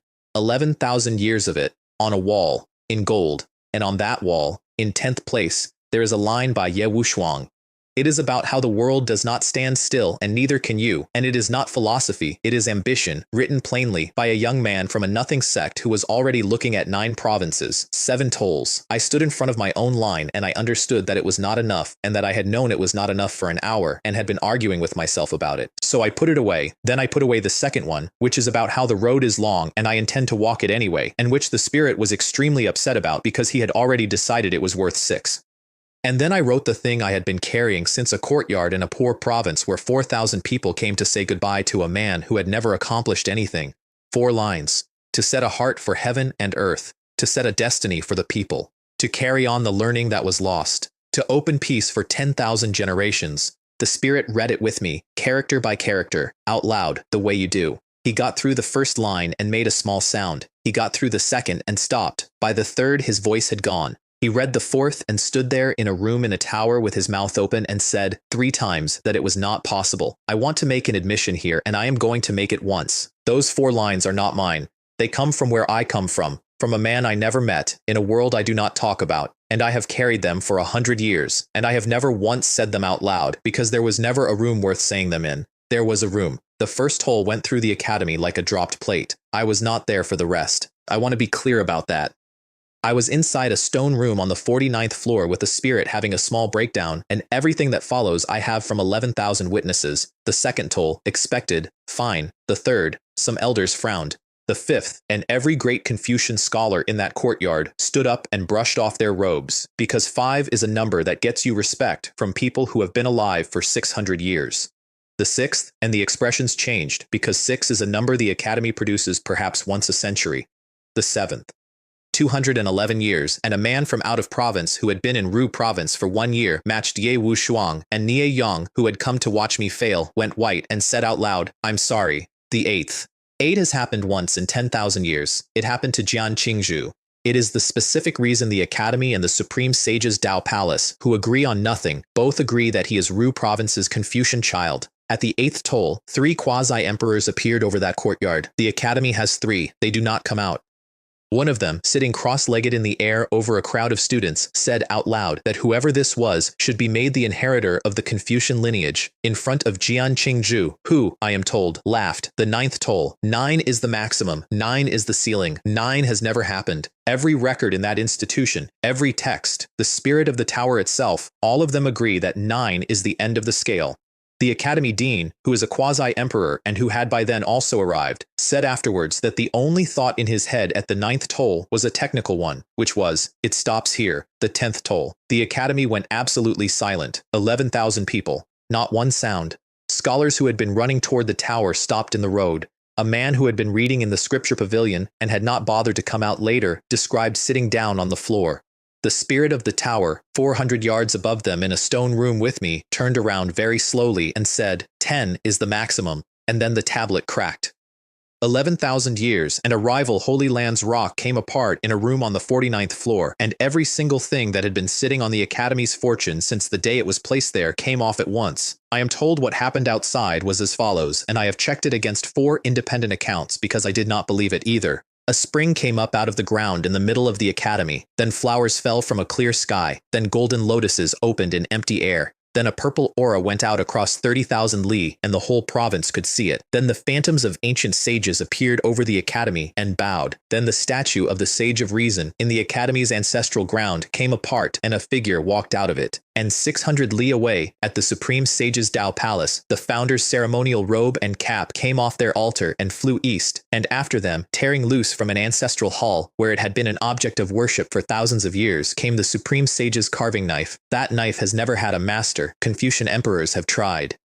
It goes where it wants, and mostly it wants to sit on an altar.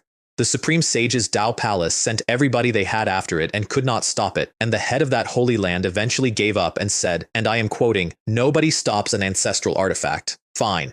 To the Academy. Two sages who had never met, separated by thousands of years, arrived in a stone room on the 49th floor of the Academy Tower and read 4 lines on a broken tablet. They said, "Good," twice, which is not much of a review, and then they told me that the Confucian Tao had found a worthy inheritor, and then the fortune of an entire province started coming into my chest, and I refused it. I want to be very careful here because this is the single most misunderstood decision of my life.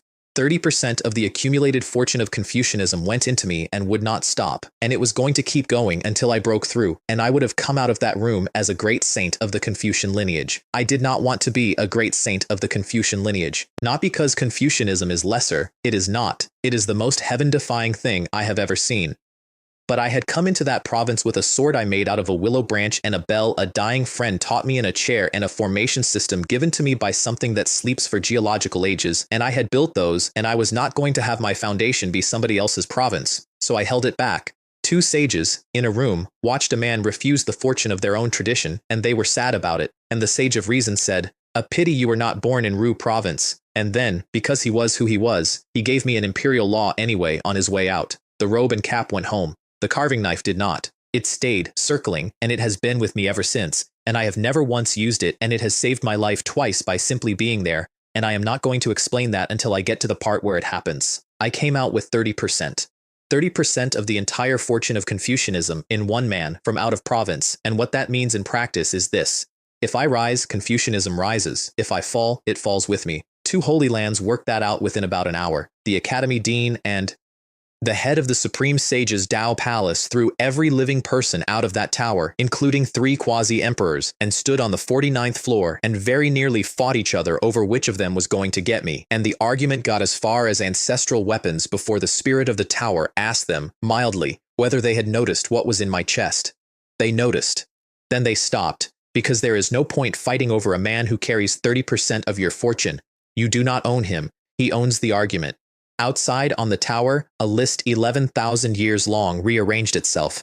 First, Chu Xun. 11th, Ye Wushuang. I stood in that courtyard for a long time and looked at a name that had been in 10th place for 211 years and was now in 11th. It is one record. It is one afternoon out of a life full of them. He will not notice. It does not matter to him at all. I got the first one. I left Ru province in a hurry, which offended a great many people, and I want to explain why I ran. 30% of the fortune of Confucianism was in my chest, and every minute I stayed in that province it grew, and it was going to force me through into the great saint realm on a Confucian foundation whether I agreed to it or not. So I said goodbye badly, took 3 gifts from the Academy Dean that I did not deserve, and crossed the border, and the moment I was out of Ru province, the pressure stopped rising, and I could breathe. Then I went home, and 9 months later, a book came out in the central province, and I found out what the continent had decided I was. The Heavenly Secret Pavilion publishes the saint ranking every 5 years, 72 names. It is the single most consulted document on this continent, and it has never once been wrong in a way anybody could prove. Number 1 is a man called Dugu Jue. Number 2 is Jian Qingzhu. Number 3 is Ye Wushuang, and has been for a very long time, and the entire continent has quietly accepted that the 3rd position is not a position, it is a wall. I read down the list in my tower with a cup of bad tea. 19th, the Palace Master of a Tao Palace in Chen Province. 23rd, the Palace Master of the Desolate Heaven Palace, which made me laugh out loud, because number 5 had never once mentioned it in 4 years on that token. 71st, the Myriad Manifestation Palace Master of the Desolate Province. 72nd, Chu Xun. And then, where the biography goes, where every other name on that list has pages of engagements and techniques and affiliations and enemies, nothing. They put a man on the 72 strongest people alive with a blank entry, no combat record, no affiliation, no known techniques, not one fight on file. The continent lost its mind. Tianji City, which is where that list hangs, had 4,000 people in front of it inside a day arguing about whether the Heavenly Secret Pavilion had made an error, and every single one of them arrived at the same question, which is, who? And here is the part that I did not appreciate at the time, and which I now consider one of the more elegantly hostile things anybody has ever done to me. The saint ranking has a challenge system.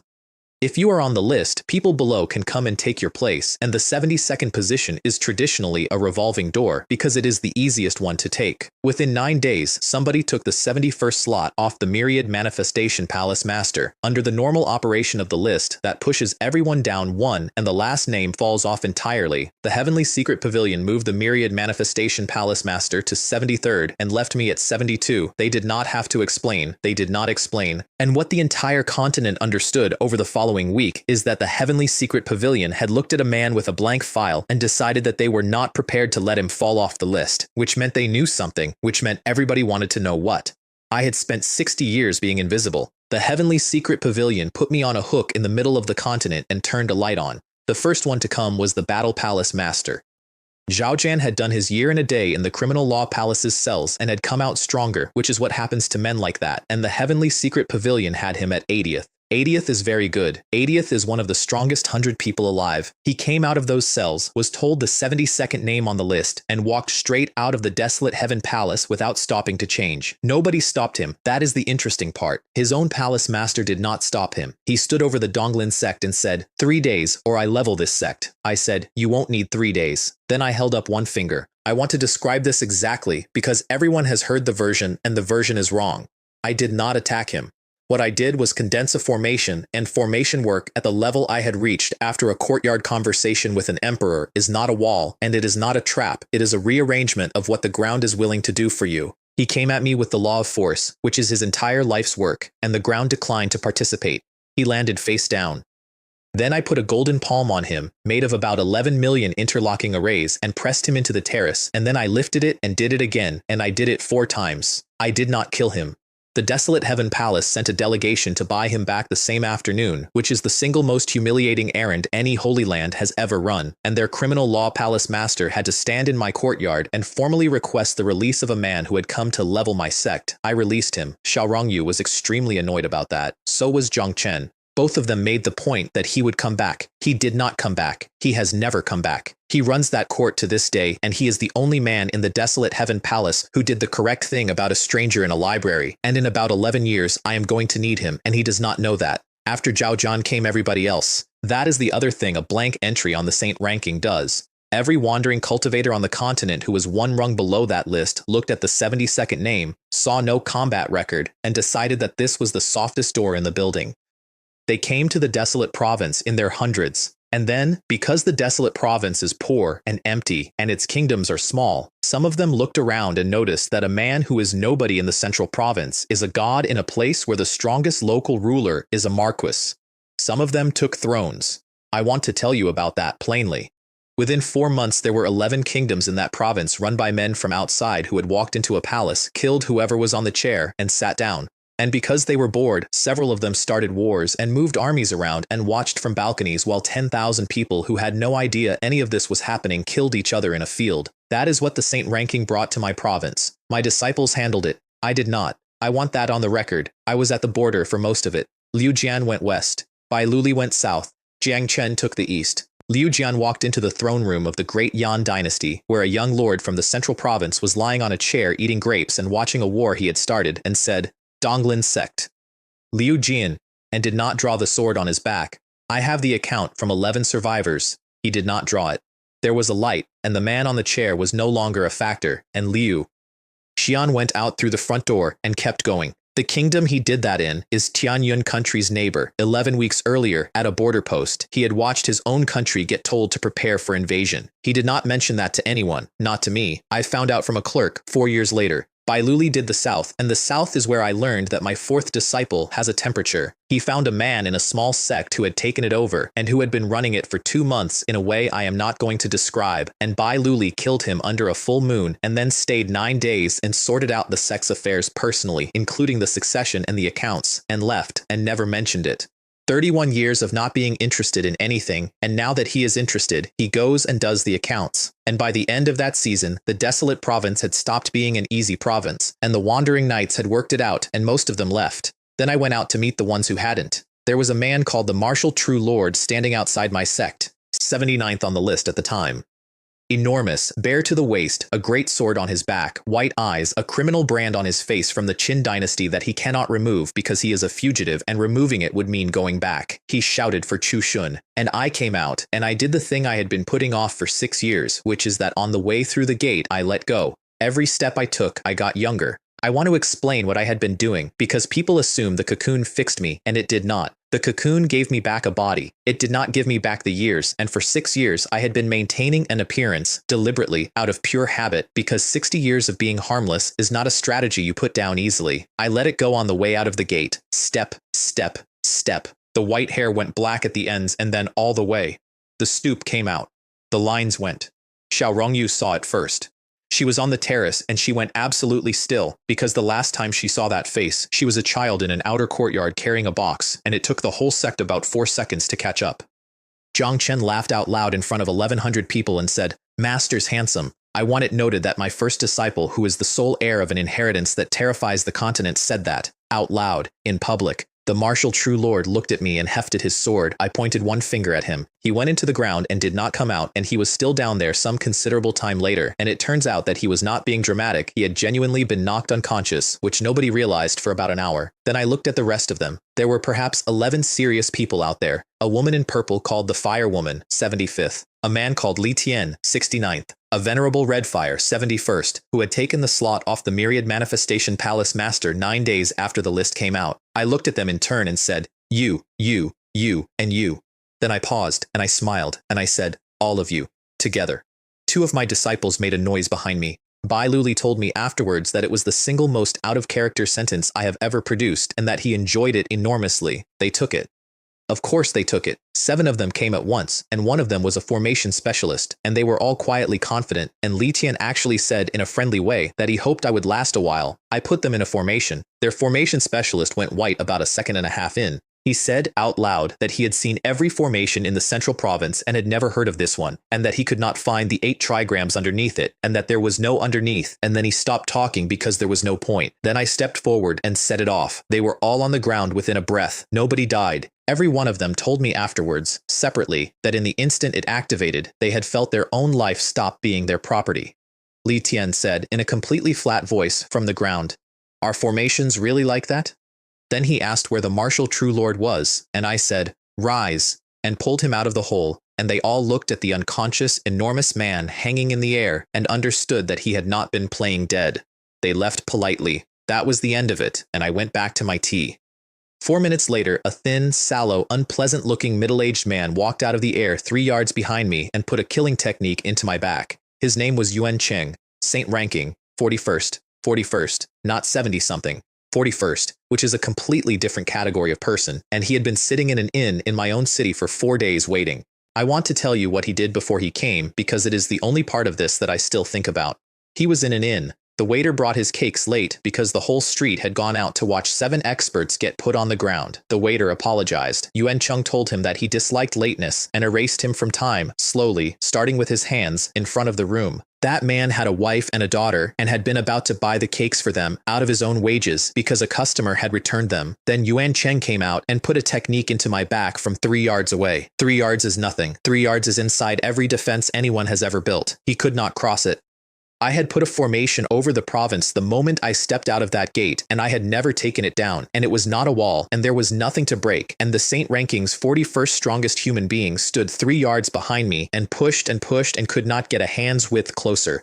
I turned around. He was still pushing. "Are you finished?" I said. He was not finished. He made a great deal of noise about it, so I brought a beam of about 11 million arrays down on him and put him through the ground, and then I called him back up. He came up out of the dust with blood out of every hole in his head and hung in the air with an invisible hand around his throat, and 4 provinces worth of spectators watched a man ranked 41st on the continent hang there like a coat. "Who sent you?" I said. He told me immediately, which I respect. "Ji Qing, of the Ji clan." I said, "Who?" And Yuan Cheng, 41st on the Saint ranking, dying, looked at me with genuine and total despair and said, "You do not even know him. Then why did he send me? Did he dig up your ancestors? Did he insult your mother?" I thought about it. "I have never heard the name in my life," I said. "I am going to die," said Yuan Cheng, "for a boy's errand," and I snapped his neck.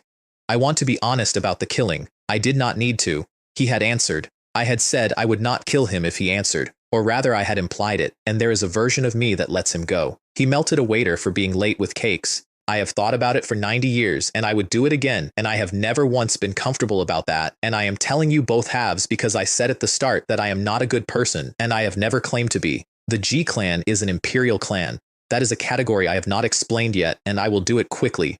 There are families on this continent whose ancestor was an actual emperor and who have withdrawn into their own blessed lands and stopped participating, and who are consequently treated with a deference that even the Qin dynasty observes. The G clan's ancestor did the continent a favor a very long time ago, in a dark period, and the entire continent has been polite to them ever since out of a gratitude that everybody has inherited and nobody remembers the details of. Ji Qing is a great-grandson. He is nobody.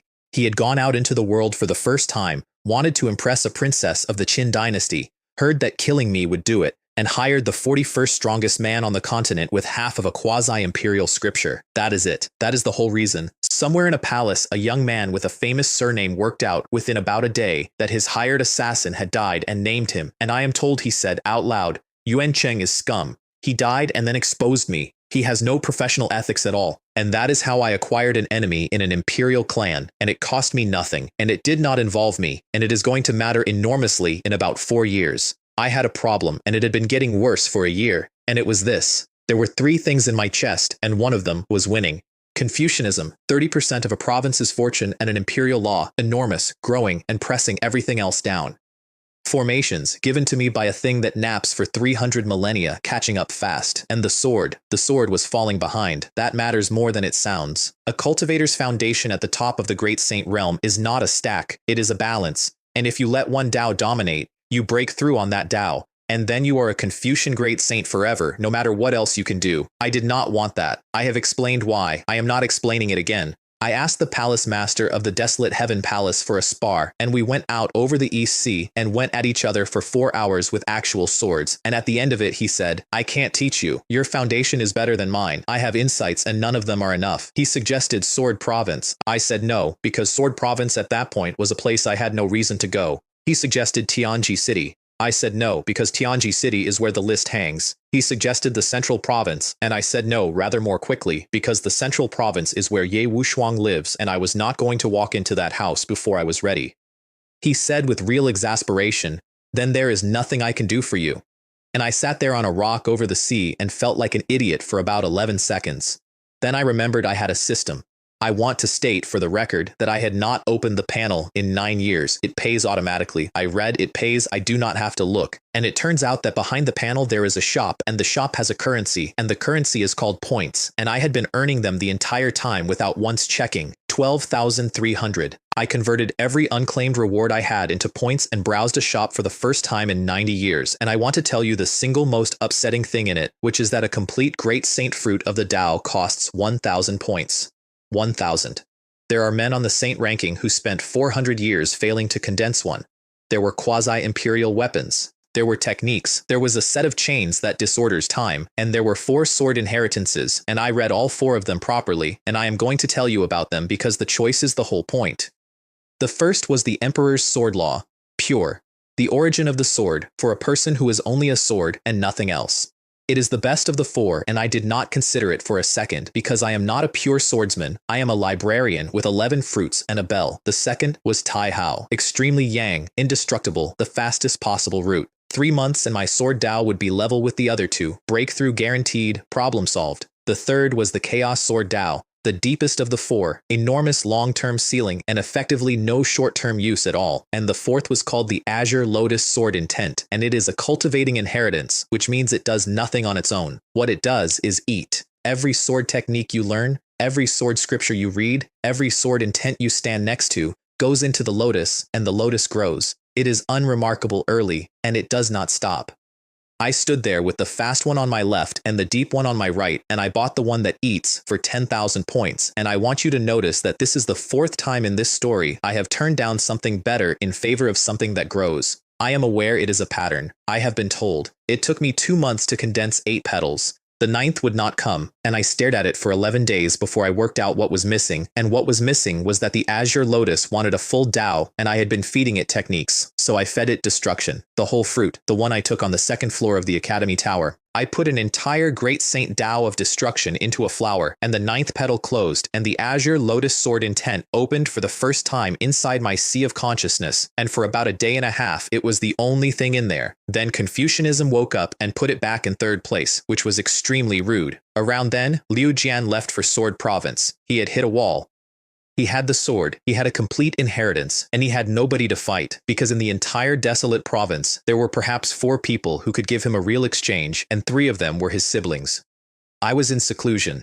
He came to the door of the meditation room and did not knock, and Zhang Chen told him to go and said he would pass on the farewell. And on his way out, my first disciple, who was carrying an inheritance that terrifies the continent, took something out of his own body and threw it at his brother. "What is this?" "Good stuff," said Jiang Chen. "Enough to save your life." I am told that the spirit of the Donglin Sect inside Jiang Chen screamed for 11 minutes about waste. Liu Jian hesitated.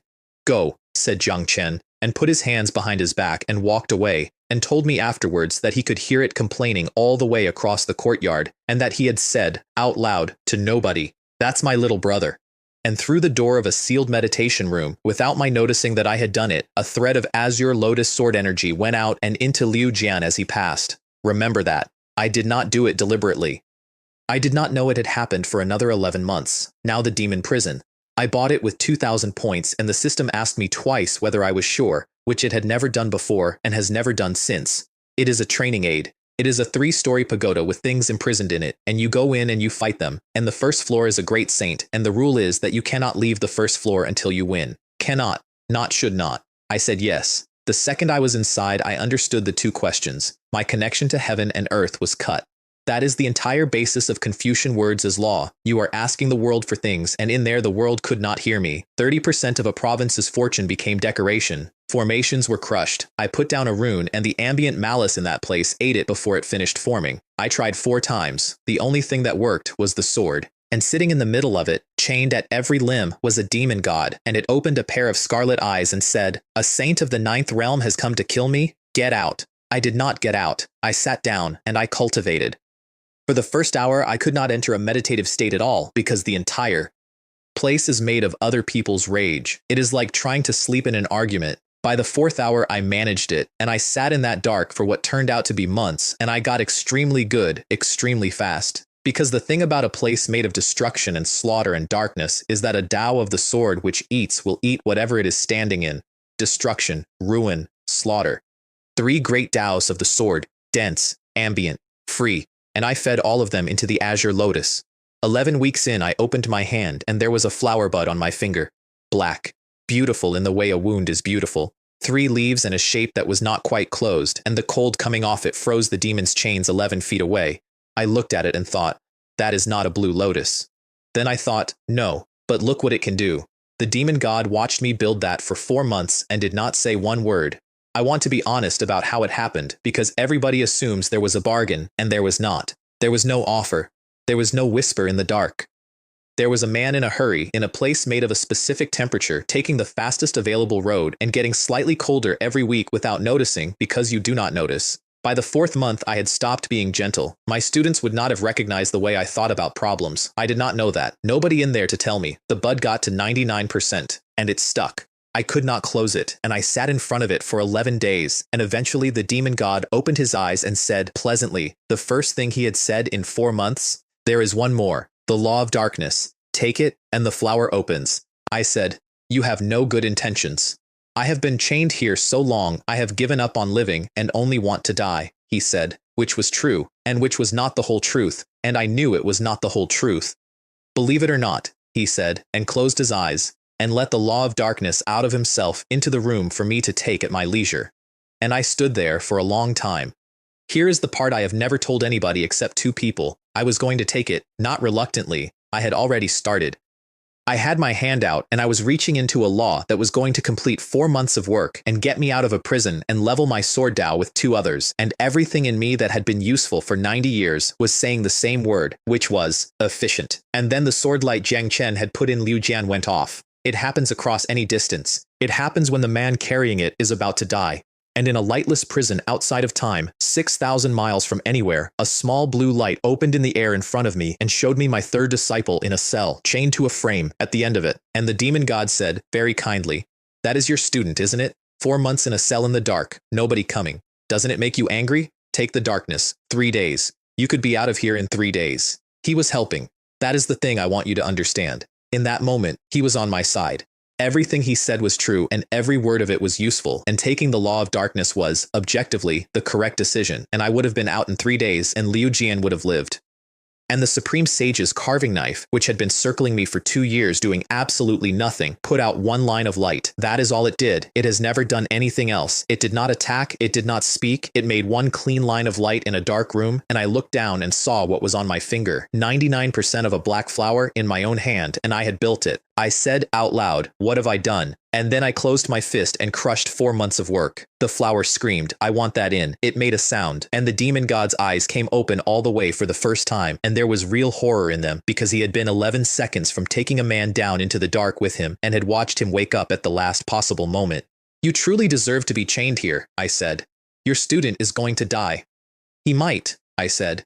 "He is a subject of destiny, and I have never once seen one die on schedule. And if he does die, he dies with a master who did not become you to reach him." Then I sat down in the dark and started again from nothing.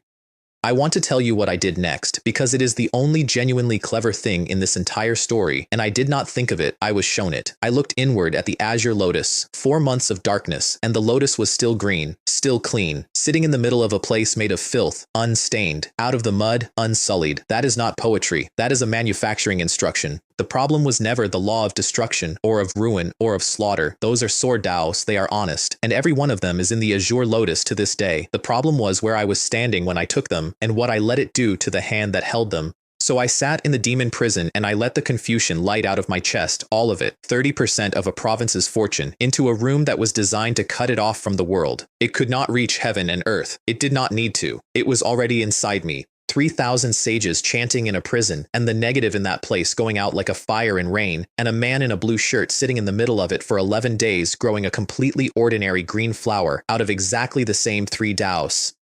And on the 11th day, I opened my hand, and there was a lotus on it, and it was so clean that it hurt to look at, and every petal was a killing dao. The demon god looked at it, and for the first time in 900 years, was afraid. "It worked," he said. "Yes.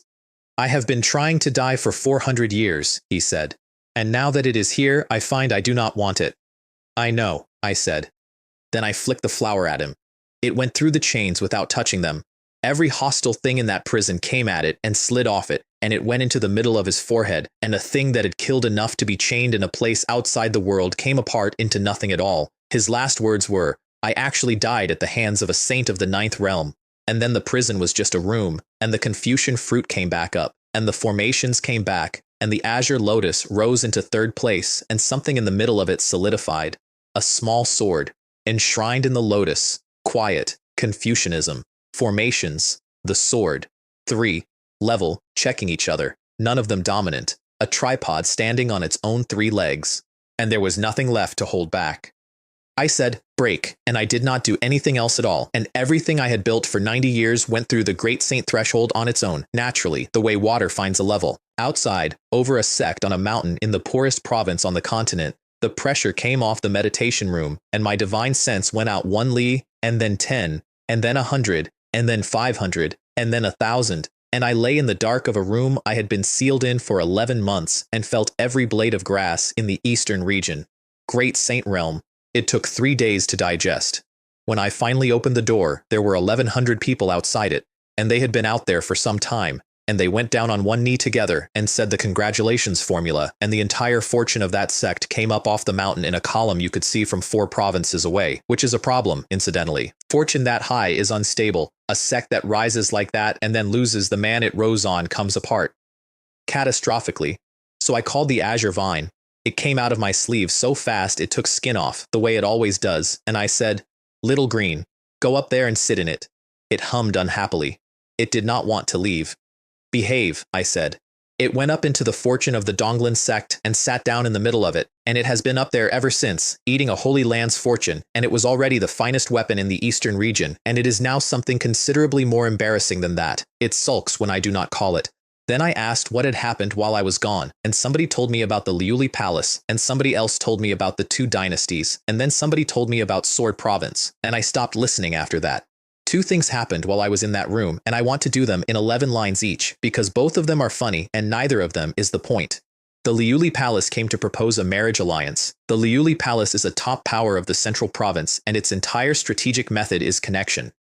They send people, they build ties, and consequently a house of middling strength has favors owed to it by every major force on the continent, which is why they are, in practice, one of the most dangerous organizations alive. Their saintess came to the Donglin Sect with a delegation and made an offer of alliance sealed by marriage, and Elder Wang He, who is 90-something and who has never had a sensible thought in his life, said out loud, "Well, that seems very generous." Xiao Rongyu was standing next to him. The saintess of the Liuli Palace, who was 34th on the saint ranking and could have removed everyone in that hall, pushed it. She wanted to see what my sect leader was made of, and she got a fairly complete answer, because Xiao Rongyu let the offer be repeated twice, and then said, in the flat account-keeping voice, "And would the saintess be joining us personally, or only sending others?" There was a silence in that hall that Elder Sun has described to me 4 times and enjoyed more each time. The Liuli Palace's saintess laughed for about a minute and then said cheerfully that if Elder Chu were willing, she would come herself, and Xiao Rongyu said, "He isn't," and had the delegation shown out. And then the saintess, on her way through the courtyard, quietly carved a message onto a warm, plum-sized object in her sleeve. Number 6. Number 9. I have come to find you. I did not read that for 11 months, and when I did, I had to sit down. The other thing was worse. The Yuhua dynasty and the Qin dynasty arrived at my sect on the same afternoon. Both of them. A divine dragon pulling a chariot on one side, an ancient war chariot with 4,000 years of blade marks on it on the other, and between them enough authority to end a province, and they were both there to invite me. The Yuhua dynasty offered me guest elder status and support to quasi-emperor. The Qin dynasty offered to mediate personally between me and Ye Wushuang and to make us allies and to hand the two of us the future of the continent. I was in a sealed room having an argument with a demon. Xiao Rongyu went out and told 2 of the 4 strongest powers on the continent that Elder Chu was in seclusion and could not be disturbed. I want you to appreciate the size of that. She did not decline on my behalf. She did something considerably worse, which is that she made them wait in the air over her sect in front of the whole eastern region and then eventually told them no. One of the Yuhua eunuchs said something about a worthless provincial sect. The academy dean, who had come 6,000 miles because of 30% of a province's fortune and who had been standing at the back in a plain robe the entire time, slapped him across the face 13 times without moving from where he stood. 13, he counted. And when the 4th prince of the Yuhua dynasty demanded to know why a dean of the academy would involve himself, he said, and I have this word for word, "I find those 2 unclean." Then he mentioned, mildly, that Ru province had not been able to keep me either. Bai Luli finished it. The eunuch got up and Bai Luli asked politely for instruction and put a quasi-imperial technique through his face in front of a dynasty. Both delegations left. I found all this out in one afternoon while trying to eat breakfast, and I got as far as the words, Sword Province, and stopped. Liu Jian had gone to Sword Province 11 months earlier. Sword Province is the only province on the continent that is not run by a sect. It is run by the Martial Forest Alliance, which is a title you win by beating everyone, and it is full of scattered sword sects, and everybody in it cultivates the sword and nothing else, and it is genuinely a wonderful place. It also has a bottom. The Heavenly Evolution Sword Sect is a third-rate sect. Their sect master's eldest son was in the habit of taking women out of the towns around their mountain, and it was known, and nobody did anything about it because he was the sect master's son. Liu Jian went up their mountain to kill him. He did not manage it. He was Saint's 7th realm, and the sect master and the grand elder together put him down, and then a passing elder of another sect, the sword-controlling sect, saw a young man with an unrecorded quasi-imperial sword technique lying on the ground and offered to take him off their hands. They handed him over. The sword-controlling sect put him in a cell and worked on him for 4 months. He did not give them the technique. In the 4th month, something in him came apart, and the sword intent that came out of it put their elder through a wall, and Liu Jian went out of that cell and into the mountains and had been running ever since, hunted by 5 sects who wanted a quasi-imperial inheritance. That is where he was when the sword light went off in a lightless prison, and a demon god offered me the fastest road. I want to tell you what I did next in order, because there has been a lot of exaggeration. I walked into the Heavenly Evolution Sword Sect at midday and cut their gate plaque in half. The sect master and the grand elder came up into the air. I said, "Did I say you could fly?" and put them both back on the ground, and then I said, "Kneel and speak," and the entire sect knelt. Every elder, every disciple, every servant, every cook. I asked one question and got one answer. They had handed him to the sword-controlling sect. Then I went and looked at the cell. I want to describe the next part properly because it is the only time I have ever used the Tao of Time in public, and it frightened people considerably more than the killing. I put my hand out and let the river of time run backwards through that cell. 4 months, reversed, at speed, in front of 2 men who had just been told to kneel. The straw went back into the corner. The stains went up off the floor. The door opened and closed backwards 1100 times, and then it stopped on a specific afternoon, and I stood in a prison and watched what they had done to my 3rd disciple with the same expression I use for reading. The Heavenly Evolution Sword Sect's sect master said, out loud, in a trembling voice, that he had heard of men who could briefly reverse a moment, and that 4 months was not a thing that happened. I came out and said, as of today, the Heavenly Evolution Sword Sect is dissolved. And then I put a sword through the mountain from the front gate to the back of the sect, 1 line, all the way down, and turned the whole thing into a canyon. Nobody died. Everybody was outside.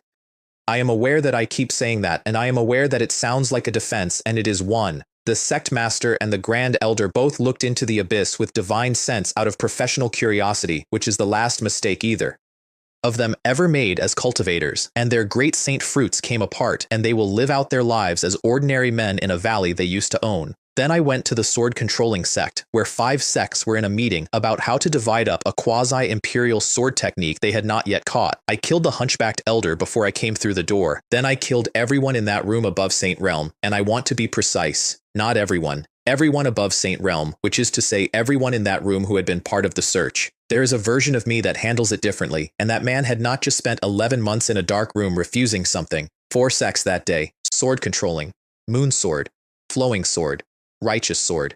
At the 5th, a first-rate power stopped me. An old man sitting cross-legged with 7 sword cases floating beside him. 7 swords he had been nurturing for 800 years, one to a case. He was courteous. He offered me 60 years on the cliff of repentance and then freedom. He opened all 7 cases. 800 years of nurtured sword intent came at me and stopped 3 yards out, and I stood there and said honestly that it was extraordinary work and that his cultivation was simply too low for it. And then I broke all 7, and he coughed blood and said, "Saint ranking, you are saint ranking level." And I said, "You're not qualified to know," and walked past him, which was rude. It was extremely rude. It is the rudest thing I have ever said to anybody, and it went across that entire province in 9 days, and it is the reason the whole of Sword Province came out for what happened next. Because I did not go looking for Liu Jian. I made noise. I raised my way toward the center of that province with the specific and stated intention of being unmissable, because a man in hiding cannot be found by searching, and can absolutely be found by making the entire province talk about his master. The Martial Forest Alliance called a formal engagement at the Tianyun ancient battlefield. And then something happened that nobody expected, which is that instead of 1 champion, 7 of them showed up. The 7 first-rate sects of Sword Province, every sect master. All of them saint ranking, the strongest of them 37th, and they arrived early, days early, which important people never do, and by the appointed morning there were something over 100,000 people on that battlefield, and the leader of the Martial Forest Alliance himself was there. Cao Chong, 11th on the continent. I came in at dawn. 7 sect masters formed an arc, and their spokesman began the formal question, which is, whom do you choose? I put my hands up to my forehead, pushed my hair back, and said, then let's fight. All 7 of them. I drew once. The sword light split into 7, and every one of the 7 leaders of Sword Province came out of it bleeding. The Tianyun ancient battlefield went completely silent, and one of them said afterwards, in public, that if that light had not split 7 ways, he would already have been dead. Then they came at me properly, one at a time, and then together, and I want to tell you about that fight in a way that will annoy everybody who has ever told it, because the fight is not the point. The Azure Lotus eats. Madame Shu of the Women's Sword Sect used a technique that fills the whole sky with layered sword circles, thousands of them, every one real. I ate it. The Shadow Sword Sect's master used the fastest sword on the continent, Wind Law, and a movement art folded together until he had 9 bodies. I ate that too, and then I used it 4 seconds later and went past him faster than he could go and put the hilt of my sword into his chest. The Flowing Water Sword Sect's master brought down a waterfall of swords out of the sky, and I looked at it and thought, that is what I was trying to do with a willow branch 60 years ago and never finished, and I stood there in the middle of a battle and said thank you out loud, and then I answered it with the Great River, and my river had the sword intents of 1100 Donglin disciples in it, mine and my students, and the dead ones, all the small ones, and it was warm, and his was not. The Zhengyi sword sect's master used a completely pure sword, no law, no fruit, nothing else. Just a sword, from a man who has only ever been a sword. It is the single most respectable thing I have ever been hit with. And the Taijian sect's master spent 4 minutes calling 108 star swords out of the sky, naming each one, and built them into a formation. A formation. I want you to understand what the crowd did when they realized. There were people in that province who had not stopped shouting for an hour, and they went quiet because everybody there knew about the wall in the Great Hall of the Desolate Heaven Palace and the courtyard with Yuan Cheng in it. He built a 108-star formation in front of a man whose entire reputation on the continent at that point was formations. I broke it in the time it takes to say so, and the Taijian sect's master stood there with his arm shaking and said, "He knows formations," in the voice of a man who has just remembered something. 7 sect masters, out, and Cao Chong of the Martial Forest Alliance, 11th on the saint ranking, stood up. He is a heavy-set, kind-faced, honest-looking man of about 50 who looks like somebody's uncle and who is, by a comfortable margin, the strongest person in that province. He put a sword dharma image up behind him that made the previous 7 look like fireflies. And then he sheathed his sword. "I can't fight this," he said. "Why not?" "Because you're the man the list calls a formation specialist," he said. "And I would be attacking your weakness with my strength, in public, at your expense, and I am older than you, and I would win ugly and everyone would know it. I want to tell you what that actually was, because he has let that reason stand for 90 years, and it is generous, and it is not the whole truth. The whole truth is that he had just watched a man eat 7 sword styles in one morning, and he had done the arithmetic, and he had worked out that whatever he showed me, I would have it by lunchtime. He gave me a way out that was also a way out for himself, and I took it, because that is what you do. Then I did the one thing from that day I am actually pleased about. I put 2 fingers together and cut a chasm across the Tianyun ancient battlefield, and into the cliff face of it I put 4 sword intents: destruction, ruin, slaughter, and life. Then I said to 100,000 people that there was a great saint-grade sword technique in there and a quasi-imperial one under it, and that anyone with the affinity could come and take them, and that Sword Province's cultivators were welcome to sit at that cliff and comprehend for as long as they liked, free, to everybody, including the rogues and the wanderers and the people from sects too small to own a technique.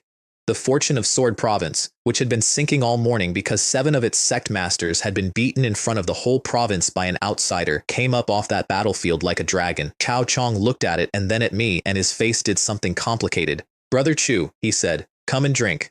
We drank for 11 hours. He plays finger-guessing games like a street vendor.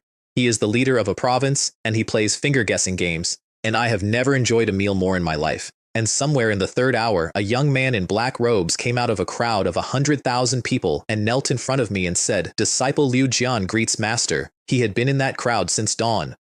The Shenzhou Genius ranking updates every 5 years, and it lists the 100 strongest young cultivators on the continent, and it has 2 hard rules. You must be under 100 years old, and you must not have broken through to the great saint realm, because once you have, you are no longer young, you are simply strong. That is the list every ancient house on this continent watches, because it is the only place you can see the next 100 years arriving.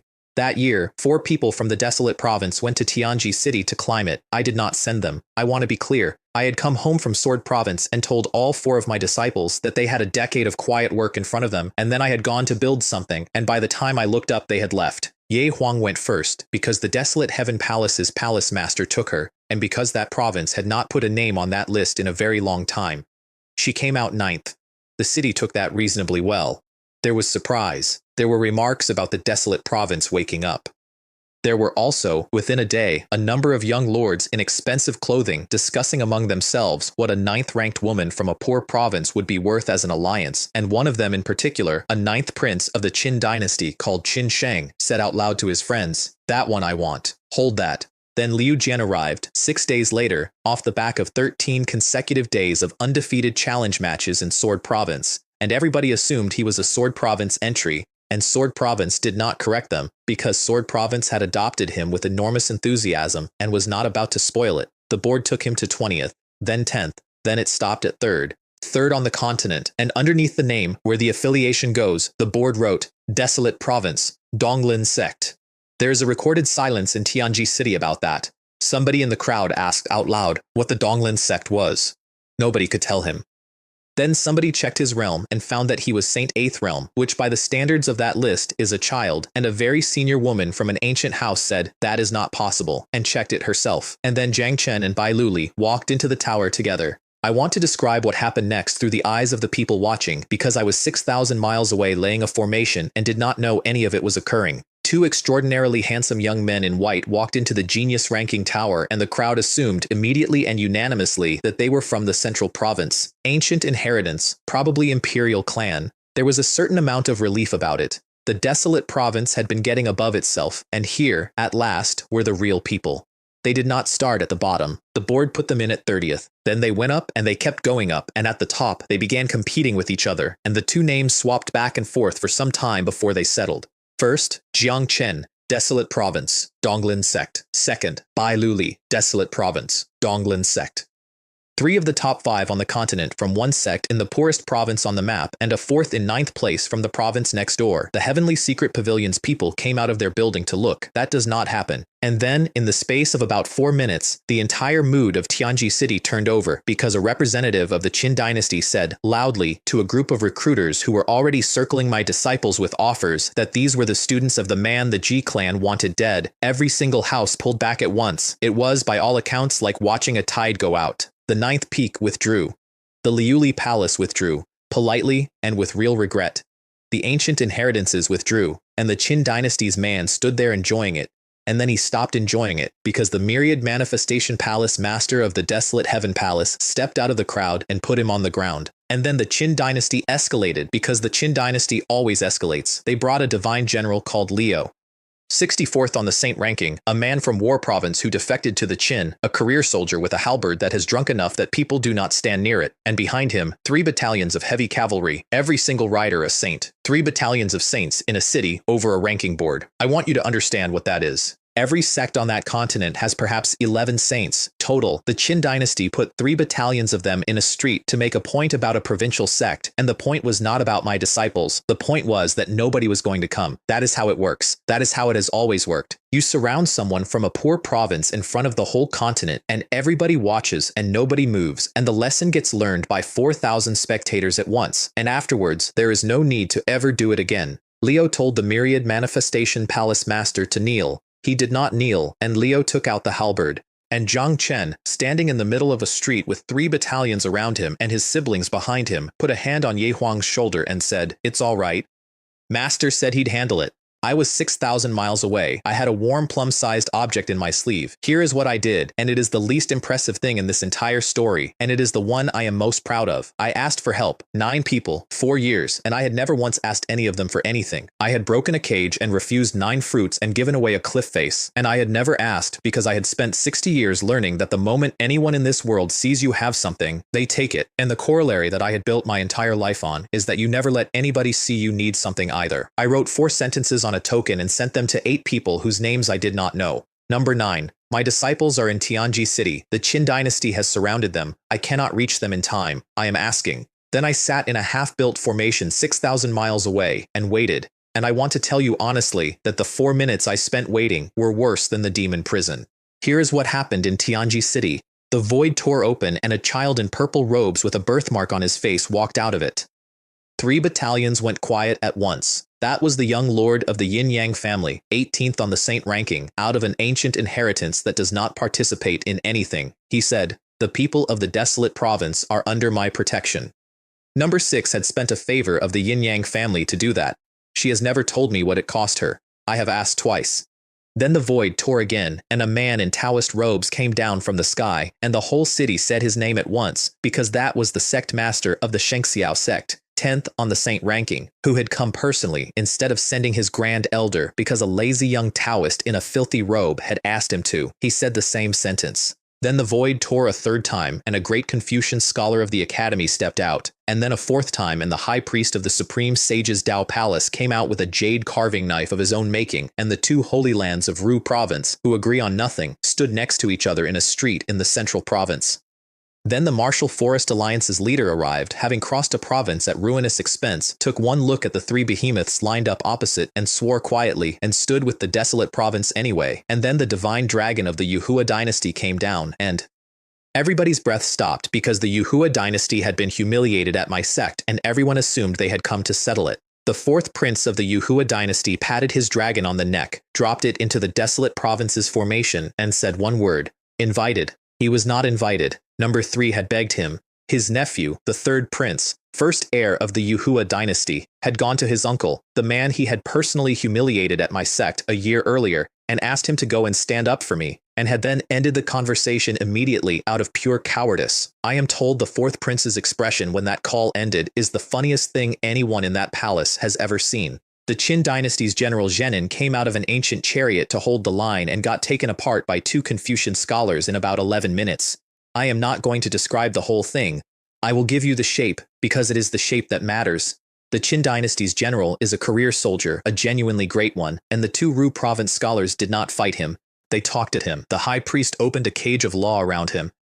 He cut his way out with a blood-red sword, which is extremely impressive. Then the academy's scholar said, "Your blood and qi are exhausted," and a man in his prime went gray and wrinkled in the space of 1 sentence. He kept fighting. He was down 90%, and he kept fighting, and he got close enough to kill, twice. And both times the scholar simply said, "I retreat 100 li," and vanished, because retreating yourself is a small request and costs nothing, and moving somebody else would have cost a great deal. He tried to hide his chariot inside a spatial formation and jump out. The scholar sealed the void with a sentence. At the end of it, a general of the Qin dynasty was bleeding out of his mouth in the air over a city with 2 men in scholars' robes standing on nothing, discussing whether to finish him, and the Buddhists and the Ji clan had both quietly gone home about 4 minutes earlier, and it took an elder of the Ji clan personally intervening to get him out alive. And the academy's scholar, watching the Qin dynasty's general dragged bleeding into a hole in the air, said, and this is on the record, and the entire continent repeated it for a year, "We Confucians stopped using such low methods a long time ago." That is what happened when I asked. 9 people who had never met, in 4 provinces, none of whom knew my name, and every single one of them spent something they could not get back, in public, over a street fight in a city none of them lived in. I found out that evening.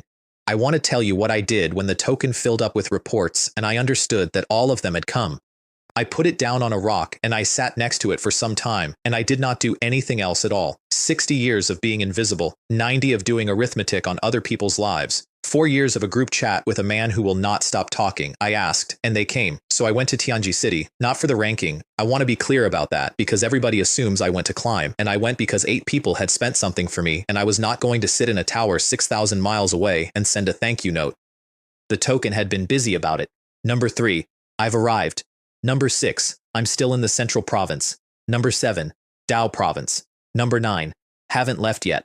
Number 3, I thought you were all coming for me. Number 3 had, it turned out, decided that the entire group was converging on Tianji City in order to watch him challenge the Saint ranking, and had already been there for a month and had told nobody. There is a sword tower in that city. It is how the heavenly secret pavilion measures people. You go in and you climb, and the board outside moves in real time, and when you stop, that is your position. I arrived quietly and went into the tower without telling anybody, because the alternative was standing in a street being congratulated. Number 4 met me at the door, and we nodded at each other, and I went in. And outside, over the next hour, one at a time, they arrived. The Saintess of the Liuli Palace, 34th, descending into a public square in a way that stopped a market. The Palace Master of the Desolate Heaven Palace, 23rd, out of a tear in the void. Jian Qingzhu, 2nd on the continent, walking up the street in a plain white robe like a scholar going to sit an exam. The Taoist of Dao Province, 9th, ambling along eating something. The Palace Master of a Dao Palace in Chen Province. Cao Chong of the Martial Forest Alliance. And eventually, the Sect Master of the Shengxiao Sect, 10th on the continent, who had come because he was curious. 7 of the strongest people alive, standing together in front of a tower in the middle of Tianji City, looking at the door. The entire city concluded that they had come for Gu Dongliu, the 3rd prince of the Yuhua dynasty, who was at that moment inside the tower having his own attempt, and who came out at 66th on the Saint ranking, which at his age is a genuinely astonishing achievement, and who was immediately mobbed by every unmarried saintess in 4 provinces. He had to fight his way out of a crowd to reach the group, arrived beaming, looked around at all of them, and said, "Finally, where's number 9? They said, "Wait." Then the board moved. I want to explain what I actually did in that tower, because it was not a heroic ascent, it was shopping. The first floor has 1 swordsman in yellow, at Great Saint Realm, which for the record is what stops most people on the continent. The second floor has 2, the third has 4, the 7th has 64. I did not draw. I looked at them and they stopped existing, and I did that for 26 floors while outside the board went 72, 68, 60, 55, 50. At the 27th, the yellow ones become silver, which is Saint ranking level, and I still did not draw. At 36, they become gold. The first gold one made me use the Azure Lotus properly, and I killed him with one cut, and the board went 30, and outside the whole city was in the street. The Heavenly Secret Pavilion opened a betting market. I am completely serious. They ran odds. Top 30 was 9 10,000ths, top 20 was 1 in 20, top 15 was even money, and first place on the continent paid 1,000 to 1. And there is a rule, which they printed, that you must bet on an exact position, and if he stops anywhere else, you lose everything. Jian Qingzhu bet a quasi-imperial weapon on 10th. The Taoist put in the one he got out of the Confucian Emperor's tomb for free. Number 5 and the Chen Province Palace Master pooled and went with them. Number 3, who had known me for 4 years and had never met me and did not know what I looked like, went in heaviest of all. The Qin dynasty bet on 16th. The Buddhists bet casually, for fun. The G-Clan's man had a small flutter. Meanwhile, I was at floor 49, where there is a drunk. I want to tell you about the drunk because he is my favorite thing in that entire tower. He is a swordsman with a wine jar and no name, and he introduced himself by saying that people call him the Sword Immortal, and then he took a mouthful and sprayed it, and the wine became a river coming down out of the sky. He had a great saint fruit of the Tao of wine, the Tao of wine. He had spent a life turning drinking into a complete Tao and folded it into his sword so that every strike arrives while you are already slightly somewhere else, and he was laughing the entire time, and he beat me twice before I got serious. I drew the small sword out of the Azure Lotus for the first time and asked him what that had been, and he said cheerfully 4 words about the Tao being in the wine, and I killed him, and I have thought about him ever since. Floor 50 is worse and quieter, an unremarkable man in hemp with a sword on his back. No technique, no law. He draws, and it is just a sword, and it is the best sword in the world. Then he draws again, and it is better. That is his entire Tao. Somebody once asked him for advice on the sword, and he said, make sure every strike is the strongest you have ever made, and then make the next one stronger. He did that 11 times to me. The Azure Lotus cracked on the 3rd. I had to fold 4 Taos into one cut to finish him, and I have never worked harder for anything. The board went 15, then 13, then 12, then 11. Cao Chong of the Martial Forest Alliance, standing in the street outside, watched his own position on the continent get taken by a man he had refused to fight, and by all accounts made a small noise. And floor 51. I want to tell you what I did on the 51st floor of the Sword Tower of Tianji City with the entire continent watching aboard. There was a figure. It came out of the dark holding a sword in both hands, and I looked at it for about 11 seconds and I did the arithmetic. I could take it. I want to be honest, because there are people who say I could not have. I could have taken it, and I could probably have taken several floors past it, and to do that I would have had to use formations and Confucianism and the Taos out of my own province in front of the Heavenly Secret Pavilion in a measuring instrument built by the people who publish the only accurate list of who can kill whom. Every trump card I have, catalogued in one afternoon, for a number. I said, that's enough, and turned around and went down the stairs. There is a recorded reaction inside the Heavenly Secret Pavilion, and I have been given it in full because their senior elder eventually told me himself over a very good dinner. He said the room went completely silent, and then a man who had run that institution for 400 years said, out loud, in my entire life I have never seen this, because they knew. They knew I had formations. Everybody knew I had formations. It is the one line in my file. Everybody knew about Ru Province. And I had walked into their tower and gone from 72nd to 10th using the sword and nothing else, and then stopped deliberately at the exact point where continuing would have cost me a secret. And then the board did the thing that made me laugh out loud in a stairwell. It went to 11, then 12, then 14, then 20, 30, 50, 60. Then it put me back at 72nd. The Heavenly Secret Pavilion had watched a man beat 108-star formation, eat 7 sword styles, take out 10 positions on their own list, and then withdraw with everything he actually does still in his sleeve. And they had concluded formally that they could not rank me, so they put me back on the hook. The whole city understood it within about a minute, and there was, I am told, a certain amount of shouting, and a man called the Martial True Lord threw somebody out of an inn for suggesting I was finished. I came out of that door into the street. I want to describe the next 90 seconds because they are comfortably the funniest thing that has ever happened to me. 6 of the 7 people waiting for me knew exactly who I was. We had been in a tomb together. The 7th was Gudongliu, the 3rd prince of the Yuhua dynasty, first heir, 66th on the saint ranking, at an age where his peers are still on the genius list, extremely aloof, extremely handsome, and the single most consistently ignored man in the history of the World Heart Token. He had spent 4 years in that group telling everybody how strong he was going to be. He had, on multiple occasions, announced his intention to teach Chu Xun of the eastern region a lesson about arrogance. He had done that in front of me, repeatedly, for years. I came out of the door, and he watched 6 of the strongest people alive turn and say, "Congratulations, number 9. To me, I want to give you what happened next exactly as it happened." He said, "All right, enough. I already worked out that you're all going to pretend Chu Xun is number 9. Don't try it." Nobody said anything. He got more confident, which is the tragedy of the whole thing. "I considered it," he said, folding his arms. "Genuinely. Number 9 is from the desolate province. Chu Xun is from the desolate province. Number 9 does formations. Chu Xun does formations. I thought about it seriously for 2 days. And then I found the flaw." Jian Qingzhu put a hand over his mouth. "Strength," said Gudongliu. "When number 9 joined the token, he was Saint 5th realm, 5th, and in the same period Chu Xun went from nothing to the saint ranking, made a name in Ru province, killed Yuan Cheng, and beat 7 sect masters in Sword province. Even I, and I say this as somebody with genuine talent, needed nearly 10 years to do considerably less. Number 9 is remarkable, but the two of them cannot possibly be one person. Probably number 9 is his senior brother. Or his master." Then he looked around at all of us with the expression of a man who has solved something and said, "So you can stop now and bring out number 9. I took the token out of my sleeve and tapped it. Number 9. And in the middle of a public street, in front of a man in mid-argument, 6 people took out warm plum-sized objects and without a word, one after another, wrote, "Number 4, number 5, number 6, number 7. I have never seen a human being's face do what his face did. Number 6, well argued. Number 4, agreed.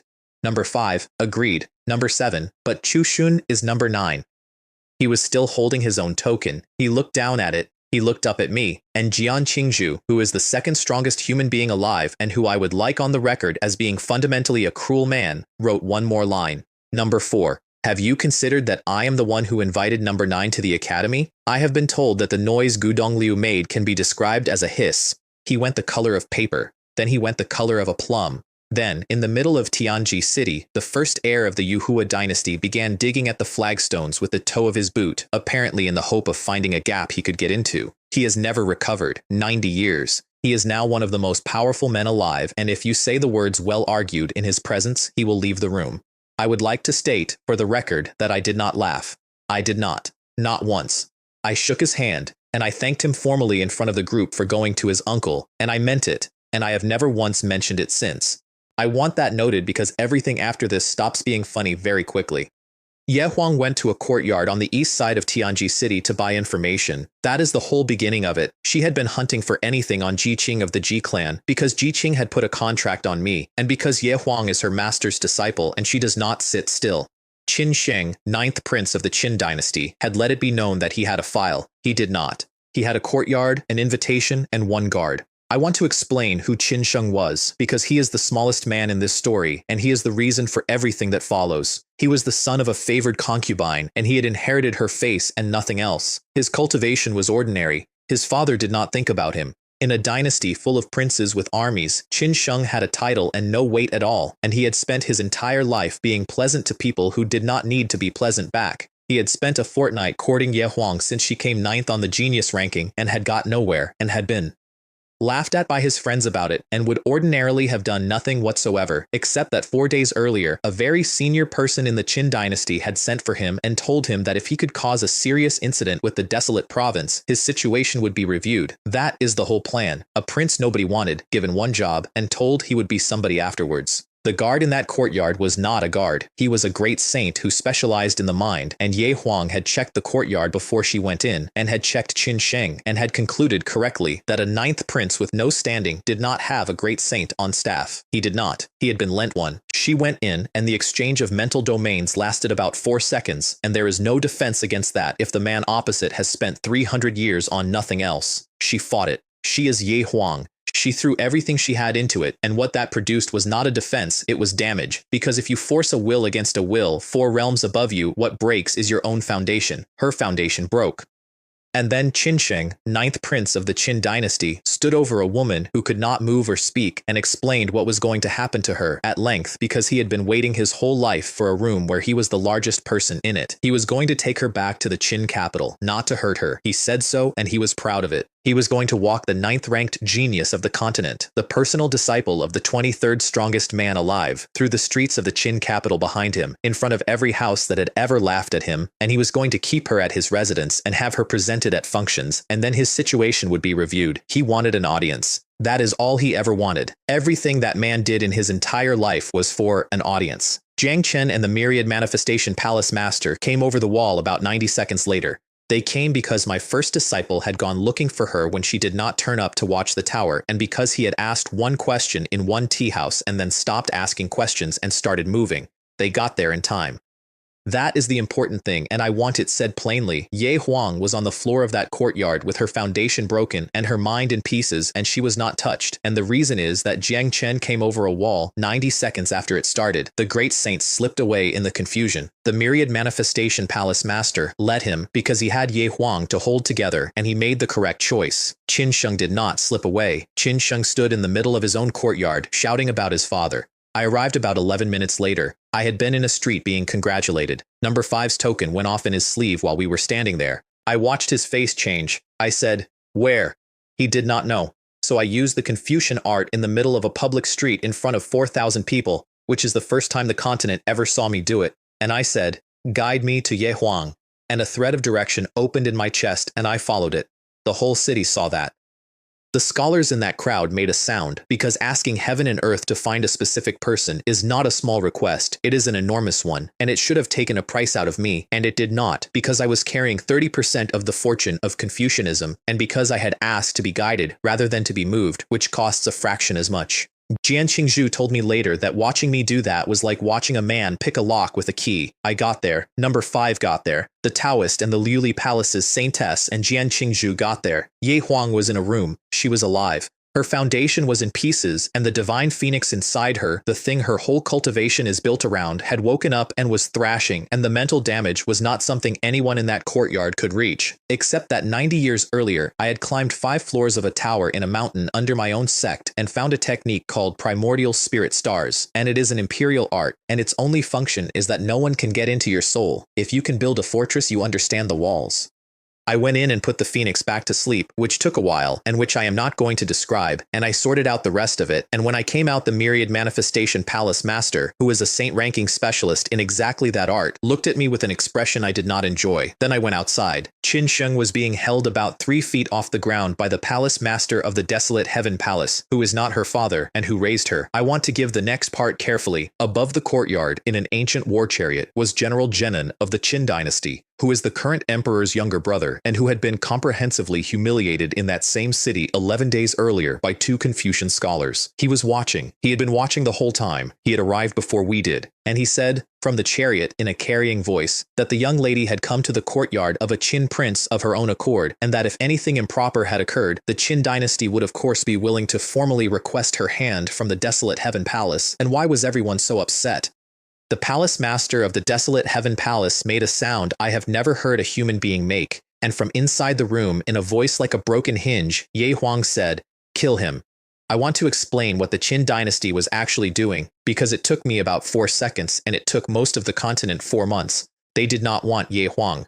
They did not care about Qin Sheng, who was a spare son of a concubine that nobody would miss. They wanted the Palace Master of the Desolate Heaven Palace to kill a prince of the Qin dynasty in front of the continent while enraged. That is the entire operation. Give a nobody a job, provoke the response, get a legal casus belli for a war they had already decided to have, delivered in public by the victim. Qin Sheng was not the perpetrator. He was the payment. He worked that out somewhere in the last 30 seconds of his life when he looked up at the chariot and asked for help and got a cold look, and I want it on record that his final expression was not directed at me. He died hating the man who had spent him, and he was right to. I killed him myself.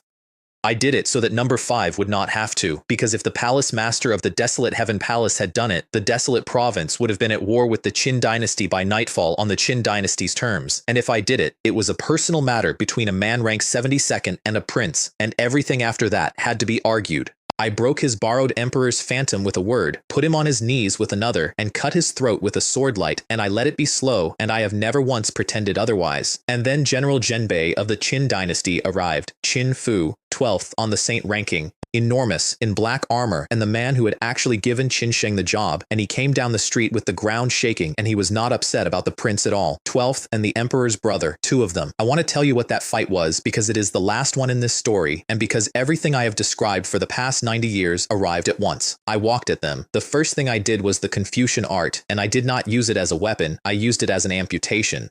Sealed fruits, which cuts a cultivator off from the laws he has spent his life on. Do not enter, do not look, do not listen, mute, do not kill. That is Ru province. That is what the whole province is for, and I had spent a year in a room learning it, and 30% of a continent's fortune sat in my chest agreeing with every word, and the two strongest men the Qin dynasty had in that city lost 90% of themselves in 11 seconds, while a librarian walked toward them. The second thing was formations, layer on layer, blooming under my feet with every step, so that the ground and the air and the space between us all belonged to somebody else.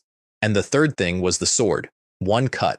The azure lotus, opened all the way, with every sword Dao in it, boosted by a Confucian sentence, cutting through a killing formation of 11 million arrays, which added itself to the cut on the way past. The ancient chariot of the Qin dynasty came apart. Both generals went out of the air. Qin Fu did not get up. He got as far as sitting, in the wreckage, with most of him no longer working, and then he burned his own remaining life to the ground to call something the martial god of the Qin dynasty, not a memory, not a legacy. There is a living man in the Qin dynasty called the martial god, who is a quasi-emperor, who is one of the 4 or 5 most powerful beings on this continent, and Qin Fu's bloodline was descended from him, and he spent everything he had left to open a door across 6,000 miles and borrow a fraction of him. A phantom stood up over Tianji City with the sun and moon over its head and the wastelands under its feet, and it looked at me and said, "Who dares harm my junior?"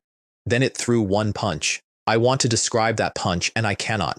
The heavenly secret pavilion put dozens of people on the city's defensive arrays to stop the aftershock from killing the population. A Buddhist monk raised a Buddha to hold the perimeter. Jian Qingzhu and the Taoist and 4 others held the edge, and afterwards all of them said the same thing, which is that they had not understood the gap until that moment. My whole array structure came apart. Everything I had built in that street stopped existing in about a second. And I stood in the middle of it and said out loud, "A god's phantom, then today I will kill a god." I want to be honest about that sentence.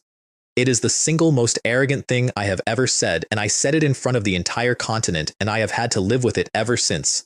Then I cut every sword Dao in the azure lotus. The imperial law the sage of reason handed me on his way out of a stone room. 30% of the fortune of Confucianism spent in one sentence to multiply it, and 11 million arrays folded into the edge, which is a thing nobody had done before because nobody had ever had both. 3 Daos at the top of the great saint realm, in one stroke. The sky over that city split into 2 colors and stayed that way for 4 seconds. The martial god's phantom came apart. It came apart, and behind it Qin Fu's borrowed time ran out, and he had one last act in him, and he used it to blow a hole in the void and shove General Zhenin through it, and then he sat there in the wreckage of a street as an old man with gray hair and waited. I finished him. He was not sorry. I want to say that. He looked at Qin Sheng's body on the way out, and I have wondered ever since whether he regretted it, and my honest opinion is that he did not, and that his only complaint was the arithmetic. 12th, on the saint ranking.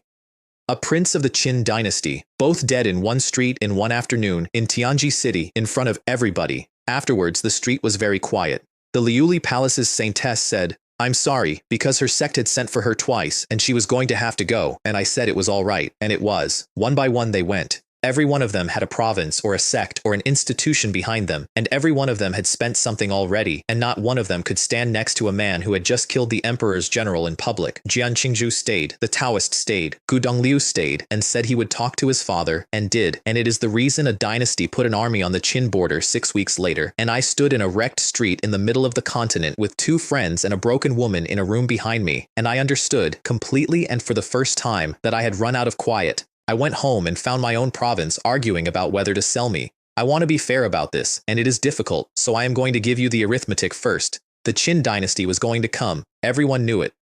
A prince and a general of the 12th rank had died in one afternoon, and there is no version of the world in which that ends with a letter. The desolate province has one holy land worth the name, 3 saint-ranking names, and about a dozen great saints. The Qin dynasty has provinces, So the Grand Elder of the Desolate Heaven Palace stood up in the main hall with the Palace Master away, in front of every senior figure in the province. He said Chu Shun was a calamity. He said Chu Shun had brought this on all of them. He said the correct course was to cut every tie and offer the Qin dynasty an alliance, and to begin by handing over the Donglin Sect as a demonstration of good faith. And then he said that if the Palace Master came back and disagreed, the Palace Master should be removed. I want to note two things. One, his position was rational, genuinely. If you are running an institution with 200,000 years of history and 11,000 people in it, and a librarian in a neighboring region has just made an empire angry, cutting him loose is the responsible thing to do. Two, he was the Palace Master's own teacher. He said all of it, and then a voice from the doorway said, "So, you intend to remove me?" Number 5 had come back. I have this from 4 people, and every single one of them describes the same thing, which is that a middle-aged man in a clerk's robe stood in a doorway and the temperature of the room changed, and that the Battle Palace Master and the Criminal Law Palace Master both went pale because they are of the same generation and they remember what he was like before he had a palace to be responsible for. He walked in, and he did not shout. He said, "If you are afraid, then go home, and I will personally guarantee that when this palace is destroyed and this province is on fire, you will live out your life somewhere quiet and comfortable." And the old man went red and said he was not afraid, that he was doing it for the palace, that it had stood for hundreds of thousands of years and would not fall in their hands. And number 5 said, "Stop talking." And that was the end of that, and I want you to know that I have never once discussed it with him. The message reached me the next morning, and then a second message came from Ru province, and it was worse. 2 delegations came through in one day. The Supreme Sage's Dao Palace first, then the Academy, and both of them said the same thing in different words, which is that there were voices in Ru Province arguing that the sensible course was to take Chu Shun into Ru Province, put him behind 2 holy lands, and let the desolate province take whatever came. Save the man, lose the province. It is a good plan. It is, in fact, the correct plan, and I want to be clear that the people making it were not cowards. They were the ones who would have to explain the casualties afterwards. Everyone in that hall looked at me. The Palace Master of the Desolate Heaven Palace looked at me. The Myriad Manifestation Palace Master looked at me. Every leader of every little sect in that province who had come to hear the answer looked at me, and not one of them would have blamed me, and I could see that, and that was the worst part. I said, "Go back and thank the dean for me. Chu Shun will live and die with the desolate province." The room did something I am not going to describe. Then I went out and started building. Here is what I built and why, and it is the most useful work I have ever done, and it involved no fighting whatsoever. 2 teleportation arrays, enormous ones. Not the kind that move 4 people, the kind that move 10,000. One in the Desolate Heaven Palace connecting to the Supreme Sage's Dao Palace. One in the Donglin Sect connecting to the Academy. Nobody builds those. The maintenance cost is absurd. The formation requirement is a great sage of the array Dao, and it is a colossal waste of such a person to have them sitting on a permanent structure.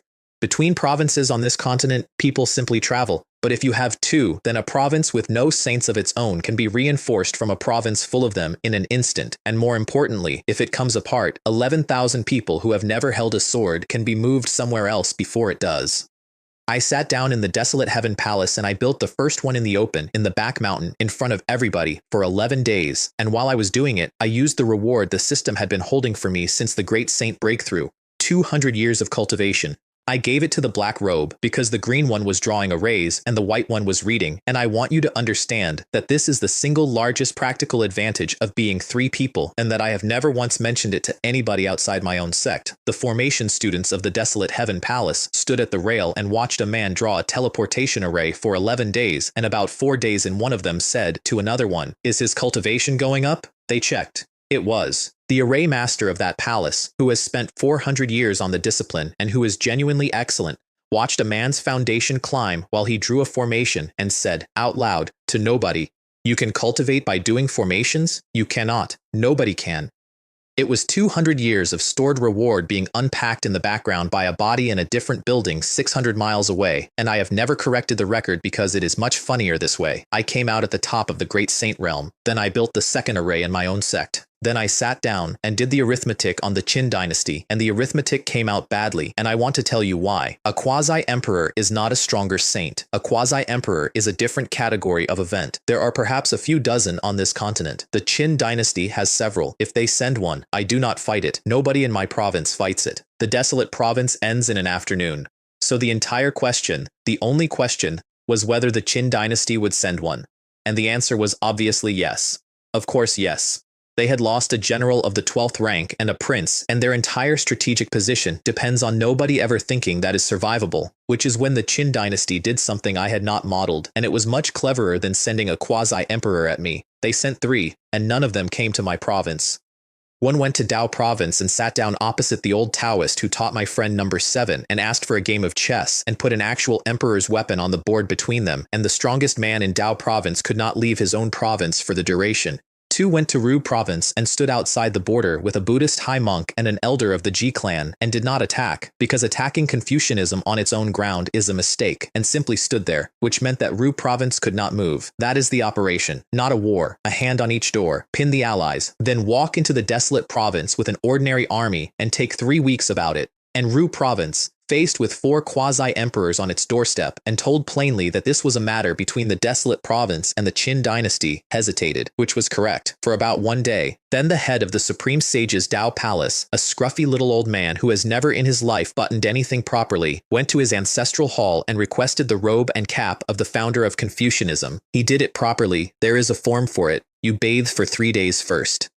He did not have 3 days, so he stood in the courtyard and asked the wind to clean him, and it did, and a filthy old man became, in about 4 seconds, the highest orthodox authority in the Confucian world, and then he stepped to the border of Ru province and flicked his sleeve. The Buddhist high monk put up an immovable king's Dharma image, which is considered the finest protective art on the continent. The old man took it apart with a breeze and put a quasi-emperor most of the way back to the Buddhist state, bleeding. And then the academy dean came out beside him with the academy's ancestral artifact, and Ru province, which everybody on this continent describes as a province of people who talk, stood on its own border with 2 ancestral treasures out and told 4 quasi-emperors that they were welcome to try. And in Dao province, the old Taoist, who had been sitting at a chessboard being contained for 9 days, heard about it and flipped the board over and said out loud, and I am quoting because it went across the entire continent within a week, even those useless scholars who only know how to argue have started throwing punches. And you think you can sit on my whole province by yourself? The Qin dynasty's martial god ran. He ran in the open with an emperor's weapon in his hand, because the old Taoist had begun the process of merging with his own province, and the martial god had been in exactly enough fights to understand what was about to happen to him, and in a palace 6,000 miles away, the emperor of the Qin dynasty put down his brush. He had not been paying attention. That is the part I want you to sit with. This entire time, all of it, the prince and the general and the province and me, he had not been paying attention, because his gaze is on a continent and the desolate province is a corner of a map. He sent a fragment of his will to 2 places at once and said one word, talk. The negotiation took place in a torn seam of the void over the border of Ru province, and there were 7 parties present, and I was not one of them. I was 6,000 miles away, on a mountain, drawing an array. Here is what happened, and I have it from 3 of the people who were standing there. The academy dean asked directly whether the Qin dynasty intended to destroy Ru province in this affair. The emperor of the Qin dynasty, behind the beads of a crown, thought about it and then nodded, and the old Taoist of Dao province said, then there is nothing to discuss, which is when the emperor of the Qin dynasty, for the first time in this entire story, asked who I was. He genuinely did not know. He sent a query into his own palace, and the palace moved like a dragon sneezing and produced a file, and he read it standing in a torn seam of the void with 3 of the 4 strongest institutions on the continent staring at him. And what he found was that his brother's general had died over a provincial librarian who carried 30% of the fortune of Confucianism.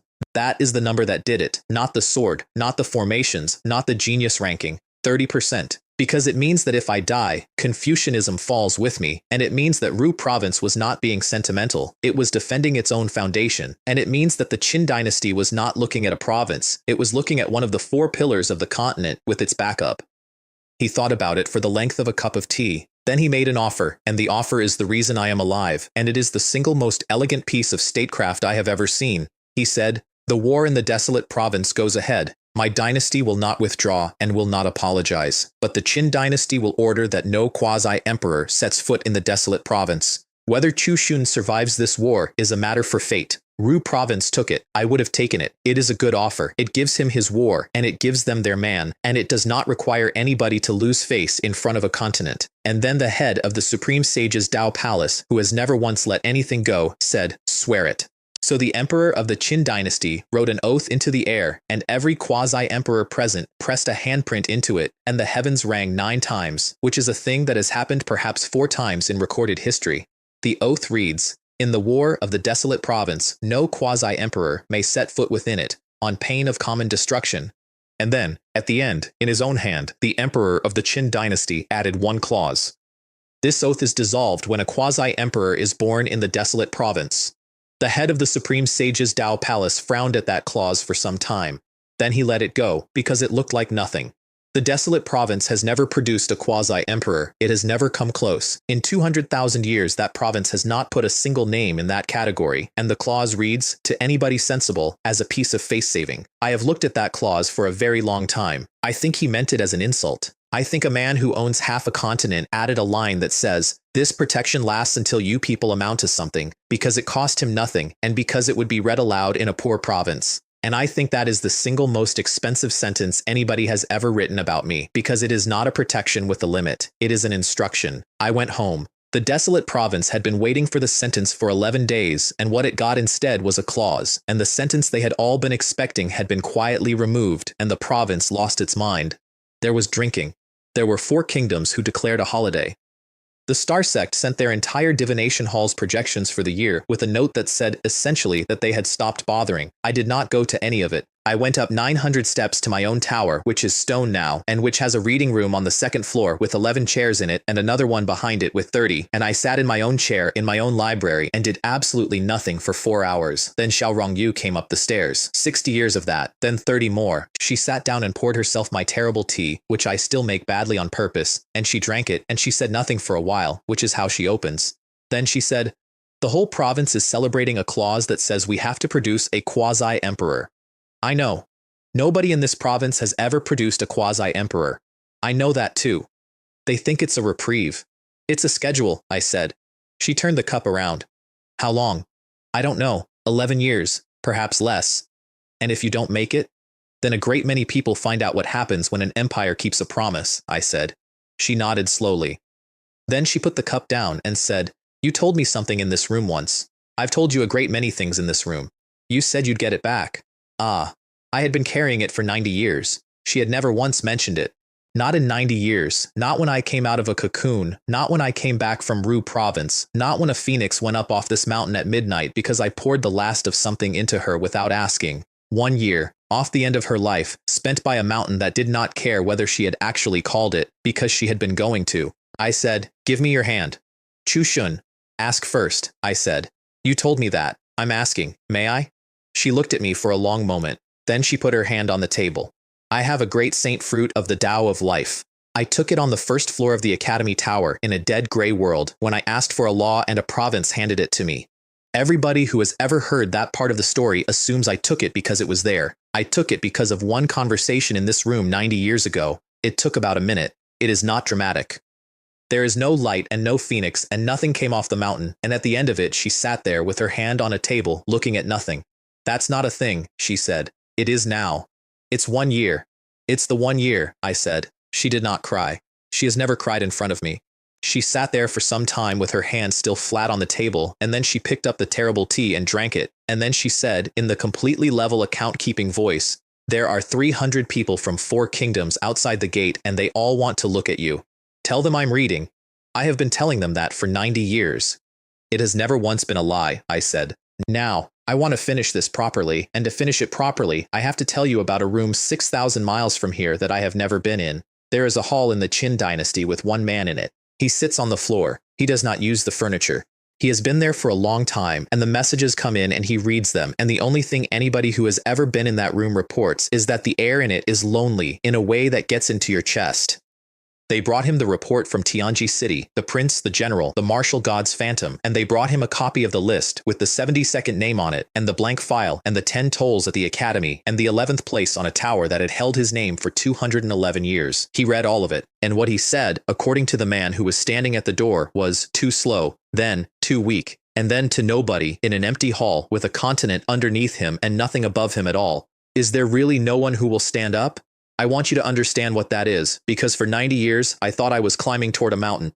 He is not a mountain. He is a man who went north from a poor province 211 years ago and beat everything he found, and then beat everything after that, and then ran out of things, and has been sitting in a room ever since with a continent that will not stop being polite to him. He is the 3rd strongest person alive, and he has not had a real fight in a century and a half. He does not want to kill me. He is waiting for me. That is what I have actually been doing for 90 years, and I did not know it until somebody described a room to me. Every book, every array, every disciple, every willow branch. I have been building a man for somebody else to look forward to. I do not know how I feel about that, and I have stopped pretending I will work it out. So, 60 years in a tower, a bad back and white hair, and a 19-year-old telling me to move because I was standing between him and a beginner's manual. That is where this started. That man died on the third step of his own library in a vision I paid a decade of my life to see, with a book still in his hand, and nobody stopped walking. And the last thing that happened before I stopped talking to you is that the emperor of the Qin dynasty, who owns half a continent and who did not know my name 11 days ago, stood in a torn seam of the void in front of 4 institutions and wrote a clause into an oath specifically about me. Nobody moved that man off the third step. He is still there. He is going to be there when I die. But there is not a single person left on this continent who would walk past him without stopping. 2 things you should know before you go. The first is that 11 days after that oath, an army came into the desolate province. No quasi-emperor. The man leading it is the crown prince of the Qin dynasty, who is careful and patient and does not lose. And he brought a friend. 200 years ago, that friend was 10th on the saint ranking on formations alone, and then he disappeared, and everybody assumed he was dead. That is a fair fight, and I intend to enjoy it. The second thing is smaller, and I like it less. Somewhere on the eastern edge of my region, there is a barrier. It is the thing that separates one province from the next, and it is not a wall anybody built. It is a fact of the world, and the only way through it is the front door. 11 days ago, something knocked on it from the other side. Not opened. Knocked. Patiently, for about an hour, the way you knock when you have all the time there is, and you want the person inside to hear you doing it. And then the crack in it went from nothing to the height of a man, and 8 people walked into my province. 2 of them matter. One is the Buddhist state's chosen disciple, who is a very handsome young monk with extremely good manners. The other one is wrapped in blue fire, and he is the imperial son of the Ji clan, and his name is Ji Yuantian, and he is the great-grandson of the family whose ancestor did this continent a favor so long ago that nobody remembers what it was. There has not been an imperial son in 3 generations. They do not name one unless he is going to be an emperor. He came in over the eastern range, and the first thing he did was kill an old man of a small sect who happened to be standing there, and the second thing he did was put 6 war servants around my sect and wait for me to come out alone.